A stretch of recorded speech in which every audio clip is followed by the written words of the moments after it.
not because they're not able to go through the corner, because as you look at it from the drone shot, it looks very... There you go, right on cue. It looks very easy. The drone shot just makes it look flat as a card. It is anything but. It's probably a good 2 foot at least, up and then back down again. And as we say, the camber changes, so it's off camber going in, then off camber again. So the camber completely changes from the right to the left and then back to the right again. It's just so tricky. The back end tries to come round on you through the left-hander, and then you will see them straddle this curb, 2 wheels on, 2 wheels off, just like one of the karts did there. And that's the perfect line through that right-hander, because there's a big dip there, just where the curb meets the track. There's a big dip, and so you want to kind of flatten the kart as much as you can, and the best way to do that is put 2 wheels kart off on at hairpin 1, that's been covered under a localised yellow. What we should do is we should turn the, I know that we were watching the diving this morning before we go. We should like score them as they go through. So that's a 7, that's a 6. With a degree of difficulty. 5, 5, 4. That's a 2. If you if you're going through 3 wide, you get a 5. Yeah. Oh, that was a 10. Optimum with the 2 wheels as far up on the curb, and the other one basically. The idea, optimum line, is to have your left side wheels. There you go, the one with the red suit there. Is to have your left side wheels on the white line and the rest of you on the curb. It's like, sort of like as close to what we would call like exceeding the track limits as you can without exceeding the track limits. Those 3 there were pretty good. You can also see that the curb on the exit has a serrated curb on the exit, but the rest of it is smooth as well. So you want to be off the curb before you hit those serrated bits as well. So it's so difficult to get right, but we love it. We love it. It's a great corner, isn't it? It is. And the thing is, because they come out of hairpin 4 at such a speed, and we often see them like they're 2, 3, 4 wide through that section, and we see the owner karts coming all the way around the outside as well, trying to cut in. Is there a bit of a disagreement going on there, Tom? No, just watching Darren try to throw something in the bin and he completely missed. Because earlier on, so people are going to think so badly of you for this. I saw you get our previous director Adam's attention by throwing a gummy bear at him. No, I threw my pen at him. Oh, you pen at him? I threw my pen at him. I thought it was a gummy bear. Thankfully, you saw the funny side. So did I. But there was nothing else I could do really, apart from turn the mic off and shout at him. So I just reached for the first thing that came to hand, which happened to be a pen. To be fair, he was engrossed, wasn't he? He was. He was fully in the moment. Mickey Theo's been on, watching this all night. Thank you very much for joining us. Thank you to us all, to you all and everybody, for sticking with us as we get towards midnight. 5 minutes and 40 seconds until we are halfway through the 2021 NRG Cycles British 24-hour race, live here from Teesside Autodrome in Middlesbrough. I would just like to point out, if you are watching on the commentator box cam that we have on YouTube, the reason I'm jumping up and down, or I'm not exercising, or and I'm doing squats. It's not for exercise, it's because we've got 5 minutes to go of my 4-hour stint and I'm ready to go. Not that I haven't loved being here, but I need to go. To be honest with you, it's it's a good job I've sort of not forgot the cameras there, because normally by now I've treated you to some, and you know that this happens before I come on comms. For the 5 minutes before, you know that even though I'm going to stand here, I stretch and limber up. Yes, you actually do stretch and limber up, whereas I'm doing this because I really need to pee. So 4 minutes and 39 seconds. Not that I want to worry you, but the offline are in 1 hour 30. Not that I want to worry you, but the gentleman that should be replacing you in 4 minutes and 30, I haven't seen him yet. No, that's not Andrew. John's in next. Oh, is he? Yeah, John's definitely in next. All right. Okay. So you that's a good point, actually. Yeah, hold in tight, Tom. To be fair, if you hold tight for danger, hold tight for Mandem. Correct. To be fair, I'll just wing it on my own. Hold tight, rude boy.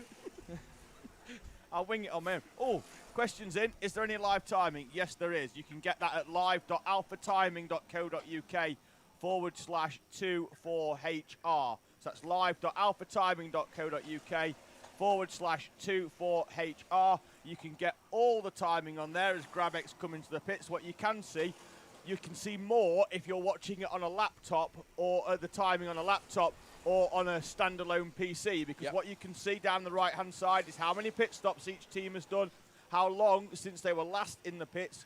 You can also do the clicky bit down the left hand side where you can add a couple of other colours. So if you're following a specific team that aren't one of the top 3, you can click it and they will go red or blue on the live circuit on the live circuit tracker, so you can see where they are. So if your kart is chasing down another kart or being chased by another kart, you're able to click on them and keep a tab of where they are. Respite's arrived, Tom. He's here. My relief is here, and I mean that in the most literal of senses. But yes, 11.8 seconds separates your front two. That's net. They have done, both of them have done 8 pit stops. Yellow flags at Ribs Bend. And away again, almost as quickly. So we've got net now. That is the overall picture for your 1, 2, 3, because they've both been in, well, within 15 minutes of each other now. The pit stops, and Q and MS Soka Select have been in 8 times. Team Tate, 2 laps down, have been in 9 times. So as you can see, their extra stop that they did was unscheduled and took them roughly 2 laps. So offline are in, and that will now put them back on the same number of laps as MSTDW. Looks like we've got a hire kart there, Tom, and it looks like we've got Howard Lucas from MS Lucas helping out with a hire kart down there. That's Mr. Cyrus, isn't it? Well, yeah, it could be. That's one of the kart force machines, and with the hand controls, and Howard Lucas. And Tom, once again, just shows what this event is all about. We saw the issue earlier with the MS kart. There was at least 2 members of the Haas team, one of them Adam Nichols, who runs Haas Racing UK. I think his number 2 was down there as well, helping fix the number 42 MS, so one of their main competitors' karts that had a big problem. Howard Lucas there from MS Lucas helping to fix a hire kart that was in pit lane that was having trouble getting started. That is what this event is all about. It's a massive competition, but there's huge camaraderie, huge respect from everybody here at the circuit, and people just want to see people out on the tarmac. Absolutely, and black flag for MS McFly, the 44. And 43 minutes they've been out. So it's not a pit lane infringement, that's for sure.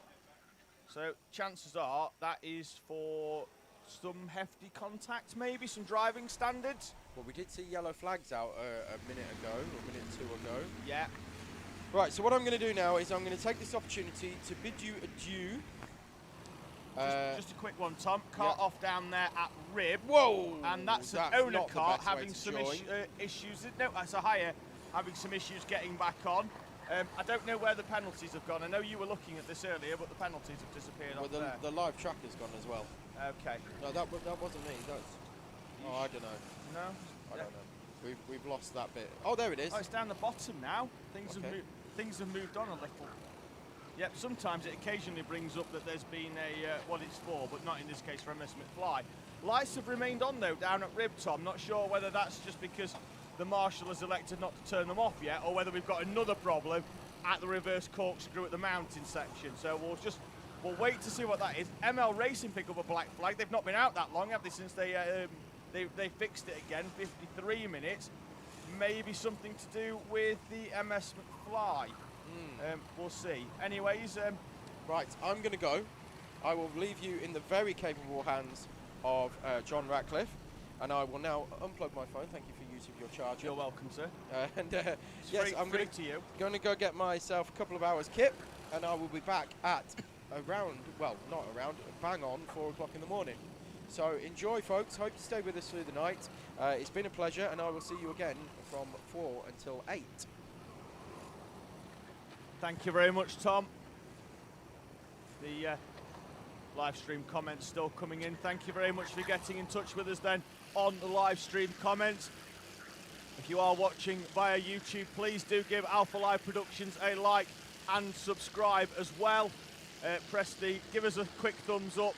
Also press the bell icon, stay notified with everything that Alpha Live have got on. We'll be through until midday tomorrow. Then they've got streams as well from Silverstone. They've got British Kart Championships from Rowra tomorrow as well on the Alpha Live Productions YouTube channel.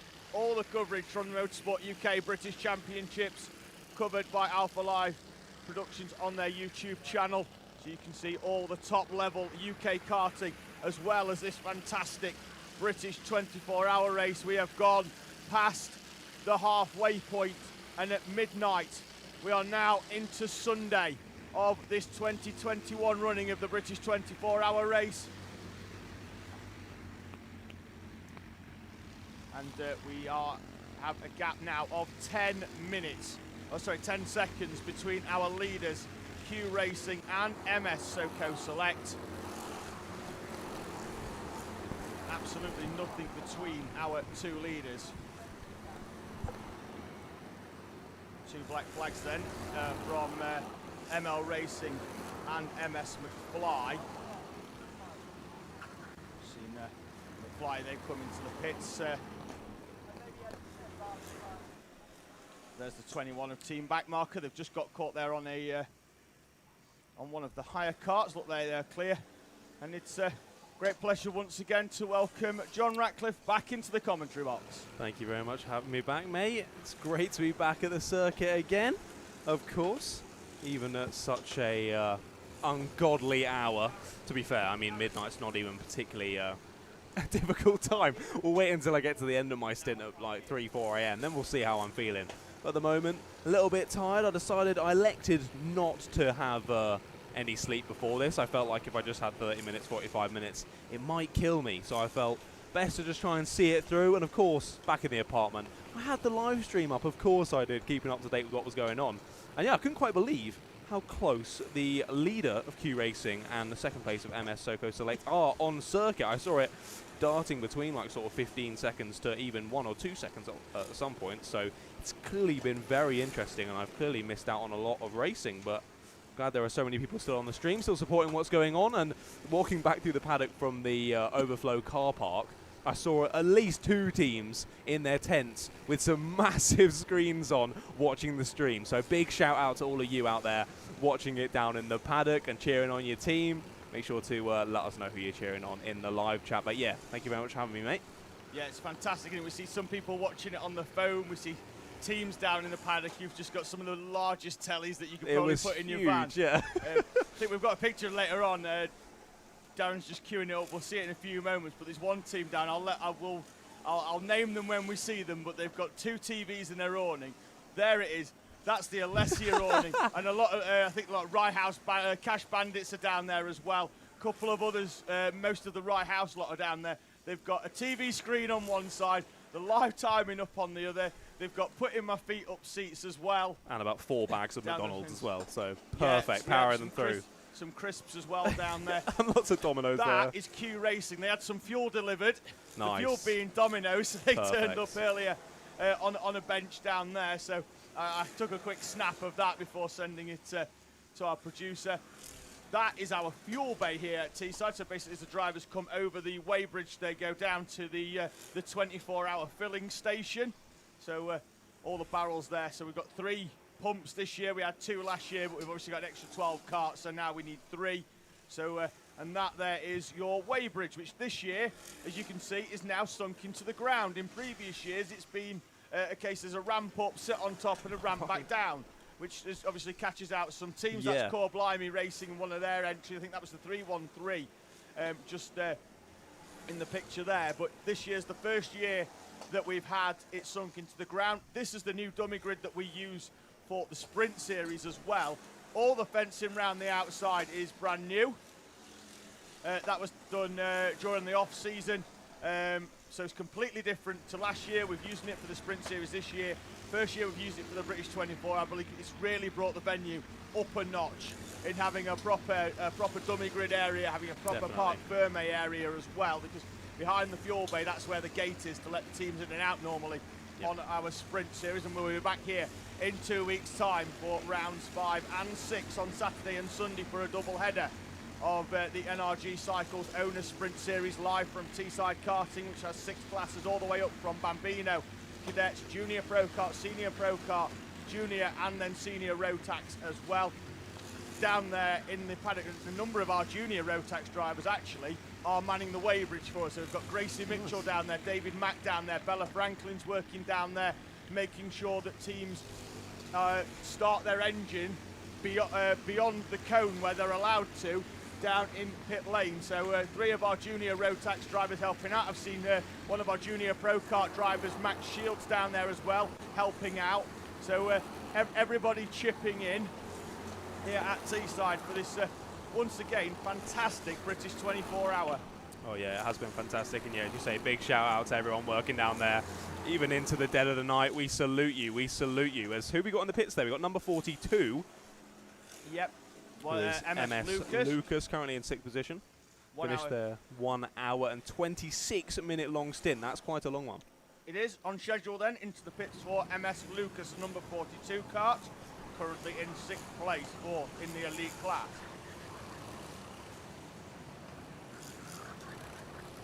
Modernised Racing Gold, they've been in the pit, so they were in an intense battle with the sister kart, Modernised Racing Papaya, who had overtaken them early on in the Papaya stint, with Asher Bly on board the 57. Gold now in the pits, so there's now a 40 to 45 minute difference between the two strategies for the class leading Clubman Modernised duo. No team orders here in Teesside 24 Hours. We've got a full course yellow, is that? Another one. Ah, yes, there seems to be a driver slightly stranded halfway through the wiggle section. We'll try and find out who that is for you. It's a little bit dark from our comms box, so we can't quite tell for now, but definitely one of the opener drivers. What we'll say, John, is that there's a couple of tyres missing. It's very unlikely he's hit the tyres and come back. It may well be that he's gone straight on at hairpin 2 and clipped the end of them tyres and he's facing there. So he's either been sent off by something, but it is an owner kart and it is stationary on the outside of hairpin number 2 on the grass. So we are back down. We are under full course yellow. And that is our 16th. Setting records here already at Teesside Autodrome. So we are half race distance just beyond 16 full course yellows. There was obviously a spate of them very early on. We haven't seen one for a while. And it really seems like that everything's settled down a little bit more. I think it was quite frantic early on. The wet weather conditions didn't particularly help. Yeah.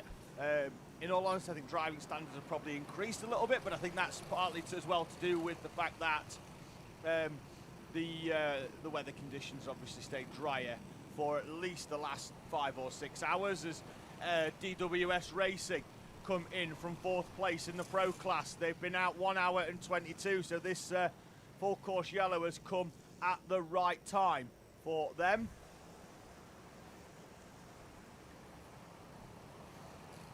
Just having a quick look at the comments then while we try and find out which kart that is. I think it may well go down and come back in front of us, so we might be able to see what kart that is. It certainly did last time because obviously it doesn't want to go against the flow of traffic. It will normally go halfway down the back straight and then cut through over the grass at the chicane section. Going here just says, can we have a shout out to Team Alessia from Danny? Of course you can. We've just seen a picture from Alessia.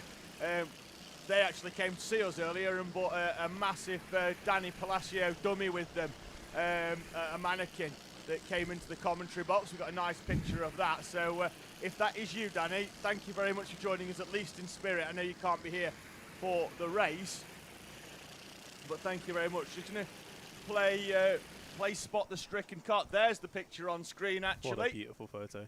Yeah, it's because me and Tom are in it. Of course. Have a quick look what Who that is is. it? That's Dads and Lads in the 64, and that front wheel should not be pointing in that direction. Yeah, I wonder what's happened there. I don't know if that's happened on the tyre wall or on another kart. I'm not too sure, but rest assured. That may explain why he's gone straight on, because if the wheels are going that way, they're going to be arguing with each other, and it means the cart's going forwards. Yes. It is Danny Palacio who's been on. So, yeah, just confirmation there. Thank you. He's supposed to be racing this year, but COVID's hit him hard and he's isolating, but he's supporting his team from home. Obviously, Alessia had a lot of issues early on. They were changing an axle in the first hour, unfortunately. It set them well well down the field. Let's just have a quick look where they are now. They're starting to come back through, actually. They're in 85th, and but they are now 4 laps behind the kart in front, which is the higher kart of Kart Force 2. Ryan's been on, so he's been trying to get SRK shouted out all day and nothing. Well, there we go. Problem sorted. I was expecting you to go, well, you're still not going to get one, Absolutely, mate. absolutely not. No, I'm a slave to the live stream comments.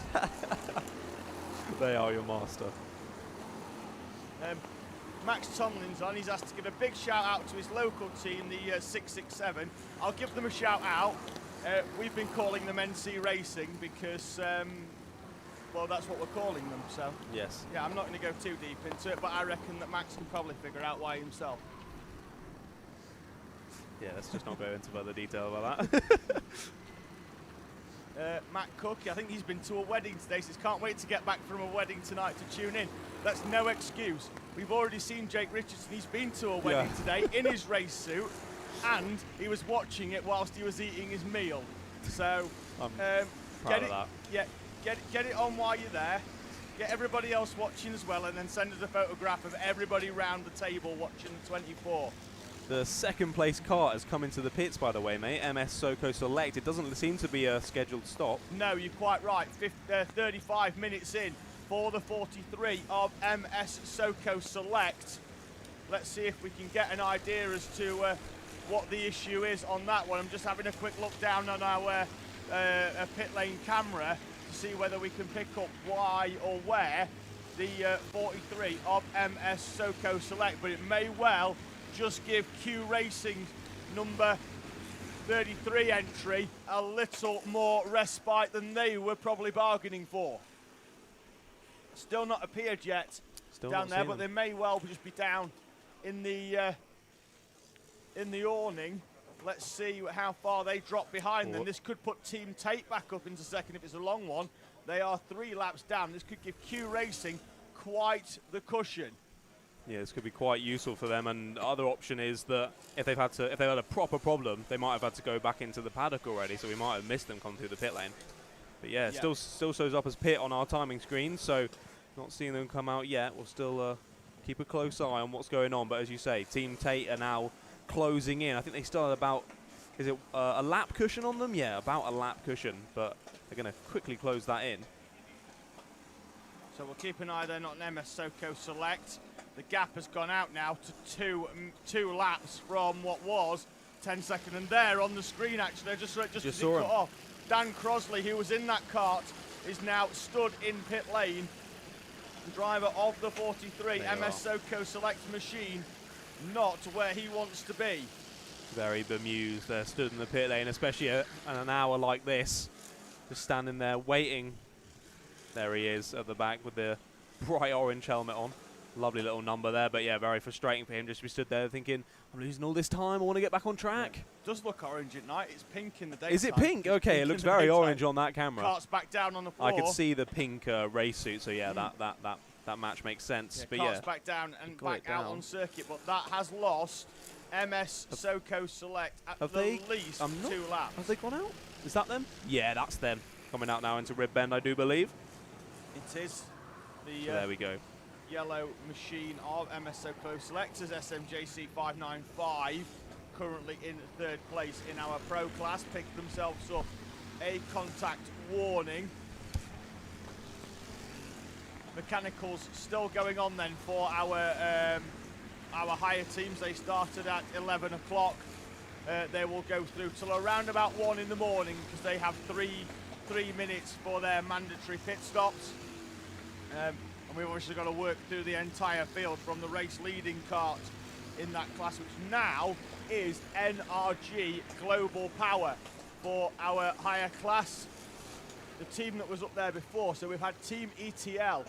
They were in earlier at around about the time the mechanicals were starting, and they were in the mechanical bay for a long, long time. They are now well down the order in our higher class. Just have a quick count. 1, 2, 3, 4, 5, 6, 7, 8, 9, 10, 11 in our higher class overall then for Team ETL. The early pace setters, they led the opening 11 hours or so. And we said we really wasn't going to spend much time focusing on the hires because of these stops and teams obviously coming in and it reshuffling itself and it not really being positioning on merit. But we do know that NRG Global Power have been in. They are currently leading the pro class. They are leading the higher class outright as it stands. And once again, leading the way in higher elites, the perennial front runners, Kart Event Belgium. Doing an absolutely cracking job, aren't they? And I did want to shout out from the live chat as well. Alex Jackson saying a big shout out to the Orange Army. Of course, he got orange hearts on the carts for today. Say thank you to the marshals. And just, yeah, big shout out to them, especially as I kept saying, at this time, to still be out there on the track, still working away and having to watch these absolute bandits flying into the corners at full pace. Just a huge shout out to them. Yeah, we saw them earlier working incredibly hard, certainly with the weather conditions as they were. The Clutter Despinon asking how TT Sport are doing. All right, actually, 33rd overall in the race there in the clubman class for our owners.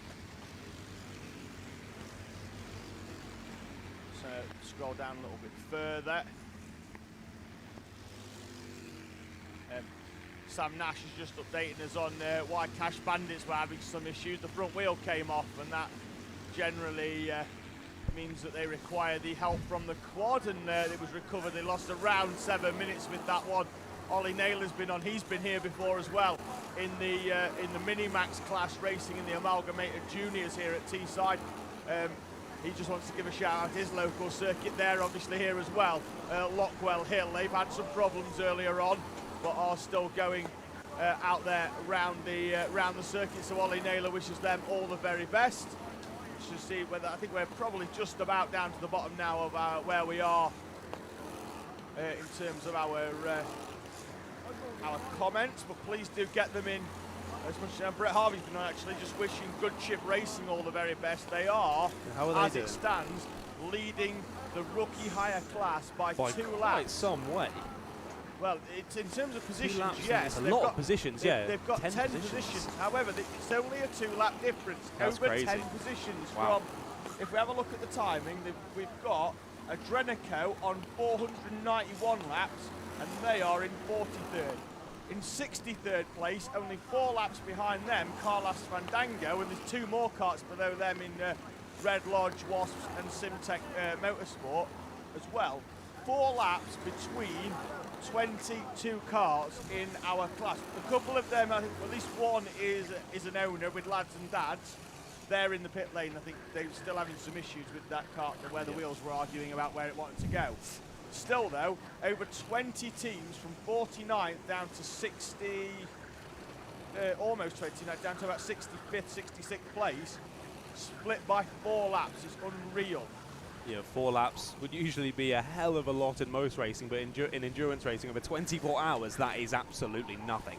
So that's amazing to see the field still so closely bunched up, and I'm sure we'll continue seeing battles throughout the night and into the early hours of the morning as well.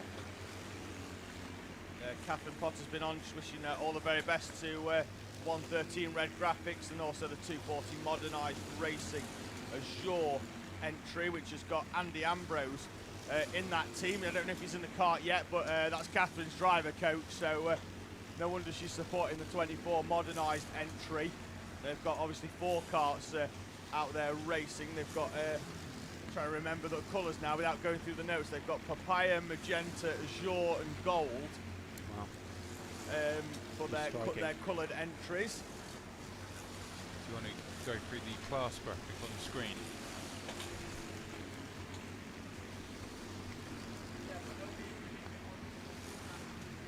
And also someone said in the chat, who was it? I'm going to have to pick it out now. Oh no, have I lost it? There we go, it's just at the top. George Morris, can we get a shout out to Team ABC Racing? Of course you can, mate.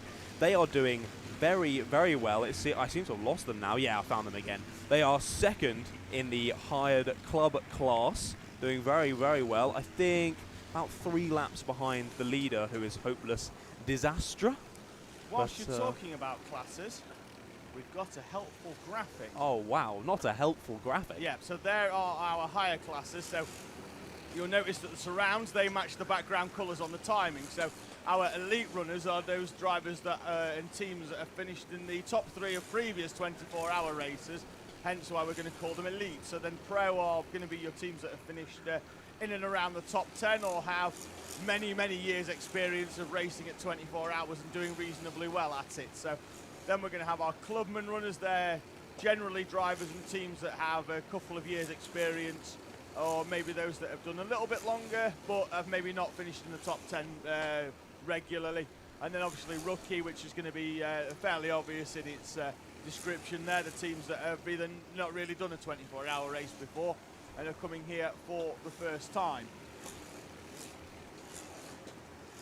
When it comes to our owners, once again, 3 classes in this one: yellow background, red background, black background. They're the colours they match the BPEX series for the 6-hour Endurance Championship. So the elite ones there, we call them generally full or semi-supported manufacturer teams. So you'll expect their teams to be running at the front. They're the ones where they are being run by one of the chassis manufacturers or chassis providers, generally out of their awning, and we expect them to be at the front because they are generally, as well as having probably in terms of the best setup machinery, but they generally have the best drivers in there as well.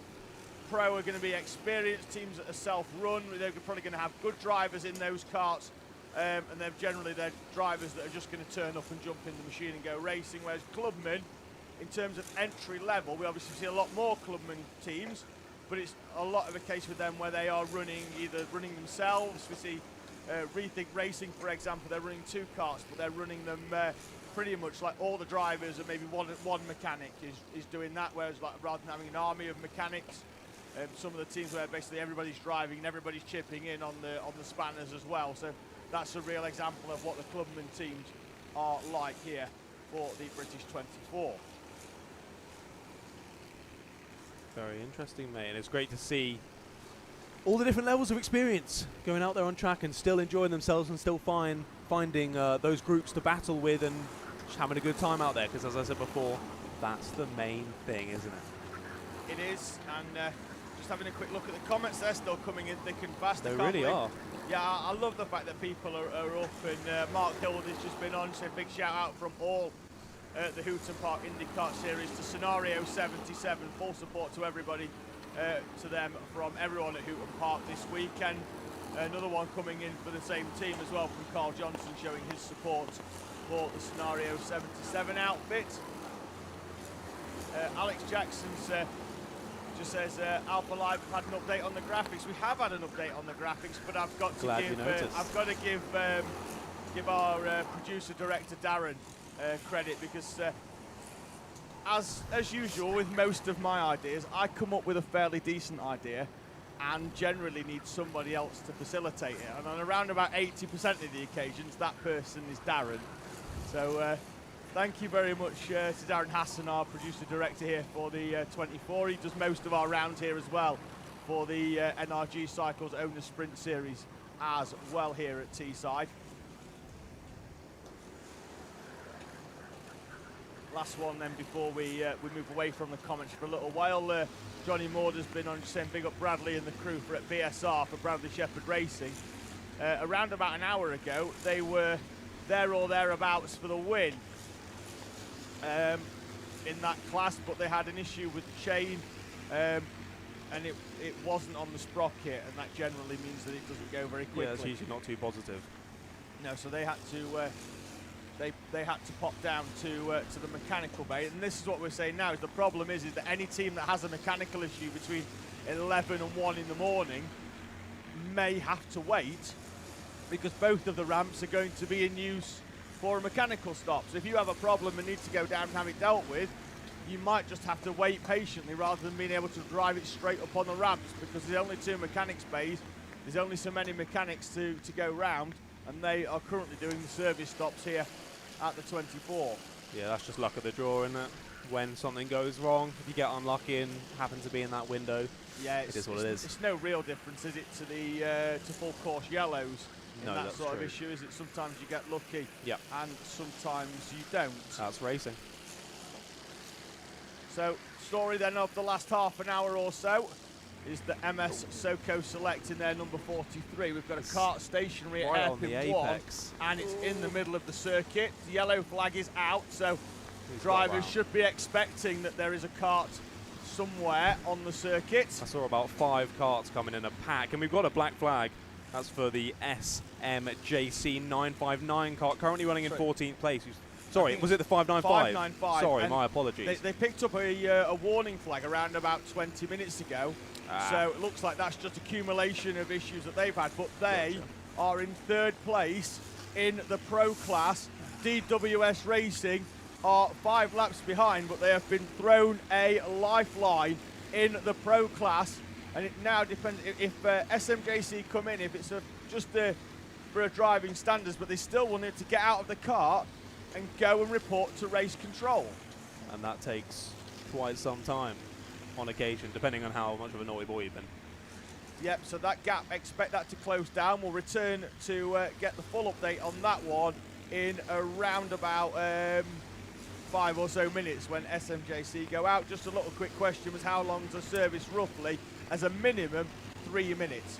So if the kart goes in for a service, it gets a new set of front tyres. It will have the usual checks over, so they might take the bowl off, clean the carb out. They might just take the spark plug lead off and just have a quick look at the spark plug, make sure that's okay. They'll lube up the rear chains. Normally, mechanics are so well versed at it that normally they'll put it back on the ground after 2 minutes, but the kart has to wait until 3 because it's a 3-minute mandatory pit stop. So if it takes longer, it takes longer. But if it takes shorter, you've still got to wait your 3 minutes. It's not something that you could gain an advantage from.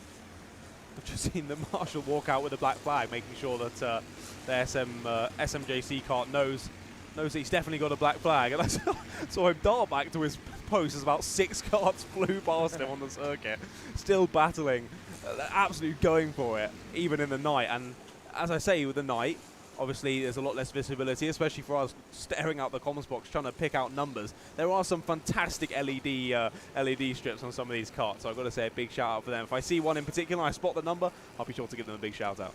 Yeah, we were watching him, the marshal down there. He was at the time on his own on the gantry, which is you can probably just about make it out on the screen where the word pit is next to SMJC 595. There's a gantry just below that where our marshal sat there, and they earlier on we thought we might be getting a full course yellow, and he was on the radio discussing things, and we knew we weren't getting a full course yellow because he put his radio down and picked his brew up.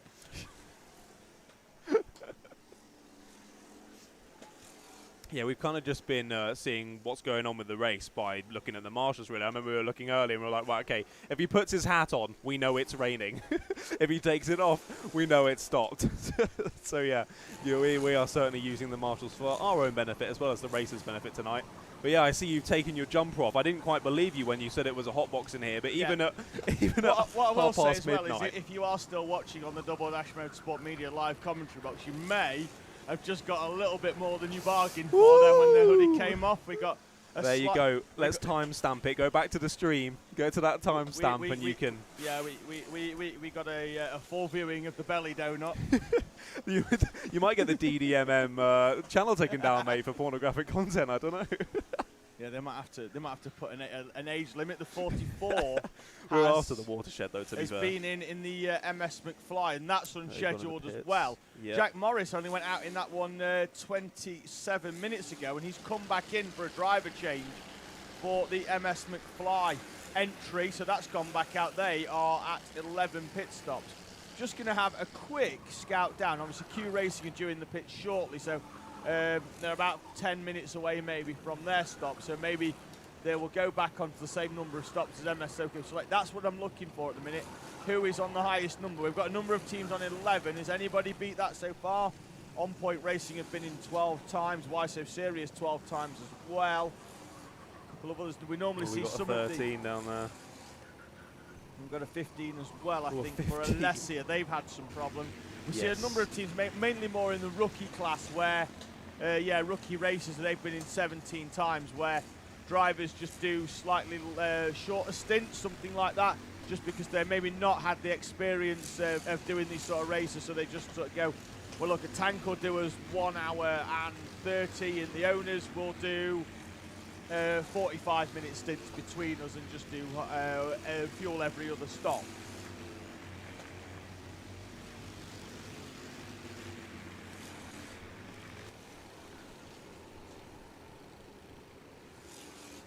So it looks like SM JC595 have served their black flag as they've been out of the pits for a minute.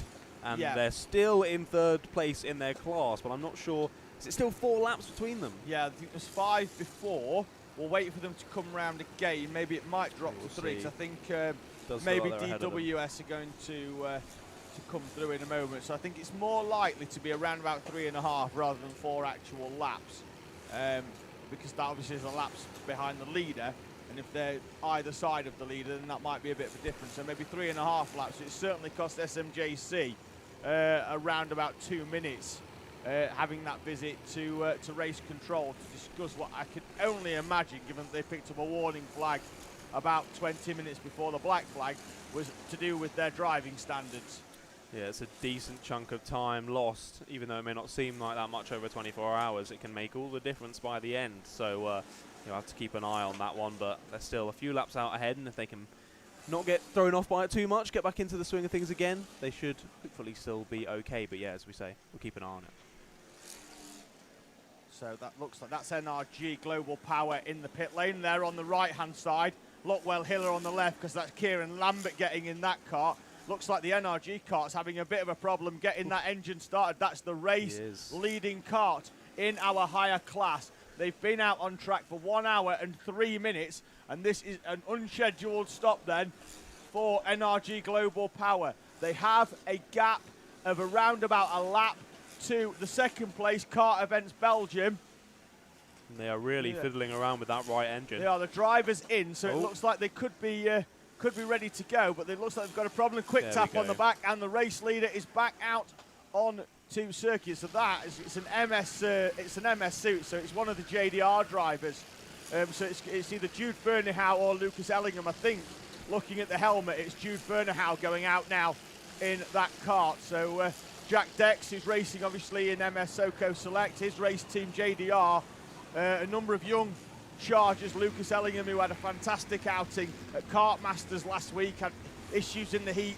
In the final, came through from 20th up to 7th, which on a grid with the talent of Kart Masters to make up 13 places in the final is phenomenal for him. He's obviously racing as part of that NRG Global Power team as well. Jude Fernihau is out there now in that car. So they've had an unscheduled pit stop, but looking at it, they've lost a place on track, 2 in fact, to TT Sport and Rethink Racing. They are now on the same lap as Kart Events Belgium, but they remain in the lead by a lap in the pro class. Yeah, as you say, Kart Masters, what an incredible event. I was lucky enough to be one of the cameramen there for Alpha Live, another fantastic event covered on the Alpha Live YouTube channel. That replay is actually live on the YouTube channel at the moment if you do want to go back and watch it, and especially the Sunday, the finals were just incredible. I've never seen racing like it. People properly going for it, and as you said, some incredible talent was out there on circuit. I did have a little bit of a scare. I think it was on the Saturday. I was filming at turn 1. If you know PFI, you'll know what turn 1 is like. Just a pretty quick right left, nothing too crazy. The heavens opened, everyone's on slick tyres, and somehow everyone's coming barreling towards me at about 65 miles an hour on the wet grass. Got a bit scary. I had one guy get pretty close to the barriers, but luckily I was all good, and I've been able to leave PFI with my legs still intact, just about. So thank God. But yeah, great to see some of those boys from Kart Masters out here today, putting in some laps and some very, very good pace, certainly from those drivers. And next week for Alpha Live, we've got live coverage of the Motocross Nationals from down in Cornwall. We've also got round 7 of the Rich Energy British Minibike Championships from Wilton Mill, the home circuit of Alpha Live. They'll be at Wilton Mill next weekend for BMB. Big shout out to Rich Energy. I got the boys. I met William Story when I was at the British Superbikes the other week. What a geezer. What a geezer. Yeah, sponsors of the British Minibike Championship, which is covered live and exclusive by Alpha Live. Driver off there, down. 2 off, actually. the yellow was out, and we've got a driver spinning off whilst the driver is facing the wrong way. Both owner carts down there at Rib Bend. Did he just go through a large puddle there? He Was did that what go caused through a large the, puddle. So let's see who the original cart was off. Let's see if we can spot that one. it's like a blue and white cart, is it? I cannot pick that up for the life of me. Yeah, we'll pick it out. We'll have a quick look, though, to this driver who's currently in the gravel, who, whilst there was a cart stationary and the yellows were on, has gone straight on into the gravel. Yeah, not the best from him there, not the best. I've 272, the first one. 272 was the first one we're hearing. Yep, so that'll be ML Racing. So they've had some issues earlier on, now have some issues down there in the gravel. So the yellow lights are on down there. Looks like that cart is going to get back round. His arm's up, that's just because he's going slowly. Let's see if we can pick a number out on that machine.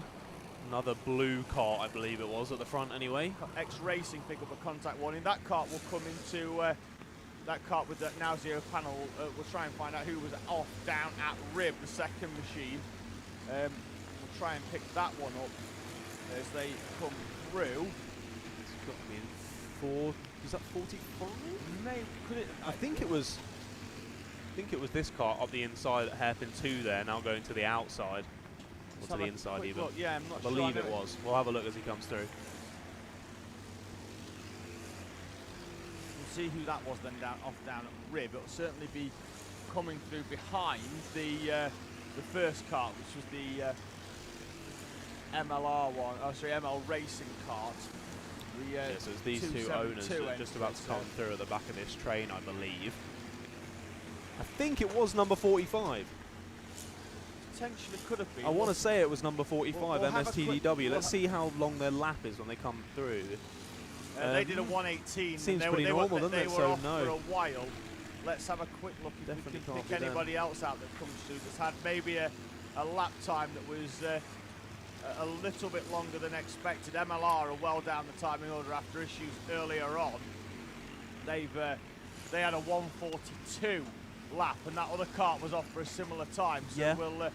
We'll see if we've got any of the other owner carts coming through well down on the timing, and update on that in due course.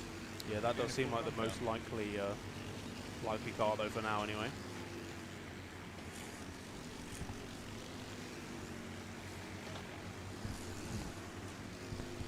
12 hours and 40 minutes then into the British 24-hour here at Teesside Autodrome.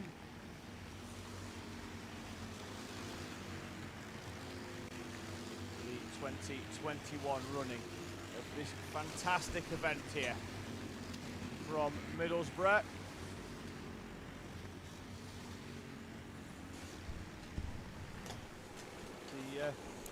The only cart that I think might have had an issue was the Formula 160 cart, the 426 entry. They had a lap time of over 2 minutes on the previous lap, have now come through at a 118 this time round. So may well have been them, either the first cart off or the second. We know certainly one of them was MLR. So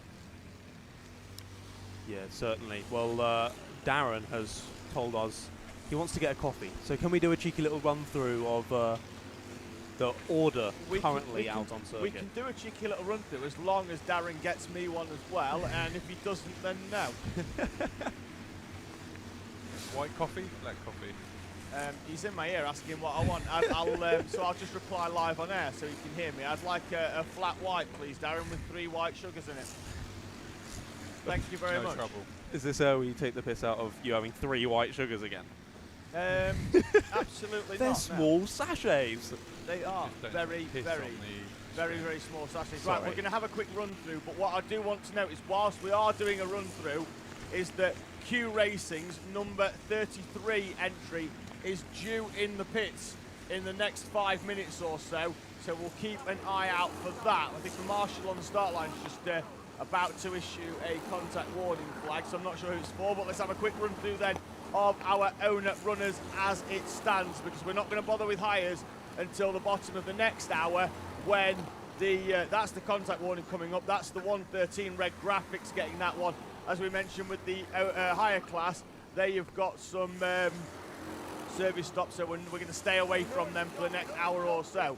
Q Racing then continue to lead the gap now 2 laps after issues for the second place kart, the 43 MS SoCo Select. The top 3 as it stands completed by the early pace setters in this race, the 3:18 of Team Tate. Offline Motorsport, leaders in Pro, 4th overall, are in front of MSTDW. MS Lucas, the 42 entry, in 6th place. Red Graphics, one of the early favourites for this race, in 7th after some problems early on. 9 laps now behind the leaders. SMJC 595 in 8th. The top 10 then completed by Modernised Racing, Papaya and DWS Racing. 11th, the second modernised entry of Modernised Racing Gold. They're in front of a pro entry, MS McFly, although McFly currently lapping around about 1.2 seconds a lap quicker, 41 seconds down the road. They may well catch them during this stint for 11th place. MSJSR, the 111 in 13th. 14th, the SMJC 959, 3rd place in Clubman, 14th overall, in front of in front of MS.BE. Nexus Sport, a 16th. Cash Bandit 17th. 303 Racing in 18th. X Racing 19th. And Raw, the number 69 entry, completes the top 20. Team Tate 2 are in 21st. They've had a terrible time with tyres. They've had at least 3 on the rear end, either punctured off the rim or cutting down the inside of the tyre. So they've had some issues. Fantastic. They've actually managed to get back to 21st place. TMS are in 22nd. A66 in their debut in this class, having won in higher Clubman last year. All of their drivers stepping up, all of them replaced in the higher entry as well, as we see a kart rolling off there into pit lane. DW Racing and TMZ are 24th and 25th respectively. Then we've got a modernised double with Azure in front of Modernised Racing Magenta, 25th and 26th and 27th. Mad Racing, they had a terrible opening couple of laps. They were in the pits on the a few laps in, having some issues sorted. They're doing well to be back inside the top 30. GrabX and Rethink 2 are the teams that complete it. Possibly one of the best comebacks that we've seen here at Teesside as it stands. Sees Team Backmarker.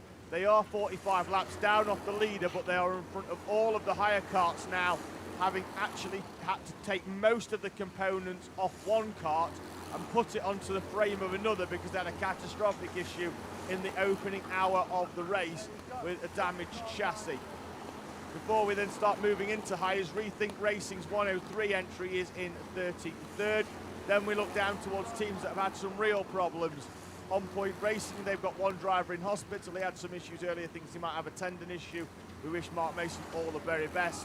43rd is Why So Serious in the number 37 entry. And right down we go to 65th for Formula 160, the 426. They've had some problems. Then we've got Reckless Racing in 79. Lads and Dads in 82nd. Alessia 85th. CKK in 88th. ML Racing. They were in earlier on with an issue. They're back out again now, 27 minutes into their stint, in 93rd place. And the last of the remaining runners here with 94 making the start. We are still, amazingly, awaiting Red Racing's entry, Q Racing's entry into the pit lane. 1 hour and 22 minutes in. We know that you can get an extra couple of minutes at night time because the weather's cooler, but they are pushing the boundaries now of what these elite teams can normally get out of a tank because they push from minute 1 in stint. Wow. So pushing out the boundary, we normally in the daytime that will go down to around about 1:15, 1:18.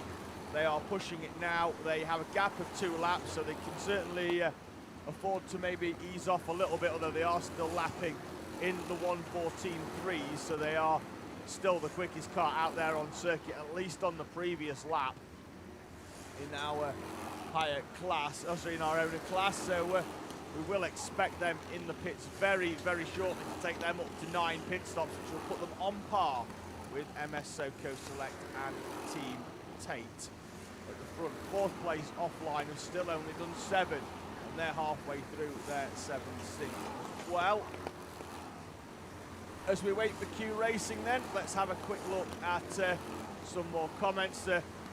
As mentioned before, I do like it when the comments and then other people answer the questions. Joe Burrell's just asked, is Jack Morris out? No, he's not.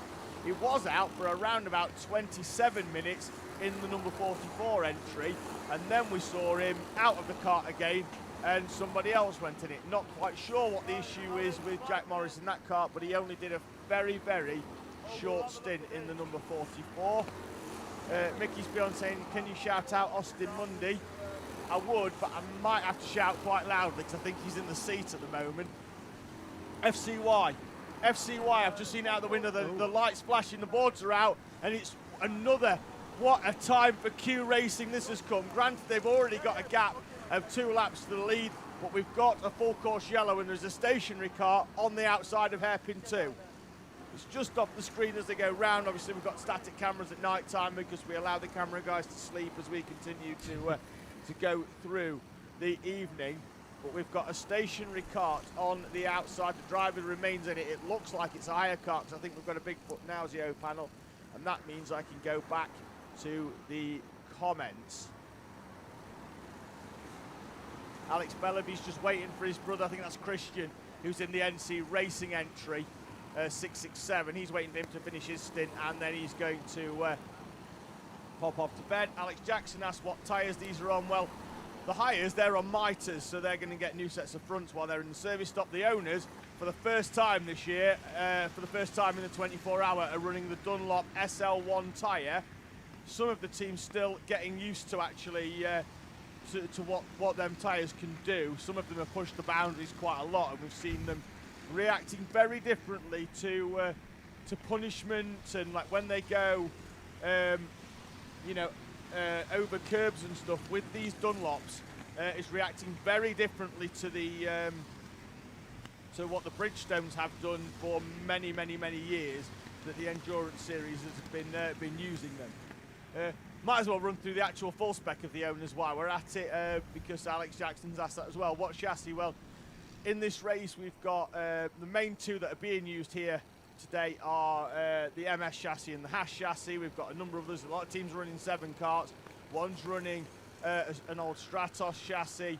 One is running a Wright chassis for the owners, and they all use the RPM sealed GX200 engine, known as the Extreme engine. So very evenly matched in terms of power, and quite rightly, you've pointed out that the race leader.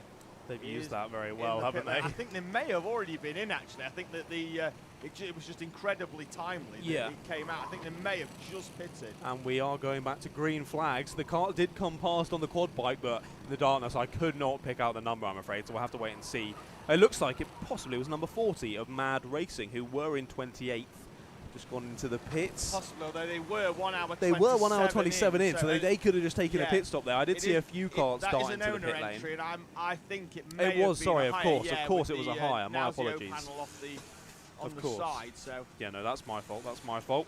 Yeah, there were a number of drivers diving in, making use of the full course yellow, as we've said previously. If you pit under the full course yellow, you're going to lose less time because people who are still out on track are going at a slower speed. But let's just scroll down the timing screen. So who have we had come into the pits? As I said, Mad Racing from 28th have come in the pits. We've got Rethink Racing 2 from 35th who came into the pits. And I believe it was the higher pro of Core Blimey Racing 113, I think it was, who just came out. It was indeed, yeah, they're on 0 minutes. So they've just come out, the 113.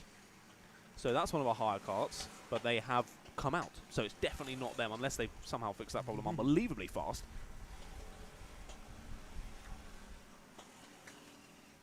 Terribly sorry if on the live stream you can hear me chewing. I've just thrown a fruit pastel and it's proving trickier than I first anticipated. Absolute sweetie fiend you are, sir.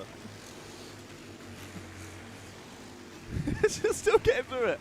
Yeah, exactly. Brian's been on saying, well done keeping energy so high. No wonder Yes, the fruit pastels, mate. I'm absolutely buzzing on sugar.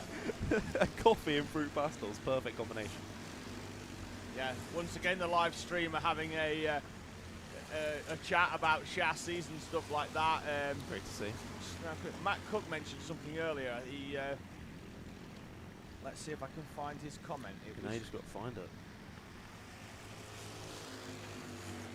He's provided us an opinion on the Dunlop tyre. He feels that they're not quite as good as the Bridgestone. Well, it depends on, in terms of what you feel in terms of good. In terms of the performance-wise, the Bridgestones can certainly go a lot longer. In terms of the fact that they generally, you get the best out of them at the start, they drop off by a couple of tenths, but then they're consistent then for maybe 12 or 13 hours. The Dunlops, not so much so. We're finding that they go to around about 8 hours. When we say not as good, in terms of racing, I found it enthralling how different teams are going about using the tyres, managing the tyres. Some of the teams have had more issues with tyres. In the past, generally, we haven't really spoke about tyres because some teams have had to have used 3 sets, some use 2. It doesn't make a huge difference. Certainly for your teams that are in the middle part of the pack, whether they were using 2 or 3. However, this year, 3 is certainly optimum because of the tyres, but it's really mixed things up, and teams are really having to think about strategy. I know during the grid walk at the start, Tom, we actually borrowed one off Rethink Racing because Tom was just wanting to show people that after about 8 hours, they're starting to blister down one side. Normally the outside on a lot of them, we're seeing it, the contact patch, the tyre profile it's the same width tyre, but it's not, it curves in a lot more on the way, on the Dunlops. The contact patch is around about 12mm narrower, so obviously the sidewalls are moving more than what the Bridgestones were. Gotcha. Hence why we seem to be having a few tyre issues this year. Yeah, we've seen a number of blowouts compared to others. But yeah, I mean, creates more drama for us, so we're pretty happy about it. But yeah, I've been looking down the timing screen. There were so many karts in the pits. There were about 5 in the last shift, I think 4 in now. And a lot of them were kind of at 30, 40 minutes, so you don't really know if they were just planning on coming in that time to change the driver anyway. 3-minute service stop. Oh, of course, yeah, so they get called in for that. So yeah, it's a bit difficult for us to pick out who was actually the driver that had an issue there. Yeah, we see a lot of teams dipping in, and normally they take it around about an hour before the service window. They'll take a print out of what the results are, and then they'll call them in 2 by 2 all the way down. That's why you'll find a number of drivers that are on the screen now in terms of timing. Red Lodge and Receding Racing at the same time. As Team Tate Motorsport look like they're about to make a team. It looks like that could be Scott Tate getting out.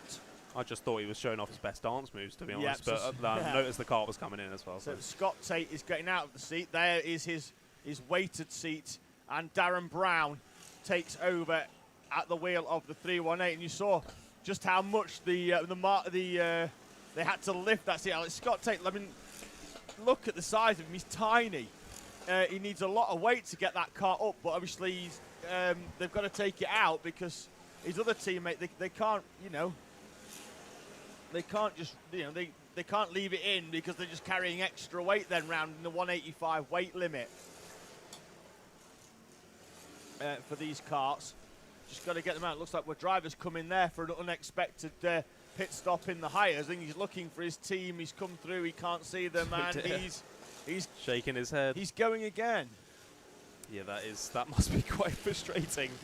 Like, I remember one of my friends was in a kart during the BUKC 24 hours. A team then plonked him in the B team kart after he'd already done a stint in the A team kart, and ended up just coming in after about, I think it was 20 or 30 minutes, parked up the kart, got out and was like, I'm just not continuing, and walked off into the paddock just to leave the kart in the pit lane.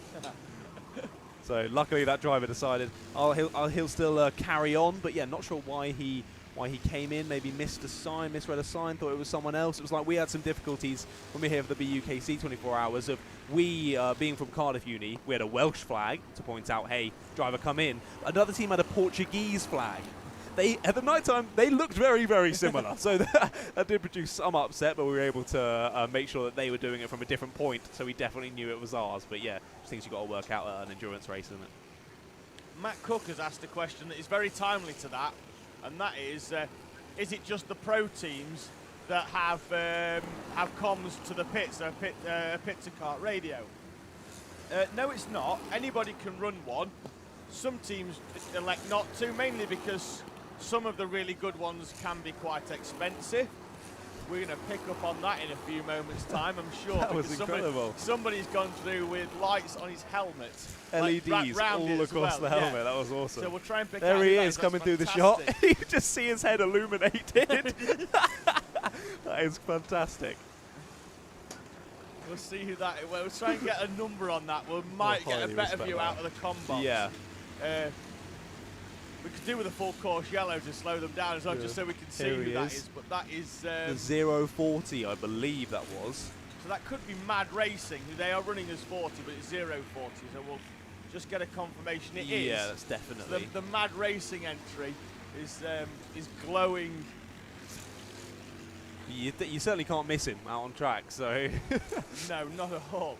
Yeah, Matt Cook was just saying, do everybody have comms? No, but obviously they can be quite expensive. Yeah. A pit board works just as well generally, as long as your driver knows that after a certain amount of time he needs to look for that pit board so he doesn't run out of fuel. So you'll see obviously everybody lining all the way down the fence here, or the barrier, with varying methods. Last year we had a guy waving up a big foam pool noodle to get his team in. We've seen a guy earlier with an oven tray with the numbers stuck to it, which we've got a picture of as well for the stream.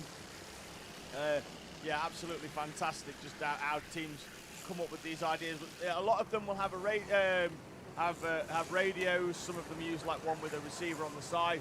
Some of them create varying different methods in order to get the message back to some of the things. Yeah, you've got to rate the commitment. The Bear Grylls improvise, adapt, overcome using using a baking tray. But yeah, as you said, if you haven't got a pit car radio, you do the driver obviously has to watch out for when his board's going out. But on the other hand, the team have to watch out for their driver to make sure he's not driving around there for about 10 laps, just banging the top of his head, asking, "Please, can I come in?" And just no one is there to watch him. I've definitely seen that happen a couple of times, and the driver is usually not too happy when they end up coming into the pits. For good reason, I think. Being left out there for 10 laps too long at like 2 a.m. is not an enjoyable experience for any kart out there, I can tell you that much. So yeah, teams even as a driver, you start worrying then, don't you? You get to a time where you think, I'm going to run out of fuel, but is there going to be anybody waiting for me? If I bring this into the pit lane and fuel it up, is there going to be anybody waiting for me? Is there going to be anybody to take over the seat, or am I just going to have to go again and do another full stint as looks like we've had a cut off at Hairpin 1. It could be the MLR, the ML Racing 272 entry off at Hairpin 1. It's so scary watching them rejoin into Hairpin 1 there. Just lost it there. He's going to rejoin. Oh my goodness, that was close to being a large impact at Hairpin 1. But yeah, like I was saying, just rejoining after an incident like that, especially in the dark, it's such a fast-paced braking zone, is a little bit hairy at points. Yeah. You know, that's the issue, isn't it, with spinning on such a large grid, is that you've just got to be able to get back in. And with all the karts coming through, you lose more time spinning than anything else. Yeah. You know, it's all well and good being half a second a lap quicker every single lap over an entire stint, but if you spin and then you lose 40 seconds in the spin, that's the time you've made up in your stint. Yeah, there's no point being unbelievably rapid and then spinning 2 minutes before the end of your stint, because all the work you've done is going to go down the pan. Question coming in now. Next one from Joe Burrell. Joe races here in the owner series in the senior pro kart class. He's just asking which of the SMJC karts that Max Prentice is in. He is in the 959 entry. Kart facing the wrong way at Rib, and that's going to rejoin across the line of the Mad Racing entry with that bright green helmet. It's one of the 223 Sporting Force 2 then, facing the wrong way. They were on the racing line actually down there at Rib. They've managed to get going again. Looks like somebody else has either got a glow-in-the-dark helmet or a bright blue one. So we'll try and keep an eye out on that one. It's a novel approach to being seen at night time, but one that I welcome a lot. It looks a bit like Formula E, where they have the LEDs on the halo, so they've got it on their helmet instead. Sadly, we don't have attack mode, so we're not going to see them flashing. As we got yellows at hairpin 1, there were 3 karts off. 2 hires and an owner. The owner kart is DWS. That kart was had a bit of an off. They are currently running in 4th place, albeit 5 laps off the 3rd place SMJC 595 entry. So at the moment, both SMJC karts, I believe, going reasonably well. 595 currently 3rd in the pro class, so well on for a podium. They've got a 5-lap gap back to DWS, but obviously it's not over until the checkered flag drops at midday tomorrow. SMJC 959, today actually, yeah, today. You're not wrong. Is in 3rd place in the clubman, albeit they're in a far more intense battle with MS.BE. The gap between those two is 1 minute, so they are on the same race lap at 563, 64 now for 959. MS.BE will join them in around about a minute's time. So as it stands, both SMJC karts on their respective class podiums as it stands. Just a good, genuine question from me, mate. What happened to 303 Racing? Because they're now down in 6th in their class. And I believe when I was watching last in the apartment, they were leading. They were last year's champion. I'm not entirely sure what happened, but when I'm done in around about an hour's time, I'll go and poke my head into their orders and ask their team leader, Slavek Piskorz, what's happened to the 303. They are still in touching distance, though. Yeah, they're still within well a lap in play. and a half, maybe, of that final step on the podium. They are, though, 5 laps off the current race leaders in that class, Modernised Racing Papaya. So 303 have got some work to do if they want to add another star to the front of their nose cone to go with last year's, what I would say was an unexpected but incredibly popular victory here at Teesside for the 2020 version. The highlights you can find on the Alpha Live Productions YouTube channel. If you look for 2021 pre-show highlights, you'll get the full 1-hour highlight show of last year's phenomenal race here at Teesside, where not only did 303 pick up that fantastic class victory as offline, the leaders, there they are. The team getting that kart back out. All of the drivers, looks like they're working out. That's in fact, that's one of the trying to get the engine going. Yeah, it's not going. Issues. That's Sean Carter on the right hand side. I think he's from SMJC, helping out with that kart. And they've had to stop at the end of the and pit lane. it has stopped at the end of the pit lane, hasn't it? So problems then for the race leading car in pro, the 77 of Offline Motorsport. Let's try and keep an eye out to make sure, see if we can see them coming back out on circuit. Is that them there? Yes, it is. Driver then now with the white helmet for the number 77 is out. So they may have lost the lead in that class, but we will just find out in around about a minute's time whether Offline Motorsport, it looks like Tom Murray might be the driver now out in the 77, but certainly having problems starting that right rear engine. Well, MSTW have gone above them in the on the live timing, so they've come across the line to start number 576. Quite a few laps around this circuit. Yeah, there's a pit stop difference, but obviously that's because Offline have been going a bit further, but they did only do 1 hour 7 only that time round, so it looks like they've had a problem because they've been going to like near a 1 hour 37. They really have. They've been pushing it, haven't they? But expected actually from Offline. They like to mix it up, roll the dice. Yeah, so there we go. They're about 33 seconds behind the leaders of the pro class, who are MSTDW. So yeah, shout out. Must be frustrating for them. They might have been more like 20 seconds off if they hadn't had that difficulty with the right engine. But yeah, luckily able to get it fixed in the end and get back underway with a new driver in the car, I do believe. Start a new stint.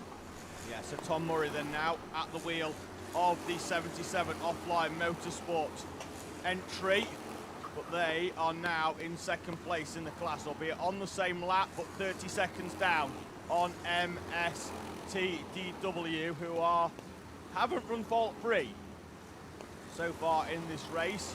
They have had one or two issues. Offline have had a fairly fault-free race so far, obviously with the exception maybe of that pit stop a few moments ago, but they are running a different strategy, as they did last year, to almost everybody else in the owner class.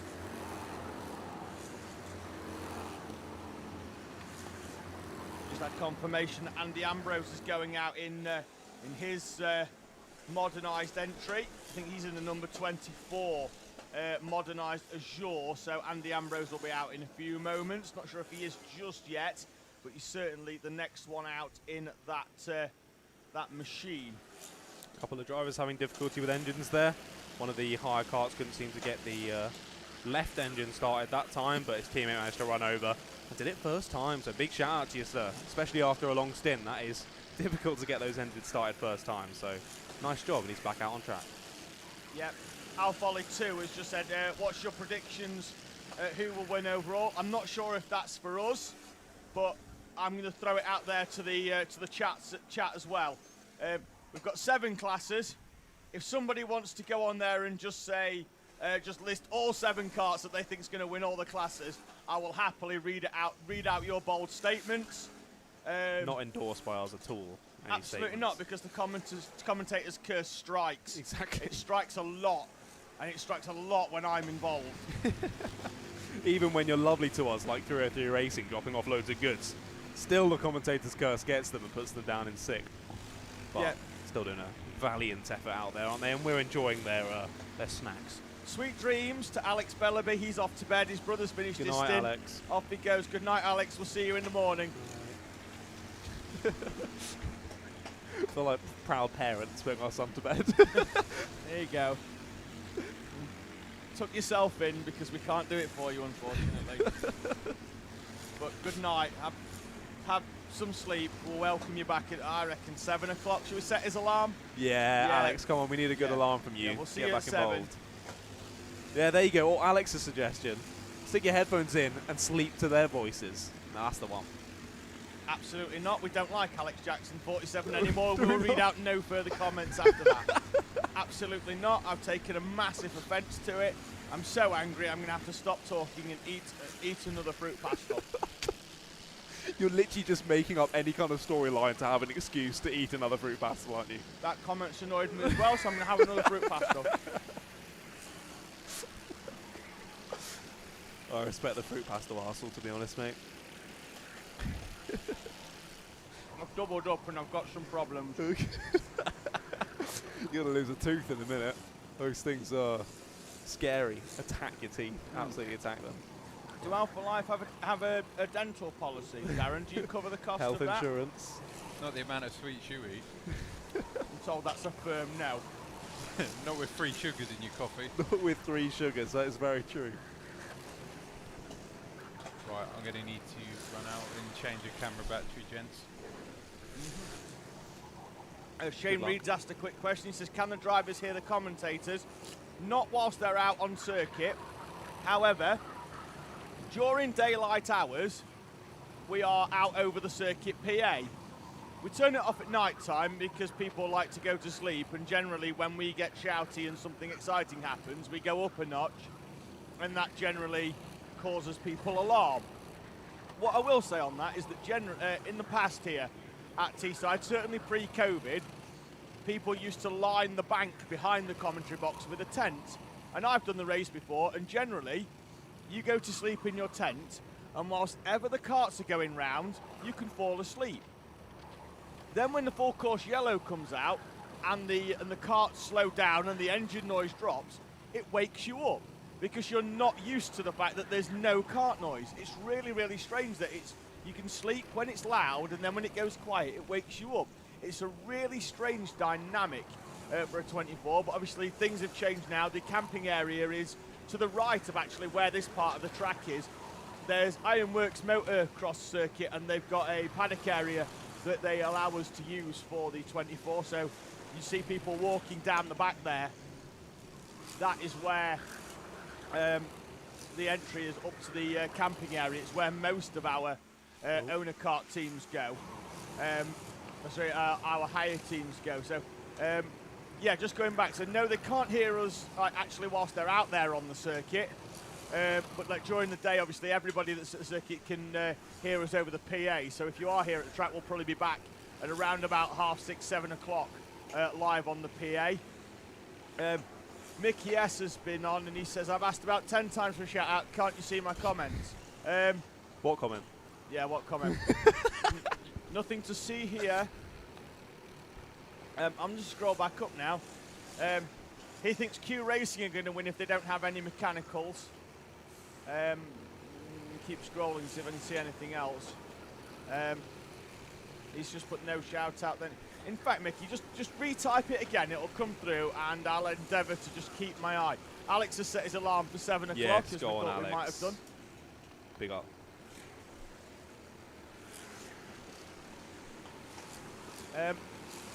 Matt Cook has just said his eyes are saying bed, his head's saying stay up, his heart's saying drive for 25 minutes to Middlesbrough and watch this from the sidelines. Come join us in the comms box, mate. There's room for you. Certainly, we do see a lot of people that actually come and they'll watch the start, then they'll go home and watch a bit on the telly. Certainly, if they're local, they generally then come back for maybe an hour at night time just to experience what it's like watching these karts go round in an evening. Then they'll go off home again. They'll come back the following day to watch them take the checkered flag. Yeah, you can come and enjoy watching the race. Oh, we've got someone off down at hairpin 1. I think that will actually pick up on the camera. It will indeed. It's one of our higher karts. He's pulling it away from the circuits, but he is getting back in. So I it think might be he's that good he might need just a bit of a run again. up pack to get Yeah, back possibly. on. but He's he's got beached again. Oh dear. Oh no, No, he's no, off. He's waiting for a gap in the traffic and he's gone. Good shout out, lad. Yeah, what I was going to say is you can come down to watch the racing, come and enjoy, come and even say hi to us in the comms box, but do not touch this man's fruit pastels. That's the one rule. The one rule of this circuit is we've got a yellow flag and we've got a marshal sprinting down towards yes, over to 1. Lads Exit. and dads are off on the outside of hairpin number 1. They've come into contact by the look of it potentially with the tyre wall on the outside of hairpin 1. We've got a spinner on the outside of hairpin 4. I think if we might be able to go to a static on the outside of hairpin 1, we might just about pick that kart up. You can see the light flashing in the middle of the screen on there. The yellow flag is out in that sector as well.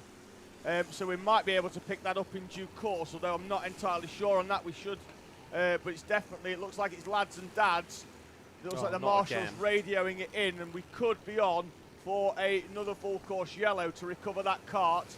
We will check, and it looks like it may be getting pushed down. They might try and get that one back without the need for an FCY. You're about to see it come into shot, actually, getting pushed down the back straight past them tyres. There we go. There There it coming is. into shot now. So the kart's still moving, albeit maybe not as quick as it should.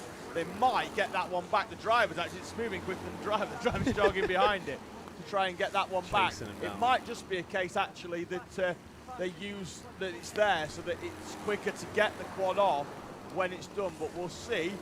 We might get that one back, but they have to obviously get it over the track and then up the side where it's slightly less busy. Stevie Inge has been on. He's watching us all the way from the United States of America, so it's going to be early afternoon for him. It's optimum time, isn't it? He's just going to go through into the evening, but You can join thank us you very all much night, for joining. He is supporting Adrenico Racing, number 36, I believe, in our higher class. Our Adrenico. He is there. Remy Gilbert has been on as well. Saying this is the most cursed karting event I've ever seen. Well, early on it was, but a lot of it was down to the weather conditions. A lot of teams were having some issues, and mainly because it was raining, then it was drying, then it was raining again, it was dry. So we've had some issues. Looks like that kart is coming back in, although we've got yellow out again. That's going to cover this lads and dads entry being brought back in. Front right is doing what the front left was earlier. and it's facing in the wrong direction. It's wobbling around. They've either got a broken stub axle or a broken track rod on that number 64 lads and dads entry, and that is being sent back down to pits to be fixed. And the drivers come in front of our comms box now, looking slightly bemused, having to make that long trek back to the paddock. Frustrating for that team. Mickey's refreshed his comments early on, so he's in. Just wants to give a shout out to Austin Mundy, Charlie Bingham, and all the team from Q Racing, the current race leaders as it stands. They've got a 1 lap gap to MS SoCo Select, although MS SoCo Select are closing the gap. They are really closing the gap. Actually, the last couple of laps they've been over a second a lap quicker, but they are a lap down. So they are closing. Dan Crosley in the seat for MS SoCo Select. They're an hour in. Still not seen 2 drivers of that 5-driver lineup so far in Paul Wilkins and Andrew Delahunty. Yeah, they're going very, very long. Still not seen 2 of them. That is crazy. But yeah, I'm afraid, Alex, he's still refusing to read out your comment. But I've seen you said, I think the commentators will forgive me if I treat them to a nice coffee next year, mate. Forget the actually, coffee and 3 sugars. He might enjoy that, but just get him a massive thing of fruit pastels. Like you know, you can get those candy trees. The candy tree fruit pastel. There you go. But you should have seen his face in reaction to that statement. Yeah, if you're on the Double Dash Motor Talk media stream, you would have seen that incredible reaction. You know that's exactly what to get him, Alex. And Michael as well, saying, good morning everyone from Australia. Another person doing well on the timing zones here. Yeah, it's about time actually that we ask people where they're watching from. Yeah. So where are you watching from? Please pop that in the live chat comments. Let us know where you're watching this 2021 running of the NRG Cycles British 24-hour race live here from Teesside Autodrome in Middlesbrough. The 26th time the event has been held here at this fabulous circuit in the northeast of England. And of course, we're shouting out all these people watching on stream. Thank you very much for getting involved. But I've also got to give a shout out to everyone still on the banking. I'm amazed. But at this point in the BUKC 24 hours, we're uni students. We were all dead by about 3, 4 a.m. Just everyone in their tents having dominoes and chilling out. There's still so many people up on the banking watching, just cheering on their favourite karters and their teams. So massive shout out to everyone still up at, what is it now, 1:15 in the morning. Yep. Working hard on the bank, and I know that it's easy to say it because obviously there's drivers out there in the seat, but the people that are on the bank do not get the credit that they deserve sometimes. They work, they're not working as physically, but mentally they're working up there. They're on the radio, they're looking at where things are, they're calling whether the team's going to come in under a full course yellow. I've seen some people like in the past, like Nigel Richardson's racing, his lad Jake, we saw him earlier, he's racing for X Racing. At 14, he was awake for the full 24 hours on comms for his dad up on the bank for their MBR entry back in 2019. At 14 years old, just staying up for the entire 24 just to offer backup, on the radio for the team is just fantastic. And that is really what part of this race is all about. Just having a quick look at where so many come through, mate. You're going to have to scroll up. Everybody's through. We are going to have to scroll up. I did see one person. Who was that? Al Folly 2, I believe that's how you pronounce it, from Cardiff. Big up. I went to Cardiff Uni, so love to see that in the live chat. So Hey You's watching morning from Australia. Lasted until almost 4 a.m. Australia time. From Australia. Last time. So. Or this time or last time. Samuel Baker's from Australia. So looks like this. We've got a good following from down under watching. We always do every year. V3 Racing watching from Canada. Asylum Gaming Cartel. 20 minutes. 20 minutes down the mate, road. Just the gate's open. Just drive down, mate. Race Pace 70 War watching from Sydney. They started watching from the start 6, so they've been with us for a while now. Love to see it. J-Source, Australia again. Joe hey, Burrell. Well, J-Source. I know J-Source. Yeah, we know Joe Burrell. He's from Wingates. He races in the Sprint Series here. Ben McGuinness is watching from Milton Keynes, supporting Advantage by Contact Racing in the 116 in the owner class. Also in the higher class. Looks like Joe Burrell's off to bed. He'll be up at 8 to watch the race. Looks like everybody's now just having a quick chat as well. Chris has been in touch saying, hope we saw a brilliant pass Chris Sarrett at Cast Force made, one made on the Bonehead Racing. I'm not sure that we saw that, but I'll take your word for it, that it was a fantastic overtake as well. In fact, pretty much now, because we're in the middle of the night, almost all of our viewers are from Australia. Justin Coughlin's been on. He's watching from Australia. Archie Elliott, he says I should be asleep. No, you shouldn't. You should stay awake for as long as physically possible. Why would you want to sleep when this race is going on? Come on. Exactly. And the gap, it's still at a lap at the stop, but as they go, MS SoCo Select are closing in 1 second at a time. And at the moment, it's 1 second a lap. The MS SoCo Select are closing in. They are due in the pits in around about 15 minutes time. So that will slow their progress somewhat, but it's been a fairly successful recovery drive for them to put them back in striking distance of Q Racing after that issue earlier on with the extended pit lane. Yeah, Michael Burke saying New South Wales, Australia has a big enduro karting scene. Well, we can tell that. Yeah, they're loving this, aren't they? Absolutely loving it. We very much welcome you guys here to enjoy the viewing. And yeah, as we said, the time zone works out perfectly for you guys. So yeah, I'm glad you're here. I'm glad you're watching this fantastic racing from Middlesbrough. Sydney or Middlesbrough? Come on, got back Middlesbrough.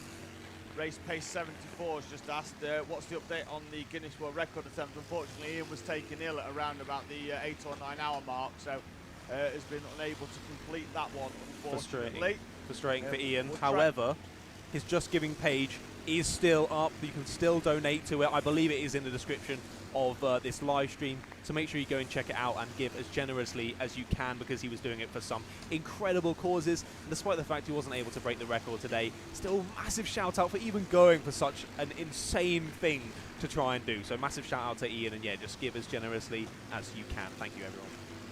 JRF is just a go Dan Crosley. He's in the MS SoCo Select car. He has been chipping away at around about a second a lap, although he did lose 2 on the previous one, but that's just the ebb and flow of traffic, maybe. Just could be that Q Racing had a clear lap, whereas Dan Crosley, who just flashed through the screen there now, you see this is the gaggle of traffic that he's come through on the previous lap. No wonder he lost 2 seconds. He's probably come through 7 or 8 higher carts as well, and it's also just whereabouts you catch them carts. If you catch them down the back straight, it's great.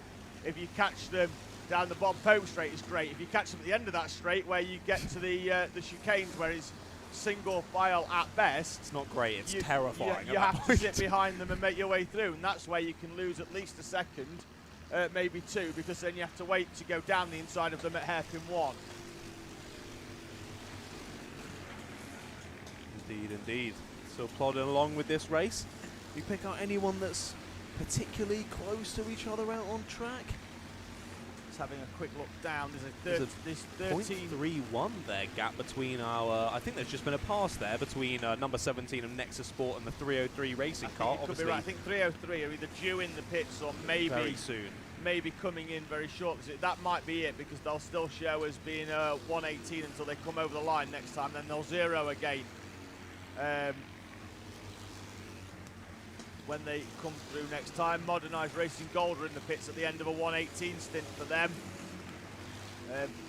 Alpha Litouche is asking how fast are MS SoCo Select closing in on Q. Well, it's been roughly around about 1 second a lap for most of the stint for them, although that has calmed down a little bit now. It's they've gone out a couple of extra tenths on the previous lap as well. They're almost a second slower, but we think that might just be due to where the traffic is on circuit. We know SoCo Select has come up to a fairly big bundle of traffic. That's the JSR entry just coming through with the twin lights down, one down either side. So looking at some fairly intense battles. There's Offline Motorsport, who are second in class. They are 5th overall, but behind them, MS Lucas's 42 entry, only 31 seconds behind. The 113 of Red Graphics, only 14 seconds behind that MS Lucas entry. So that's fairly close. Got a 16-second gap from Modernised Gold, but they've just come into the pit, so that one might not be as accurate as it will be until they go over the line in a few moments' time. There's a gap down there between Gramex and Mad of 3.3 seconds. That's for 28. Although one of them is in the pit lane as well. quite an intense battle going on for the lead in higher elite, with Kart Events Belgium currently leading the way. Behind them, Race for Ruben are on the same lap at 54 seconds behind. Then Rethink Racing are a clubman entry. They'll expect them to overtake in the next couple of laps. Obviously, they're currently lapping around 4 seconds a lap quicker. They'll close in on the back and hopefully get past them, and then that'll bring all of the hires back into a fairly similar gap with EDK 24T and BSR as well. See if we've got any that are around about the second mark. We've got Teesside Tigers and Scenario 77. The gap between them is 1.4 seconds after 13 and a half hours of racing now, just going in the right direction with the maths. We've mapped from Teesside Tigers down to Scenario 77, A66-2, NC Racing and Fried Egg Racing. There's hardly anything between them all on 538 laps, or at least they will be when the NC Fried Egg, and we've got a driver off. That's the 31. That's a modernised kart. It looks like they modernised it as Papaya. I think the 30. No, that's the 57. Ooh, so and someone spun higher right kart as well. So there's a the yellows are out there. The higher kart facing the right way. Looked like that was the 31 entry for the for modernised, facing the wrong way on the outside of Rib Bend. Magenta, the colouring on that one, currently in 27th place. They've got a 6-lap cushion back to Mad Racing in 27th and 28, so that spin's not going to cause them some issues.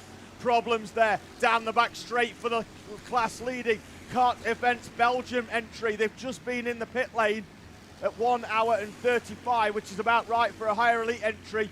And the driver is trying to pull start the engine himself down the back straight for the number 6 Kart Events Belgium So machine. difficult to do that while you're moving yourself. Yeah, let's have a quick look to see whether that was he was successful in doing so. He's still going slowly down the back straight, going towards Yeah, so we've got issues then for Kart Events Belgium, and Race for Ruben have overtaken them down the back straight. We've got a new leader in the elite class of our hires. Race for Ruben are up into 33rd overall, leading the class. Rethink Racing are through as well, and Kart Events Belgium, who were on course to defend last year's crown, the 2-driver lineup of Kenneth Neesons and Seabear for Sale, are heading into pit lane with what looks like a left engine failure. He was trying to start it down the back straight, couldn't get it done.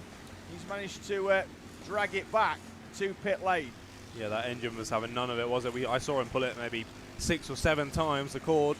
Nothing was going on, so yeah, definitely best to pull it into the pits and try and fix that issue, and hopefully it doesn't take too long for them, because they are in quite a precarious position right now. They need to make sure that it gets done proper quickly, get back out on track. Yeah, hopefully it should just be a case of cleaning the car, maybe a spark plug, and getting it back out, and then won't lose too much time, because certainly this one is a long way from being over. But I'm sure they would rather still be circulating behind them as well. EDKT 24T, the English Dev Karting 24-hour team, are in the pits, albeit for a scheduled stop at 1 hour and 28 minutes for them. MS Soko Select continue to try and close in. Last time a 1:13.921, a fantastic lap from Dan Crosley, sees him take 2.1 seconds out of the race leader. However, we're not too far away from heading towards pit lane for our MS Soko Select entry. And I wonder whether Dan might double stack that one, because he's going very, very well at the wheel of the 43. We've got Cash Bandits from 19th in the pits, but they were only out for about 29 minutes, it seems. So I'm not sure if that was a... Certainly not scheduled yeah, then for shot. Cash Bandits. Scheduled stop. Once again then, MS Soko Select. We've lost a little bit on the last lap, but obviously on average they are closing the gap to Q Racing.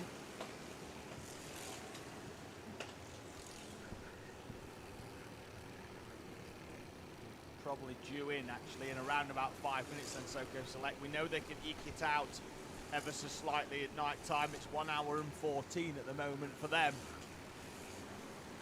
MS Lucas's 42 entries already out to 1 hour 22, so maybe they could see if they can push this one out to 1 hour 20, 1 hour 25, but obviously being in second place and closing the gap, don't want to push it too much because of fuel. If you run out of fuel, it's just going to set you back even further behind the Q Racing entry.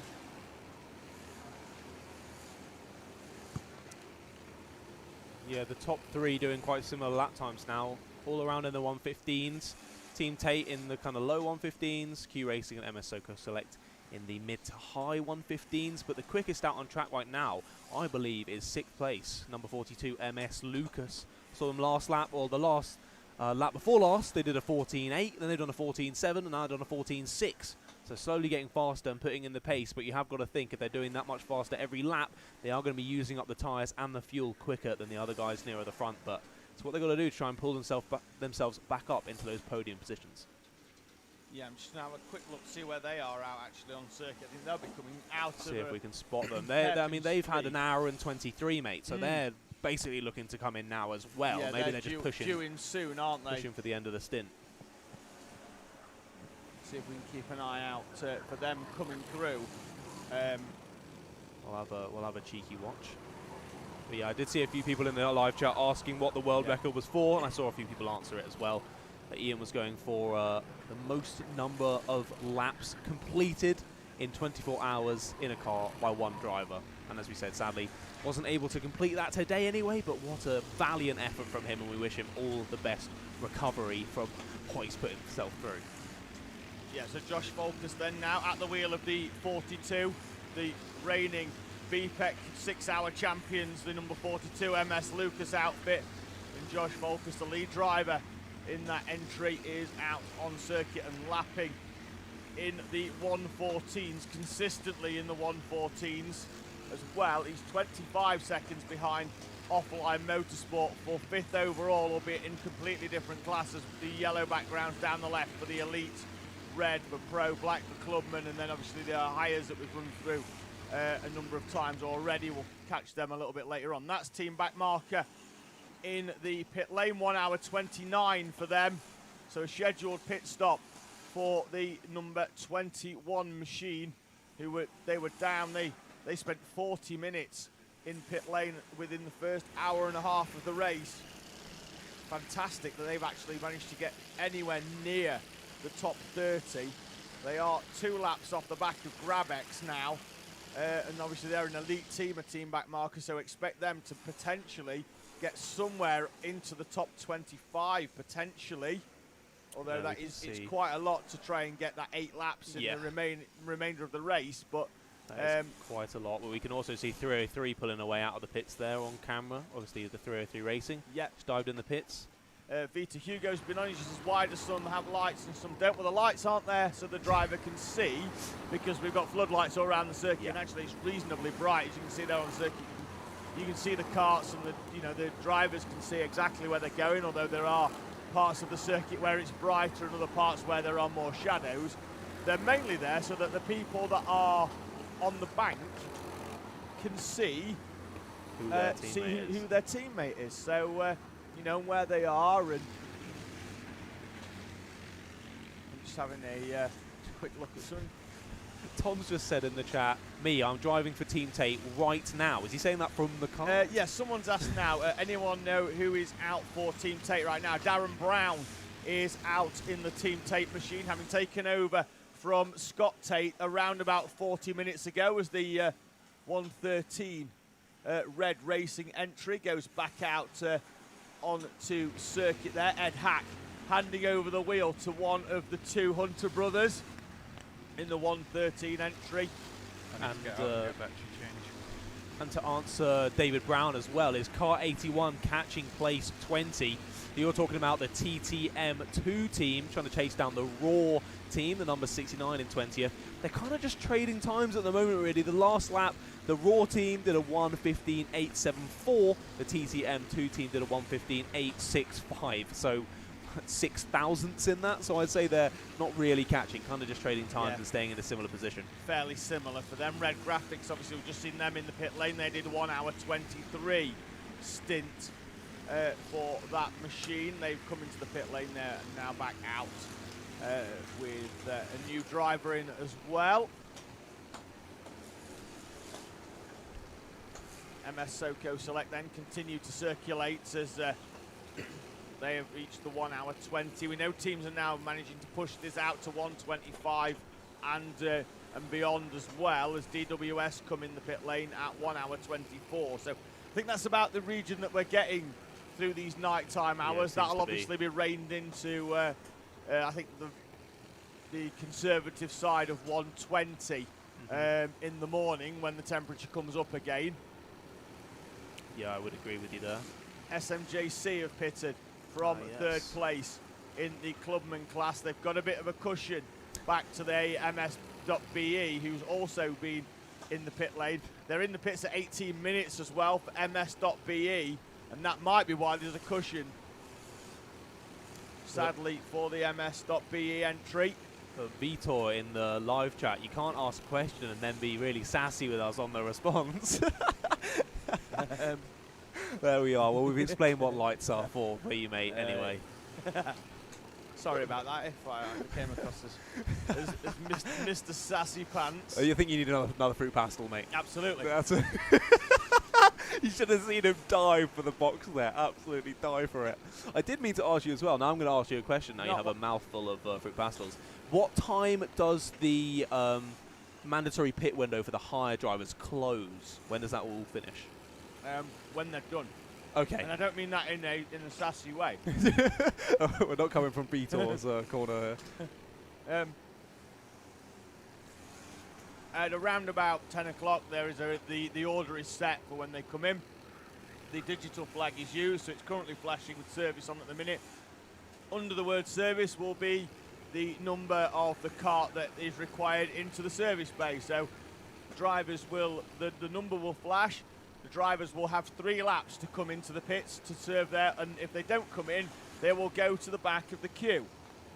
So the service window is probably due to close, I would say, in the next 20 minutes or so. It's going to take 3 minutes a cart, and then obviously in between to get carts in, probably around about 3 hours to get through the 53 hire cart entries here. We're about 20 minutes off that. We're also about 20 minutes off from a change in the comm box, where I will hand over the reins to Andrew Mather, unless he does what he did last year, which is fall asleep in his car and go through his alarm. I wouldn't put it past him. What a man Mr. Mather is. Absolute legend. Legend of the game. Yeah, I did just notice. It's gone back up now. I was just about to shout out MS Soko Select for putting in it was actually quite a low 114 that last lap, but this lap they've just come through, gone back into the 115. So again, just the top 3 kind of trading times really at the top. Only 1 lap between our leader Q Racing and our second place MS Soko Select, or not even really a lap, more like 2/3 of a lap, and then Team Tate a few more laps down. But as I saw someone say in the live chat earlier, it's a 24-hour race. We've still got over 10 hours to go. Anything can happen. A few laps really doesn't mean anything at this stage. Absolutely. We've seen all around the world, really. Le Mans being the main one, where teams have gone on to the last lap and had a failure in the cart, like right towards the end. And you do have to take the checkered flag to win. You can't just, get 4 or 5 laps in the end and then get to the end and then you have to take the checkered flag, as MS Lucas's 42 entry hits after 1 hour and 31 minutes. Jude 77 has been on. That's Jude Cole. He's our reigning junior Rotax champion here at Teesside from our sprint series. Just says, keep it going, lads. We certainly will. We'll be here all the way through. Myself, Tom Butterworth, John Ratcliff alongside me, Andrew Mather. He'll be in around about 20 minutes time. We'll be taking you all the way through till midday today for the 2021 running of the British 24.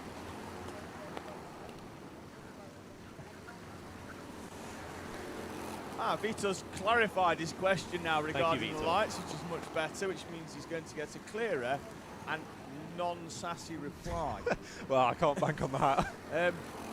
It's entirely the team's prerogative when it comes to the lights. So some teams will put loads on, some, like the Mad Racing entry, will just put lights on the driver. There he goes through the screen with the bright green helmet. There's just basically one big light bulb. He looks like an alien from Scooby-Doo.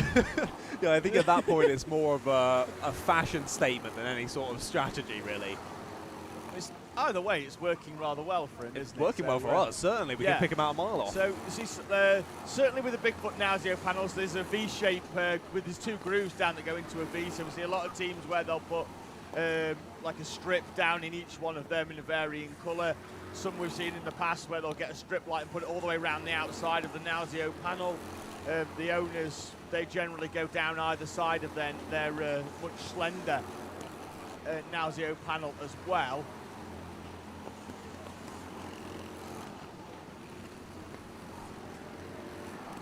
Yeah, Alex Jackson's quite rightly pointing out, well, certainly in terms of the regs, you can't have red lights on your car, and you certainly can't have the one that you can't have. There is flashing red, but it's the flashing yellow you're not allowed, really, because obviously we use them for the full course yellow, and the yellow's on the marshal's post during the night time as well, because obviously the flags aren't as easily to be seen. Whereas we've seen as well, certainly the down the post at Marshall's post 1, just how much of a yellow. You know, the 3 or 4 lights down there.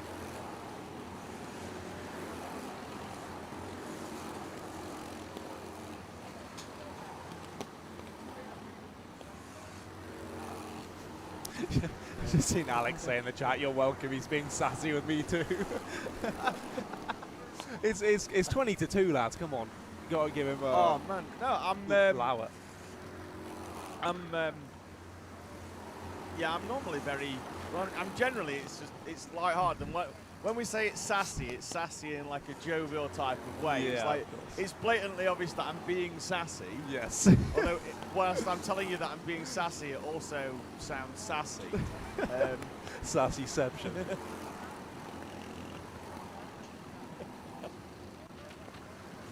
I will have no more mentions of the word sassy in the comments. We can we'll block it in the live chat from now on. Jude Cole has asked, is there a minimum age for the 24? I believe it's 14, or at the very least in the year of your 14th birthday, to race in the British 24-hour here at Teesside. There's a same question coming in as well from Samuel Barker. Are you looking at an answer to Joe Burrell's question, or am I doing it? Yeah, I was looking on the Met Office. I'm not sure if it's as good as the thing we have on the computer. Met Office says no rain until midday. Oh. So, if that moves at all, could be very interesting into the race. But for now, to answer your question, Joe, no rain forecast as of yet. Now, MS SoCo Select on the last lap did a 1:14.226. They are low on fuel now, 1 hour and 27, so they must be due in the pits sometime soon. 1:28 now, it ticks through. They're chipping away still once again at the Q Racing entry. They are closing in on the previous lap of about 0.9 of a second on that previous lap. So we'll keep an eye out. I've stood up from the seat because I want to keep an eye out on that MS SoCo Select entry heading towards pit lane, and update you as soon as we can that car is heading down. They are a lap down at the moment on Q Racing. They may drop to 2. But then Q are due in around about half an hour's time as well, depending on how far they push it out in terms of the fuel window. I'm just trying to keep an eye out to see when we can expect SoCo Select. I think they'll be appearing shortly. Here they are weaving their way through. Dan Crosley still at the wheel, elects not to go into pit lane. Now 1 hour and 29 in. They are really pushing this out over the nighttime stint for MS SoCo Select. They're not the first team we've seen. I think the 42 went to 1 hour 24, so we know they can go a little bit further. They just don't want to go too far. Yeah, and the drivers certainly aren't letting up at all because it's night time. I've just seen two owner drivers sandwich a hire car as they went into the D chicane, which was interesting to watch from the outside, but luckily they all made it through safely, so that's all gone okay. But yeah, as I say, still so much battling going out on track. I still don't really know where to look, if I'm honest. Yeah, it's really strange at night time. There's lights going obviously on the carts as they come through, but it's a spectacle, that's for sure, here at Teesside Autodrome for this wonderful event. The 26th time we've been here to Teesside Autodrome using the international circuit for the British 24-hour race.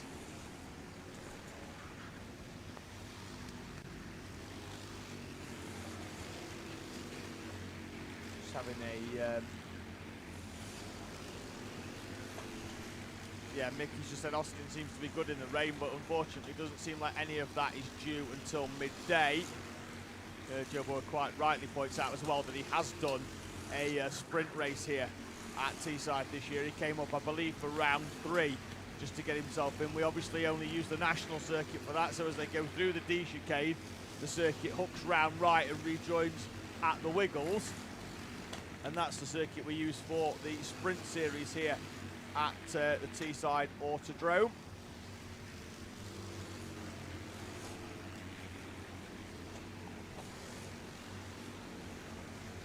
So there's a prime example of one of the carts with loads of lights on the front, easy to pick out, and yeah, kind of lights up the track ahead for them, but as we say before, not necessary with all these fantastic floodlights put out onto the circuit. The usual national is covered by floodlights anyway for their usual arrive and drive. Just looking at that camera view, and I'm not sure how long it's been there, but the tyre wall on the outside of Definitely the mountain section has been tickled by something, because that looks like there's a tyre right on the white line. Some of the carts coming quite wide round there, getting within around about a foot of that. Yeah. So someone can yeah, just quickly some pump that back some into place. issues down there on the outside of the mountain section.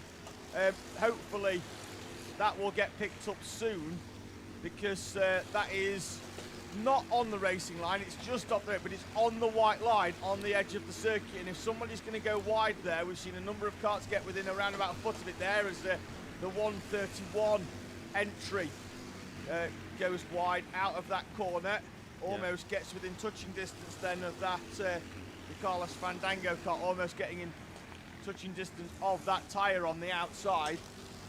I was going to say, if anyone goes for any diving moves around the outside there, they're going to find their path blocked by a tyre, as the car, I'm not sure which one it is, with lots of lights, got very, very close to it there on the exit. Yeah, it may well be that tyre's been there for quite a long time. It's just the first time that one of us has picked up on it, but certainly not in a fantastic place, as what the MS JSR car up there had to take evasive action. So I believe by that reaction from him, it probably can't have been too long, or he would have noticed it on a previous lap, or he may have just come out of the pits. Just having a quick look at some questions as well. Nico has been on DeConnick. He should have been actually, I think, in the MS.BE kart this weekend, but I don't think he could make it over. They were running 4th in class, but they had some issues with they were down in pits for a long time. They were within touching distance of SMJC 595. They've now dropped 8 laps behind them, so they have had some issues. Magusi Gaming's been saying, how a good chip doing? Are they still leading? That's down in the rookie hire class. Yes, they are, as MS Soko Select come into pit lane. And for the first time in the 2021 British 24-hour, we're going to see Paul Wilkins at the wheel of the second place MS Soko Select kart. There he is, rejoining the circuit. And we are 14 hours almost into this race, and it's the first time that we've seen Paul Wilkins out in the 43 machine. So yeah, back to the question, good chip, they're still leading in rookie hire for 3 laps, the gap they have on the Newmarket Hornets. Alex Jackson's just asked commentator's question. What's the next event you'll be commentating at? Well, I'll be back here in 2 weeks' time for the NRG Cycles Owner Sprint Series from Teesside Autodrome. Tom Butterworth and myself will be here for both days of action from the double-header round 5 and 6 using the national circuits from the fantastic IKR Championship here at Teesside Autodrome. Race Pace has been on, just asking, he wants to know all about our cameras. Well, Darren was speaking about this yesterday, that we should probably do a little bit more behind the scenes type effort. The cameras are operated during the daytime by our camera ops. We do have a couple of stationary ones. The one down at Rib is stationary. This one we're looking at now is manned by a camera operative. The director, he's got some buttons he presses, and when he presses them, it changes at night time. We can either put it on a standard rotation, or we can change the cameras manually as we go, depending on whether someone's in the seat or whether they need to go off and do something else. Yellow flag is out. Looks like we have had a kart off at the chicane. We have. It's a higher kart as well. It's at the D. That kart is going to rejoin the fray, or we'll be going slowly down towards Rib Bend. Michael Burgess says our team's going with tyre wear. Well, wear hasn't been as much of an issue, I don't think, as what we were seeing. They get 3 sets of them. We were saying that it wasn't going to be as good for the tyres as it has been maybe with the Bridgestones. We thought we were going to struggle getting these Dunlop SL1s towards maybe the 8 or 9 hour window. The rain certainly helped that early doors in sort of giving the tyres a little bit more life in that first stint, which means that the teams can then have a shorter second and third stint on those Dunlop tyres. What we have seen, certainly with Team Tape Motorsport 2, they've had a lot of issues with the tyres being cut or coming off the rim, so they've certainly had 1 or 2 problems. I think they've had a smashed rim as well. So the tyres certainly throwing up a different dynamic this year for our teams here at the 24 hour. We've got Euro Bandits are in the pit lane after a 1 hour 33 minute stint there, so definitely one they're meaning to be doing. But yeah, pitting from second place in the elite higher class as they've just dropped down to 3rd position. The BSR taking that second place, them obviously still out on track, and they're only about 23 minutes into their stint. Yes, yeah, so Kart Events Belgium then, they were in second, weren't they, before, but they were leading actually in front of Race for Ruben. They are back out on circuit now. They have dropped 3 laps then behind the race leading Race for Ruben, number 95. That'll be a popular victory if they can hold on, albeit they do have 10 hours and 6 minutes. I'd hate to curse them as well, but that would be a very, very popular victory for an incredibly special cause for Race for Ruben. Have a quick look on Facebook. Type it in as it is there on the screen, Race for Ruben. Have a quick look at what they are racing for, why they come racing here every year for the British 24 hour. Magusi's just asked as well, how long does a tank of fuel last roughly? Generally, owner karts in the daytime around about 1 hour 20, maybe 1 hour 25, or a little bit longer in the evening. The higher karts, they can generally do about 1 hour 40 during the day. They can possibly push that to 1 hour 45 in the evening. The fuel tanks on these karts take around about 7 litres, and it sits between the driver's legs in a tank underneath the Nauseo panel behind the steering column. I absolutely love this camera shot going through the D chicane. As you can see the drivers going from the left-hander to the right-hander. Their head goes from one side to the other as they're throwing it out in the cart, and doing that for however many laps over and over again does take a toll on your neck, but love seeing them going through, especially in these big packs. Some of them getting proper sideways out of there. Might have to use the run-off if they've taken a little bit too much speed, but yeah, what a camera shot. Love it. Yeah, I think we might see, we always generally see one every couple of laps going off there. The red and white curb that's flat on the left-hand side of your screen for the right-hander before the final part of the D chicane, before they head down towards Paddock and down the hill towards Rib. We see a number of drivers there taking as much of the curb as they possibly can on exit then out of that corner. This is what we would during the day use for our pit lane camera. It's on the 360. It's been turned round just so we can get this shot of all of our teams going through. Yeah, that's good there. Sometimes, especially if you've been out there on a long stint through a section of track like that, you can just lose concentration for a little bit and then accidentally, luckily you've got a bit of a bail out there to be able to go straight across the tarmac on exit. Yep, class leading MSTDW in the pit lane. That's a scheduled stop for them. That puts them back on the same number of laps as Offline Motorsport.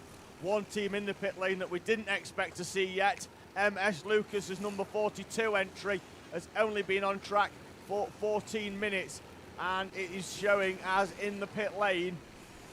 Issues then for the 42. Red Graphics' 113 entry will probably move up now into 6th place in a few moments' time. We'll wait for confirmation of that one on the screen as they come round. I think they're around about hairpin 4 now, so they'll be up and over start finish in a few moments. We'll wait for them to come through, and I think they will indeed move up into 6th place around about now. I think they'll come through. There is confirmation on the screen. Green for Red Graphics, red down the side then for MS Lucas. Change for 6th place. 4th overall then in our elite class. Both of them now still 5 laps off the elite class podium. But MS Lucas in the pit lane with problems, and not the first time we've seen that car in pit lane either. Tom Madison in the chat asking, how long does a bag of fruit pastels last? Mate, we've got an unlimited supply in here, don't you worry. Got to keep the commentators going somehow, haven't we? Yeah, how long does it last? It depends who's handling the fruit pastels. This is very true. How long's a piece of string? I feel like that's one of those kind of questions. Short in my case. Race leader then is 1 hour and 8 minutes into the stint for Q Racing. The gap's gone back out to 2 laps because they are off kilter ever so slightly now on the pit stops. I think next time through the hour we'll be back on to let you know about some of our higher karts. A lot of them coming into the pit lane now for their the back end of their service stops. In fact, I'm just having confirmation out the window. The Digi flag over the on the outside of the D chicane the service has been removed from that. So anybody that's in now is either in for a genuine pit stop on time or in for the back part of that one. We've got Why So Serious are in the pit lane. They're an owner team. CKK are in. MLR are in. Rookie Racers, they've been in now for 2 hours and 29 minutes. I get the feeling that the 151 entry might have been parked, at least maybe until daylight. Anyway, for that entry, looks like Bonato have come in there 1 hour 6 into their stint, so that's earlier than expected for them. Looks like they may have a problem again, unfortunately, because on the last lap, LC Racing, Boneheads and Kart Force 1 from 74th into 76th respectively.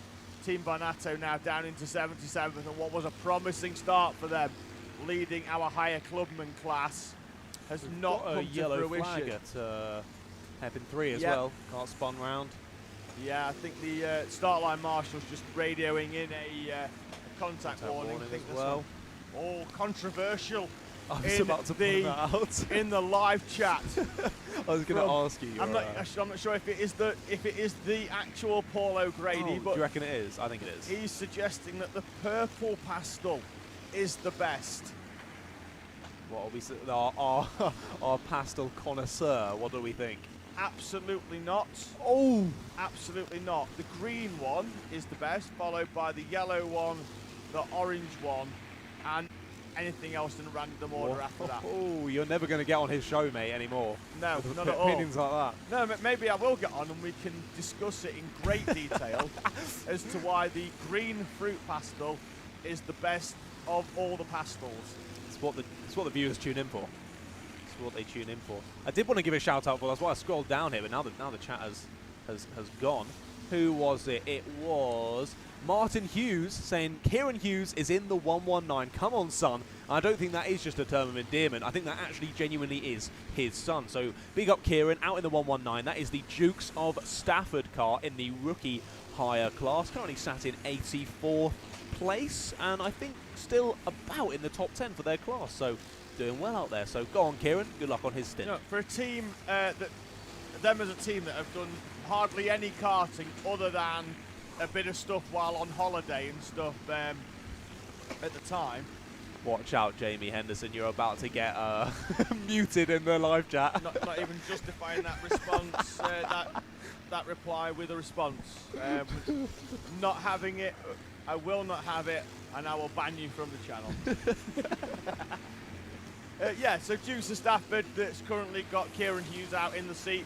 Their 6th driver entry of Paul Barron, Nicholas Barron, Gregory Barron, Nick Glassley, Tom Brooks and Kieran Hughes.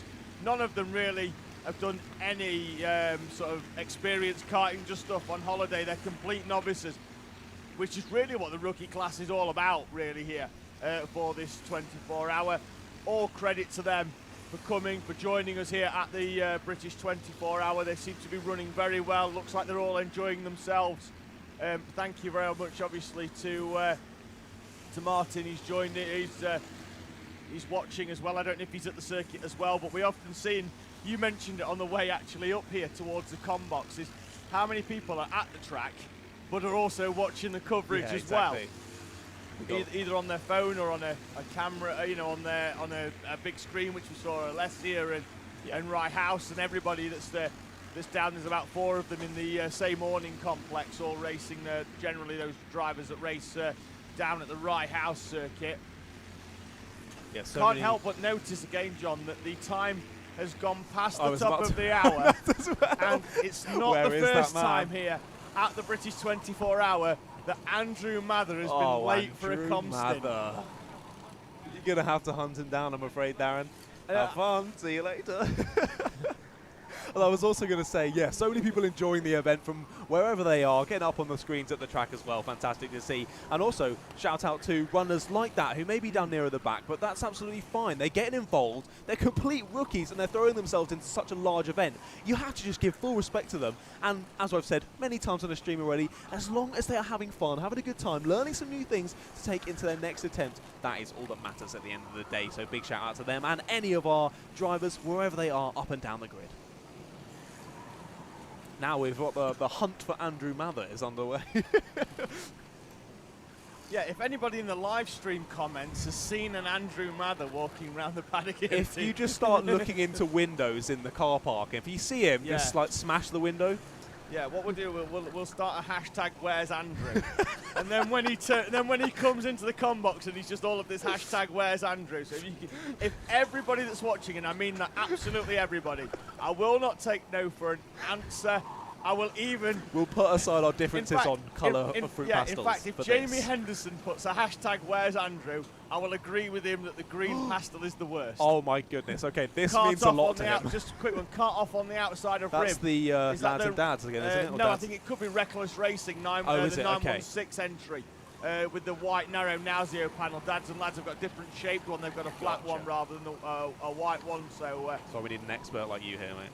So yeah, but they've been off then on the outside of Rib in the on the grass there on the outside. There's the first one, the hashtag Alex Where's Jackson. Andrew from Alex. Thank you, Alex, for joining us. You've redeemed yourself, Alex. I've just noticed there a cart going through with a flashing light on the front end, and I am curious to know what our race director thinks of that. It's the first time I've actually seen it. It might be that it's the he's got something on his boot rather than his cart, but it's going to come into shot for us down the back straight. There it is. It's flashing different colours, yeah. It's going between sort of purple, blue, green. It's not... Oh, I think I might have just seen the yellow one there. So yeah, well, we'll have to watch that. Do you know what them different colours remind me of? Fruit pastel. I was going to say, but I didn't think you would stoop to that low. I think that calls for another fruit pastel, if I'm honest, mate, that kind of joke. To be fair, there's only purple ones left.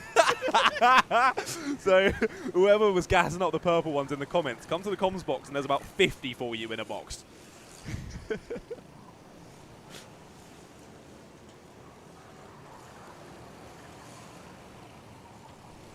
Oh, they're coming Fantastic. in. They are coming thick and fast. thick and fast now. Hashtag where is Andrew? Yeah. Hashtag green pastels are trash. Hashtag truth. Hashtag justice for purple pastels. Well, Jamie Henderson, there's a box waiting for you here at the comms box if you fancy him. We've even got a graphic up. Fantastic. Hashtag where's Andrew? Get it trending on the Twitters. Where is that man? Hopefully Andrew will be joining us soon. We need to allow for David to have a little bit of a break here. Oh no, I'm loving this. He's enjoying it. Absolutely loving this as it goes. Oh, fantastic. We don't need any action to be going out on track. We've got enough action here in the comms box and on the live chat. David, we've got a question in from Jude for you. David, what do you think of a junior Rotax team for next year at the 24 Hours? I'm assuming you meaning the junior Rotax drivers from our our sprint series here. Yeah. I'd love to see them. I'd love to see them get involved in this event. You know, get them in a higher kart, get them racing, get them out on circuit here at Teesside Autodrome. I don't see why not. It's a wonderful event. There's some really quick drivers actually in that class. I mean, the more the merrier, isn't it, really, yeah, for a 24-hour race? Just get involved. To see them. Get involved. Yeah, Alex, I told you Alpha Live had an upgrade. We've got We've got a big graphics upgrade. That means we can even get hashtag where's Andrew on the screen. So big shout out to Darren again for for that one.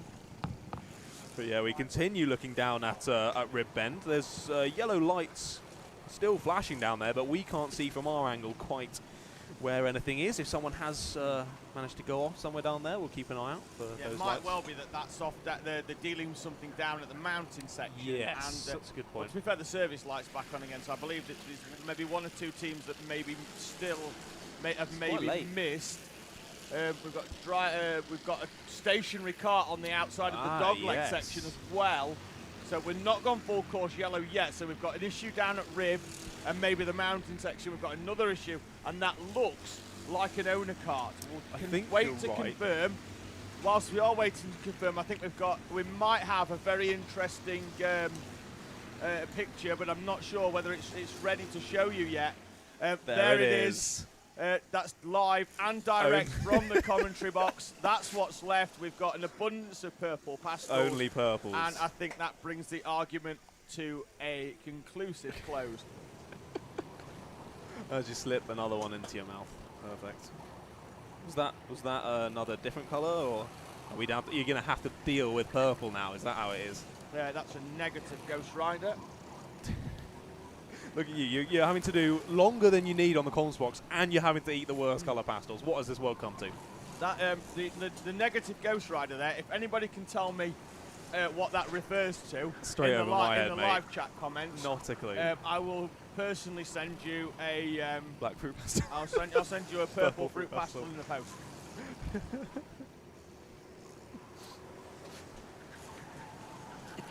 Jude asking more questions. How many drivers in a team is recommended? For a first time, I would go with 6 personally, just to give you enough rotation, enough time, just to get used to it. We see a lot of them that drive. They can do it with 4, 5. Sometimes is optimum. 6, I think, is comfortable for a first time. But Jude's got my phone number if he wants to discuss it further. In fact, I'll just give him all the advice, but I will take all the credit if they podium next year. Of course you will. Of course you will. Issue that we had on dogleg's been dealt with. The light's still on though down at Rib, and it's still flashing on top. So I'm not sure whether maybe the tyre wall is being fixed on the. Don't know if we're going to able to. We saw that from the camera earlier, didn't we? I don't know whether we can see on the mounting cam. Up there, we've got a view of pretty much of a lot of them. Whether we can pick up whether the tyre wall's not being fixed on the outside of that section. The light's gone off, so we are clear and racing again all round the circuit. Andrew is en route. Hashtag where is Andrew? He has been found somewhere, somewhere in Teesside Autodrome. On his way here, I do believe, as the leaders, Q Racing, have come into the pits after a 1 hour, 21 minute stint. So definitely another one that they are very much expecting to do. Doing the last lap in the 115s, going around very comfortably. Still currently got 2 laps in the lead, but we'll have to wait and see for obviously them to come out the pits and see what's going on. Alex Jackson just saying, whoa, what a 360 that was. Yep. Big spin on the screen. Little pirouette, was it? A couple of other Kate Borson, Go Fried Egg Racing. They've got 2 entries. They were BTM UK last year, so racing under Fried Egg Racing this year, 1 and 2, racing under the 33 and 34 numbers respectively. Now, are we doing our rundown of the leaderboard on the hour or on the half hour? We'll do it on the half an hour. We might even get the hires in this time with them sorting themselves out. Ooh, okay. Going to take a look at the owners versus hires video. Yeah, while we're discussing owners and hires, we might as well have a quick look at the video to just give people a little bit more detail about the differences between the 2 machines that are being driven around the circuit right now. The most notable difference between the owner karts and the hire karts is the speed. Whilst both karts use 2 Honda GX200 engines, the owner karts run the sealed RPM Pro Extreme engine, which has around 30% more power than the hire karts. Furthermore, the hire karts have a slightly heavier frame as well as a thick plastic wraparound, adding around 50 kilos to the overall weight. It's not just about going flat out though, you've got to be able to slow the kart down when it comes to the corners. The owner karts will make use of a 12mm vented brake disc, while the hires have an 8mm brake disc. When it comes to connecting with the circuit, owner teams can make use of up to 3 sets of the Dunlop S1 tyre throughout the race, new for this year. Hire teams will run the far more durable but slightly less grippy Duro tyre, and they will receive a new pair of front tyres during the mandatory service stop. They will, however, run the same rear tyres for the whole race. Hire karts also have wider seats and adjustable pedals, enabling drivers of all shapes and sizes to take part in the race. Ballast can be added to the karts to ensure that it remains over the minimum weight limit for its respective class. On the owner's karts, this ballast is usually placed on the posts situated either side of the seat, whereas these posts are at the rear of the hire kart between the rear axle and the bumper. 5, 4, 3, 2,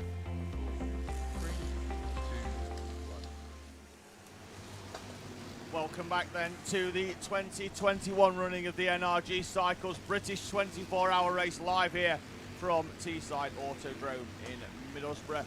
Just having a quick look once again at the live chat comments. Thank you very much for getting in touch. If you are watching, please do like and subscribe the Alpha Live channel for all motorsport action throughout the country on 2 wheels, 4 wheels and off-road as well with Motocross Nationals next week down in Cornwall, as well as British mini bikes from Wilton Mill.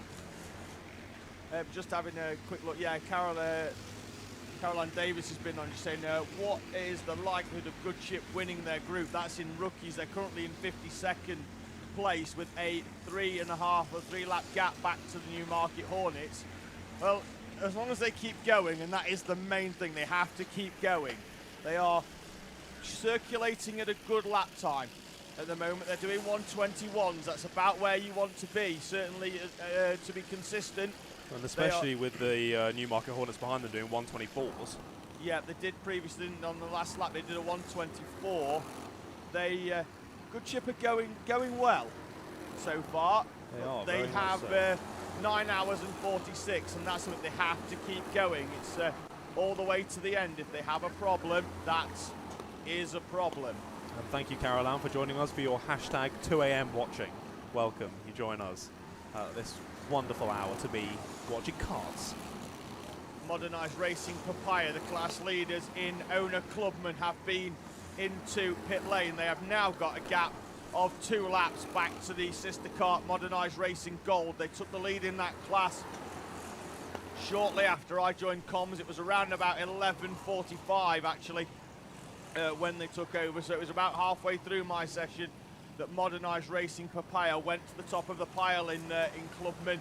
Asher Blythe out in that kart at the time, scything through the field and taking the lead from the sister kart. They've dropped a place by coming in, but it's not a place in class. They go behind DWS Racing, who are one of our pro runners. They're currently running some 5 laps off our DWS, off the podium, with SMJC 595 in front of them. on the final step of the podium as it stands in the pro class. And mate, when Darren said that Andrew was on his way, did he mean he was walking from the town centre? Was that what he meant? Where is that man? Where is he? Not a clue.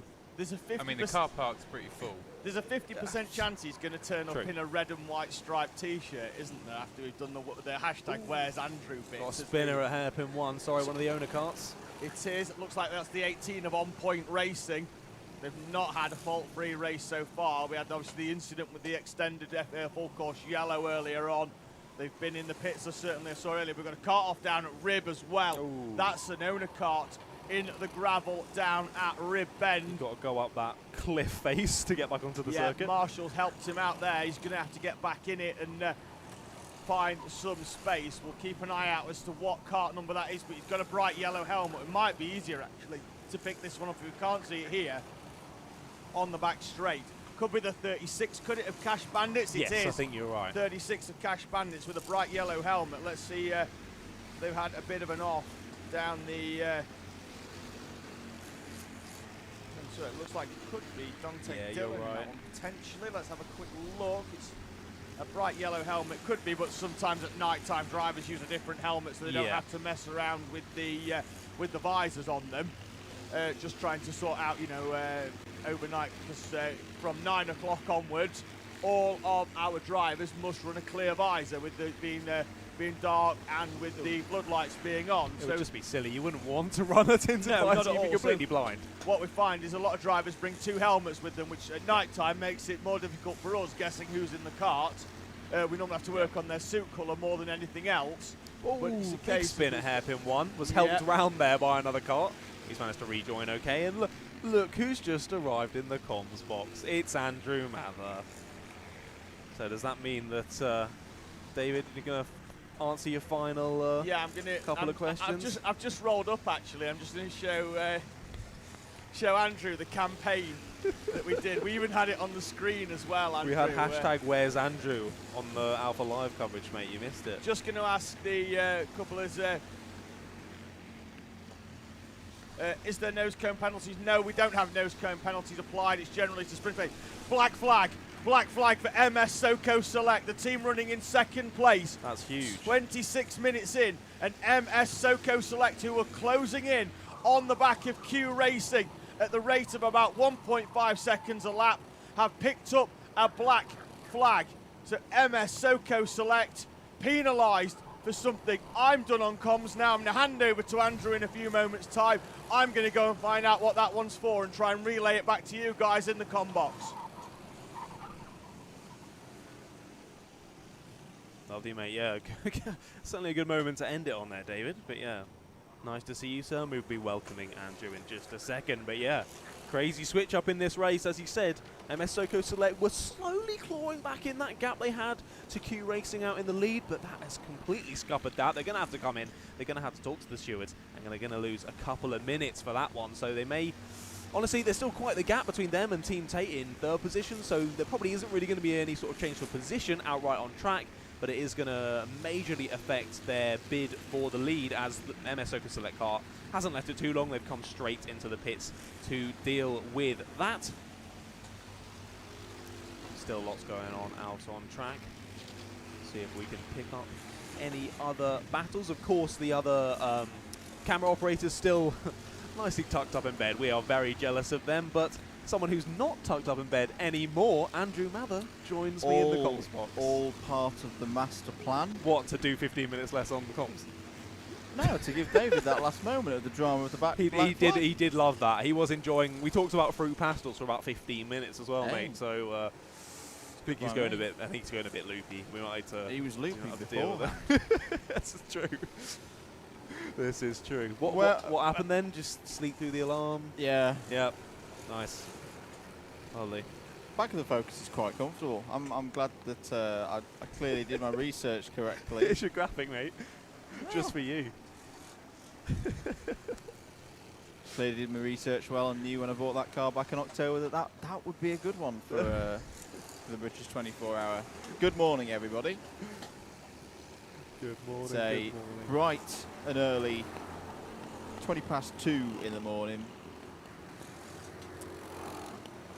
Andrew's gone for a Parmo. Believe me, I have sampled the local delicacy before when I visited this place, and it's still having its Its effects, is its it? effects. I Lovely. mean, I do partially blame the Middlesbrough Parmo for why I can't race in lightweights in Club 100 anymore. I've been able to get rid of it. Just to point out what's going on out on track, Team Tate from third position have come into the pits. They did an hour and 24-minute stint, I believe, last time, so this is definitely a plan one for them, staying in third. And I was correct about MS Soko Select not losing a position to Team Tate, but still losing a decent amount of time. That gap has dropped from 1 lap to 2 laps between Q Racing and MS Soko Select, and they are actually pretty close out on track, so I believe it is about 2 laps exactly. As we're looking on the cam, that's the 318 of Team Tate ending their pit stop, seemingly all going okay, and then bombing out on track now, ready to rejoin the race.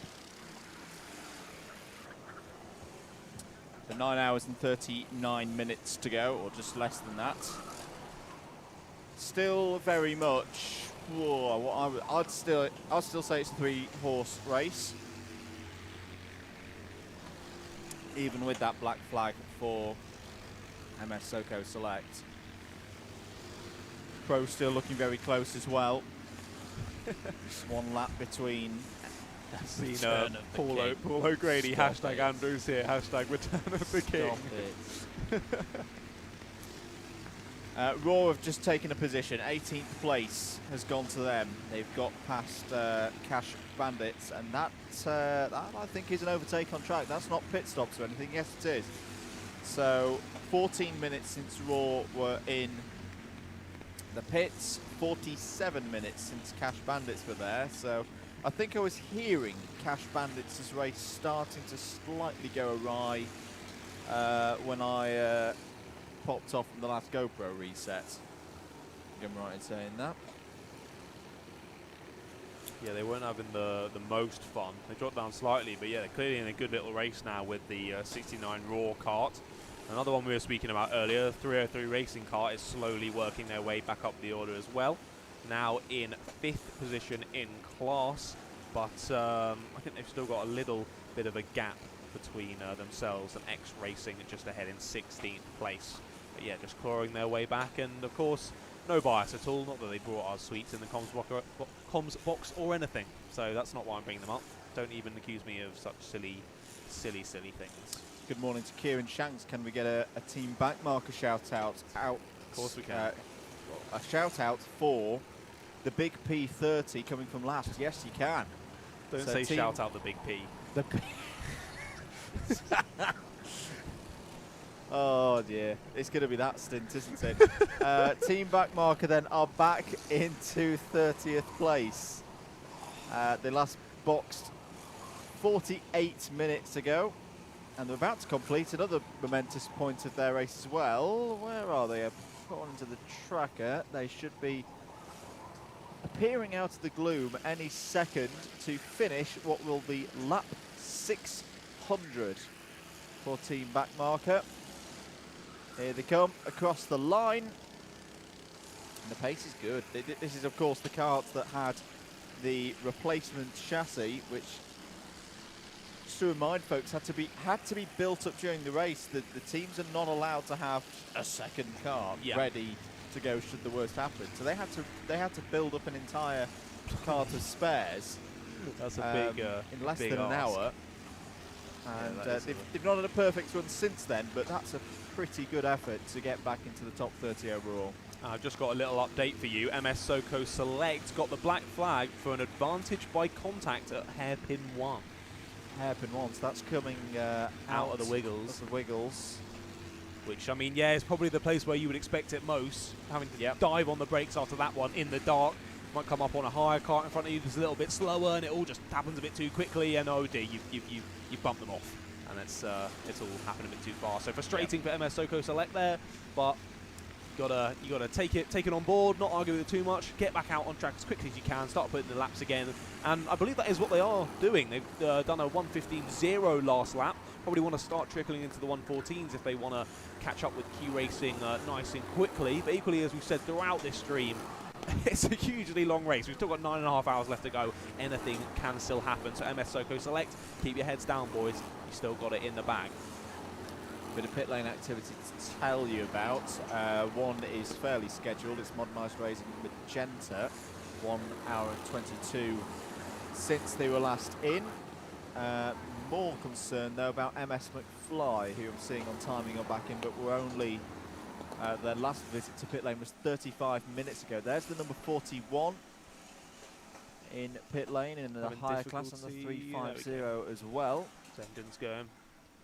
A couple of them taking a few pumps to start, but managed to get them going. As we got the number 40, the man with the incredible helmet that you've not seen yet. Oh my goodness. It's unbelievable, isn't it? He's got LED, 2 LED strips wrapped around his entire helmet. Goodness. It was amazing out on track, mate. I can't even lie. But there he is in for his fuel stop, as we're going to get a cheeky zoom. Ooh, nice. Cart number 31 in there. Modernised Racing Magenta, as we say. Mad Racing being the 040. There we go, he's off. That is... Look at it. I mean, it's we've great. seen some levels of bling That is at serious this event bling. over the years, but I don't think I've ever seen that. That's hard to pull off. That is really, really dapper. I've got to respect that. It's got to be an extra 2 tenths, would you say? 3 tenths for that kind of lighting? Let's give him laps back. Race control, 5 laps added to the cart with the coolest helmet. We make the rules, right? Yeah, basically. 2 laps is the lead then for Q Racing. And it's that point of the race where when I left the comms box after doing a little bit of technical jiggery pokery, which is the official term, it was that point I could see the whites in the driver's eyes.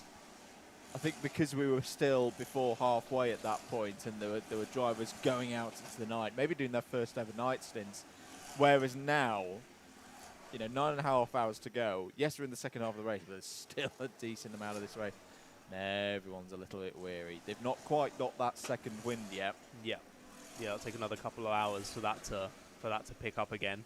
But I am just again going to give myself a cheeky little shout out. I have been doing How's the knockouts an going? unofficial knockout competition on my Instagram, which is at Moto Meerkat. If you're not already getting involved in this competition, / following me for some fantastic motorsport content.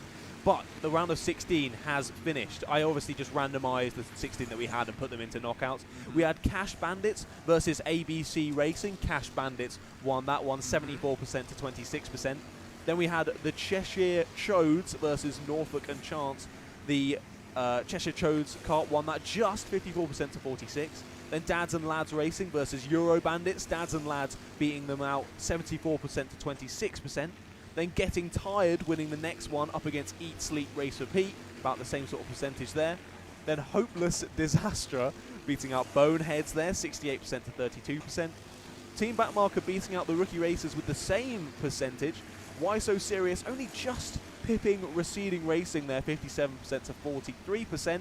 And then Renowned Vankles beating out Core Blimey Racing, 71% to 29% in the round of 16.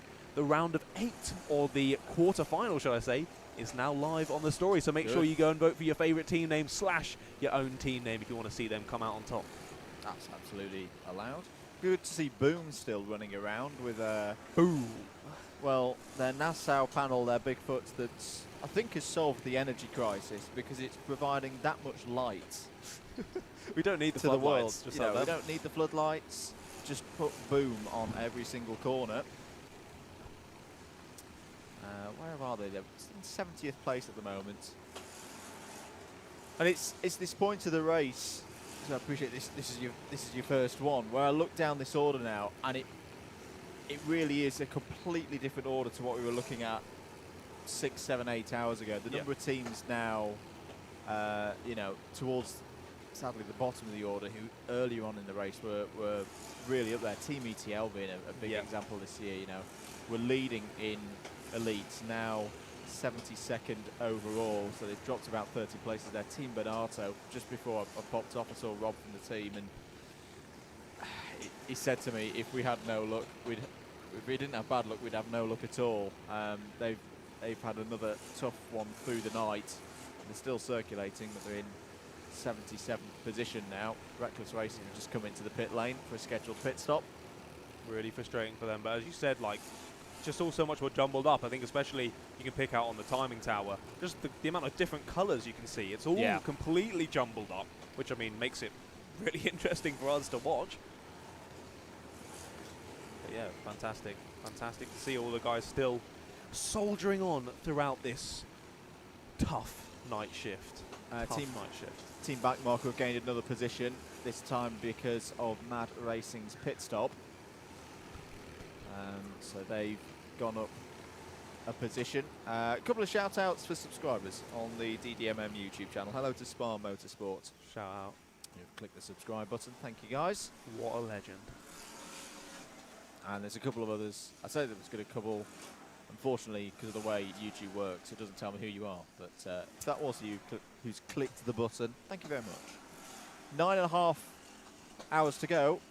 We need to do a rundown, don't we? I've lost track. Are we doing owners or are we doing hires this time around? We were doing hires, I believe. Let's go with that. Yeah, we're going to go with that. Let's go with that. So here's your current situation in the higher ranks. And my goodness, how things have changed in the last 3 to 4 hours, to the extent that now NRG Global Power, 33rd overall, not an elite entry. Very impressive. In hires. They're in pro, but they are the top running hire at the moment. As I say, with 597 laps completed. Second place now, what a story this would be as the yellow flag is out at the D chicane. Race for Ruben, the charity efforts, the number 95. They are second now in hire and currently winning in elite. Third place and second in pro is EDK 2040. They're having a fantastic 24-hour this year at Teesside. So yeah, they're third in hire, second in pro. Euro Bandits. Now this is a really interesting one. Early leaders in elite had a couple of bits of bad luck in terms of pit stops and full course yellows. They have now worked their way back up to 4th place in the hires and second in elite, and they're not completely out of it. They're still within striking distance of those ahead with this amount of time still on the clock. BSR, they've had technical issues so far in this race. They're only 15 seconds behind Euro Bandits as well, so that's a good scrap going on. 5th place in higher and the final spot in the elite podium. Kart Events Belgium, last year's winners. I was going to let you know that, yeah, while you are catching a few Zs, they had a big issue. Yeah. Kart Events Belgium, so they've dropped down a few places. 33 seconds further back from BSR, our Kart Events Belgium. Core Blimey Racing are next. So what's that? 1, 2, 3, 4, 5, 6, 7th in higher, but crucially 3rd in pro. Hopeless Disaster next up, crucially leading in the clubman ranks within hire. Century Sim Racing, they're another team who brought themselves back into it, in the top 10 now, as have Adrenico Racing. ABC Racing in 45th overall, 2nd place in club. Still, I mean, we said this at, I think at about 8 PM last night, that we were going to keep coming back to the club class and going, it's still close, they're still fighting one another. And they're delivering, because ABC Racing are there in 2nd place in club, but only 9 seconds behind them in 3rd are A62-2. Norfolk and Chance are not that far behind as well. And then a further 1.8 seconds, a chasm out there on circuit is Scenario 77. So that's 4 club teams very, very close together out on circuit. We'll try and get with them in a moment to see how they're getting on. Teesside Tigers have just gone up to 49th place overall and got past Swindon Karting Arena Racing, the pro entry, so that takes us down to 50th place overall. All of these teams still having good runs in the higher ranks. You can basically take about 30 off of all of these overall numbers to give you the higher position. Friday Racing in 51st. Good Chip Racing still leading the way in rookie hire, working through the night. They're in 52nd place. 53rd are Fried Egg Racing 1. 54th are the 555 of the renowned Vankels. 55th, the number 20 of Lockwell Hill. Newmarket Hornets 56th, second in rookie hire, 57th the number 19 of Grizzly Racing, 58th the 999 of Straight Through Crew. Simtech Motorsport, one of your favourites, I know, the 420. Hey, They are in third place in rookie hire now and 59th overall. In the pits at the moment in 60th place, Mulsanne Racing, the number 22. Then we're getting into, this is where you start to see the occasional owner card thrown into it. So we're going to skip 61st place and go to 62nd, which is the Red Lodge Wasps down from Red Lodge Karting down near Bury St Edmunds. And they're not out of the reckoning for a podium in rookie hire as well. They're in 4th place.